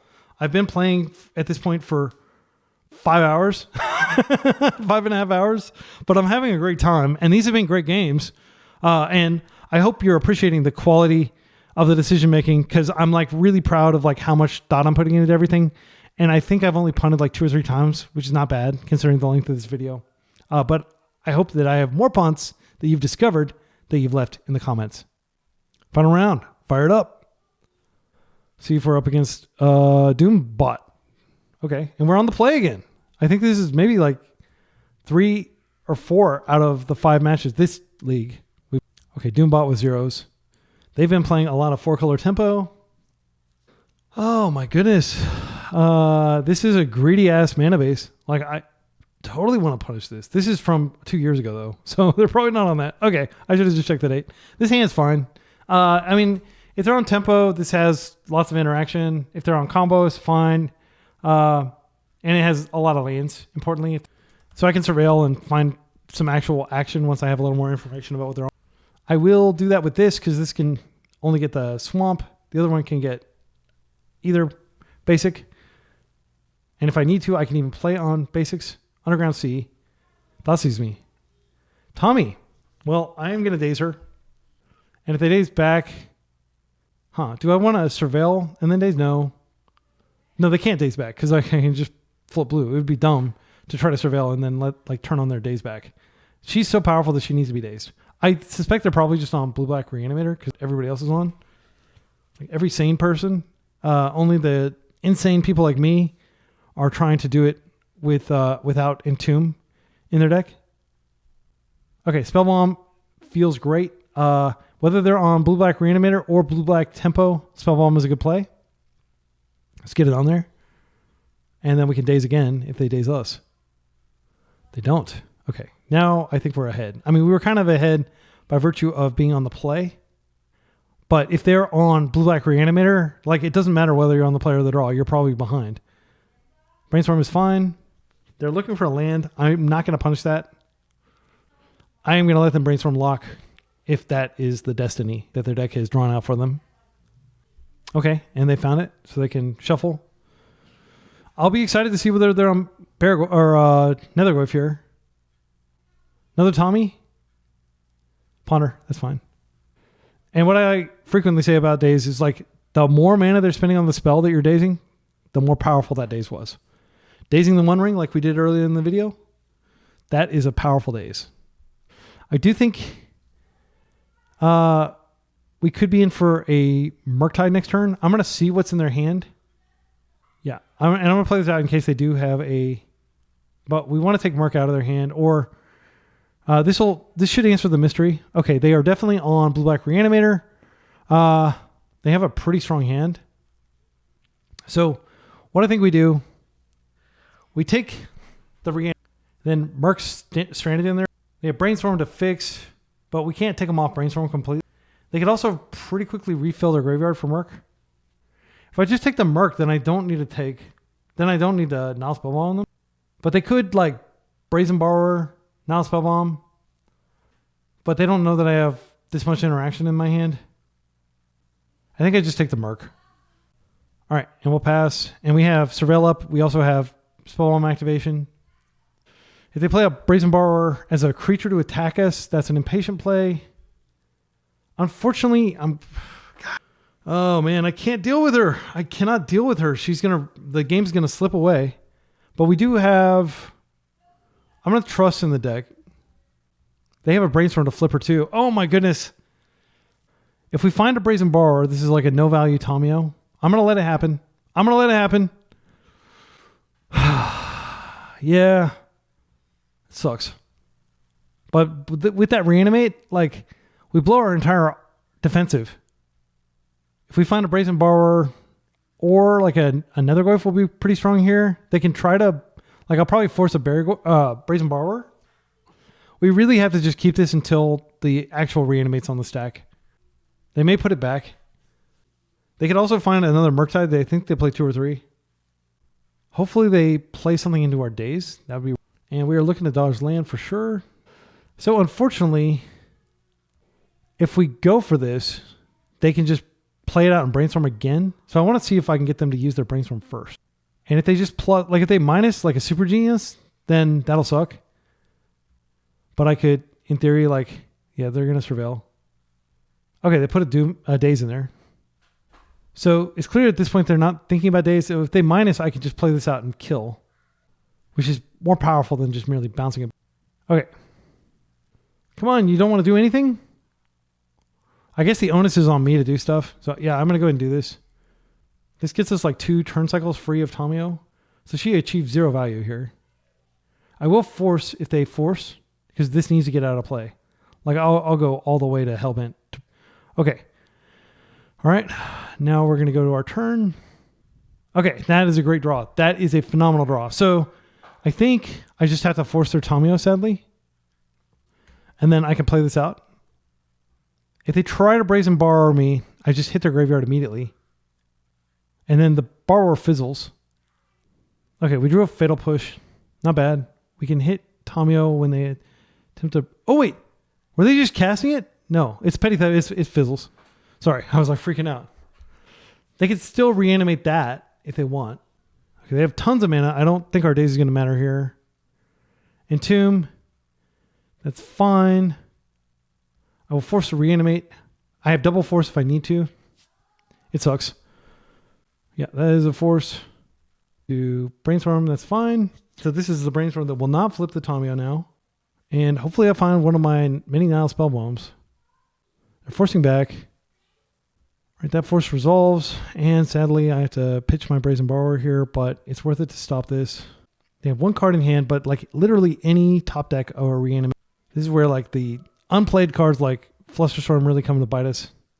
We're going to go ahead and play the Tommy, and I'm just going to push her. And we're going to go to full Hellbent mode because I need to stop her. I don't want them getting... And I want to have my mana up in case... So next turn I can just... Dude. So it's basically the top of my deck versus the top of your deck. And my deck has a bunch of Nile Spellbombs in it. Or has 1 more Nile... Or 2 more Nile Spellbombs. Because I'm a mad lad who plays 3. But that might... Okay, Nethergoyf. I think Nethergoyf is better than playing this out. Especially because... Yeah, I'm just going to play it out. And we're going to see whether they rip a freaking reanimate. It's certainly possible. Certainly possible for them to find a reanimation effect. They've only used 1 of 4 or 5 in their deck. We got lucky. Force of Will. Oh, how badly I wish I had a card to go with that. I'm going to swing in. Like every time we hit them, we're reducing the likelihood of them being able to do their thing. I should have actually played that out before combat. I'm going to play it out. There's no downside. Like if they countered it though, I would have done more damage. So now they're going to know that like the coast is kind of clear, but I didn't want to get this dazed. I've used both of my borrowers. Wow, they scooped to that. Holy guacamole. That was freaking fireworks. My goodness. I feel very proud of myself for handling that situation the way I did. I hope that doesn't come across as immodest, but like it's very difficult to beat this extremely overpowered deck. And okay, so Fatal Push, I'd go down to 2 on. And then we cut a... I've been cutting Dazes. I think Dazes do come out. And then we don't even have to cut the Fatal Push. Oh, it was good there. We can't play Barragoyf against this deck. Just don't even think about it. It's a trap. Or they will Thoughtseize it and they will reanimate it. It always happens. I don't think this comes in here. And then if we get to be on the play again, we will bring the Dazes back in. Insane hand. I would love to have black, but like I'm not going to turn down a turn 1 Spellbomb against their graveyard deck. And we have a basic too, which is nice.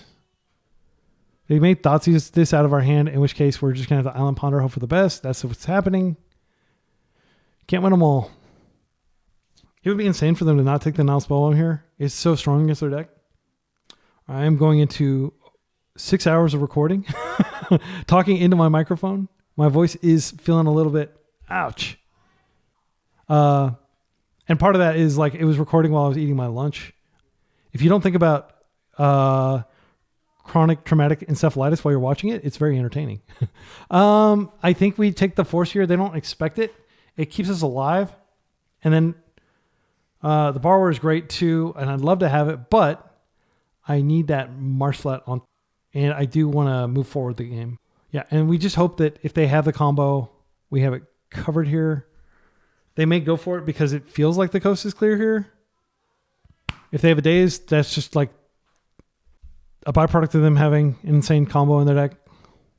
Can't win them all. Okay. So I am going to Thoughtseize them here and hope that they don't just Entomb in response.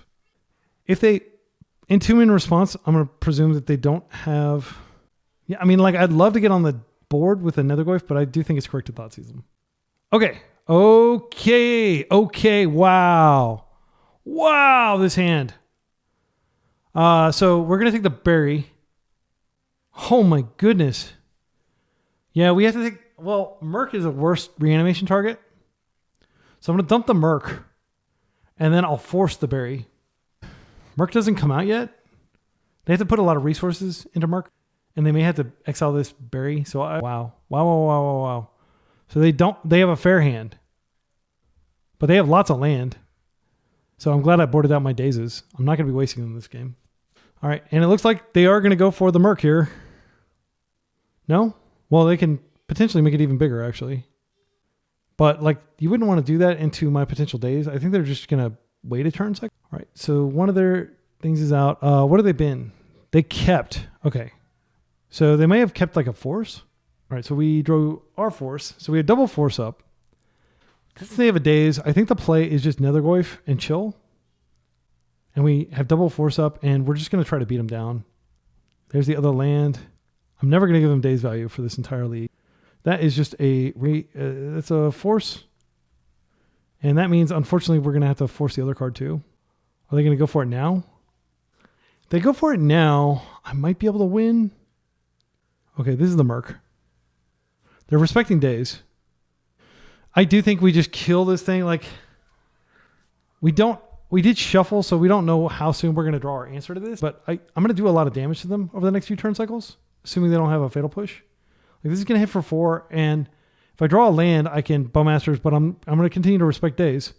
Okay, so we'll just Tommy instead, and we just have to hope this is good enough. Like, if they get Barragoyf out, it's super scary.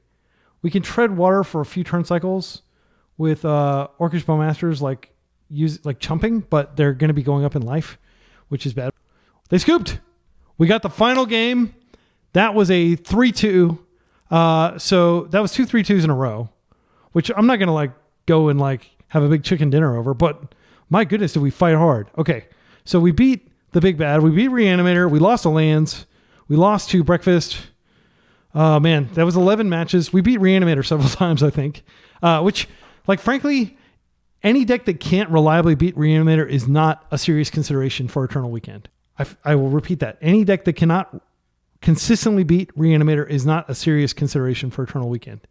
It will be what you get paired up against, not necessarily in the early rounds, but toward the end of the day. It's just going to be back to back. Let's take a look at the list, though.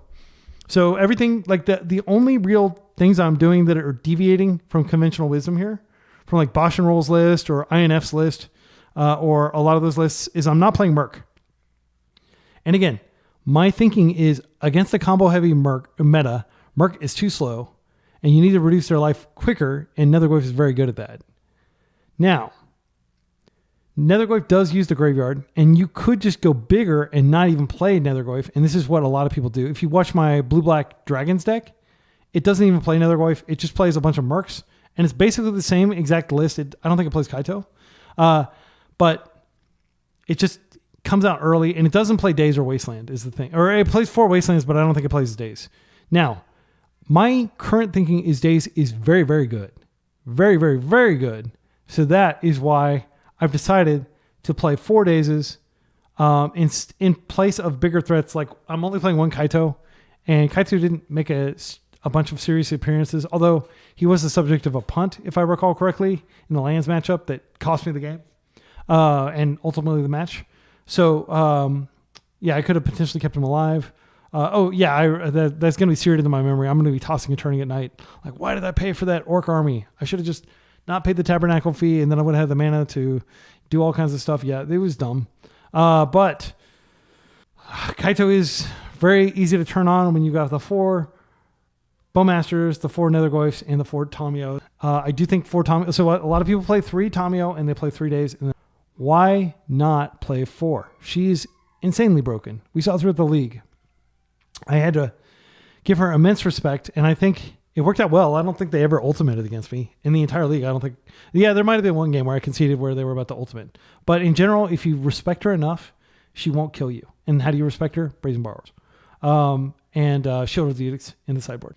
So, yeah, this is what I would take if I were going to Eternal Weekend. I would almost certainly take this exact 75. The sideboard feels extremely solid. 3 now Spellbombs feels right. I don't think the 4th one is necessary in this matchup because you've got a lot of anti-combo. But if you're doing like a no reserve list deck, like the ones I frequently play, the blue-black Mockingbird deck, then you probably do want all 4 main because you're just going to keep running into Reanimator. And we saw just this is the best card against Reanimator. It's the best card against Breakfast. Not necessarily, but usually. It's the best card against lands. It's the best card against, like, it's one of the best cards in Legacy right now. And it is criminal that people are still playing cards like Surgical. I'm sorry, Surgical is a freaking joke right now. It's criminal that people are playing Fairy Macabre when they have access to potential Nile Spellbomb. Like, I can understand a mono white deck playing Fairy Macabre, but yeah, like Nile Spellbomb is the best graveyard interaction spell in the history of Magic the Gathering. Don't get it twisted. Carry these. Get the nice retro border, which I probably need to upgrade these. I'm not sure how much it costs. Let's check. Never mind. They're like 11 tickets each. I like playing with nice retro borders, but I don't like them that much. I would rather have like $45 if it's functionally identical. Yeah, like this is a fun list to play. I hope you're enjoying these leagues. I hope you, if you've watched this far, leave a comment and tell me like, hey, I really enjoyed, I enjoyed some of those matches. Hopefully you have lots of thoughts on plays that I could have made that were better. Certainly it's easy to think like, oh, that was a dumb punt after you see what happens as a result of that decision. But like, I always appreciate people who can kind of like pause and think for a moment and then comment without seeing the actual outcome. Like, I'm worried that this is going to lead to this kind of outcome. Oh no, it was actually all right because of this happened, or, oh yeah, I was right. I was, vindicated in my concern that was going to lead to a certain series of events happening. That this sort of stuff is super helpful for me. If you haven't noticed, I respond to literally every comment on my channel. I can't promise I'm going to be able to do that forever, but with the current like level of interest, I can do that for sure.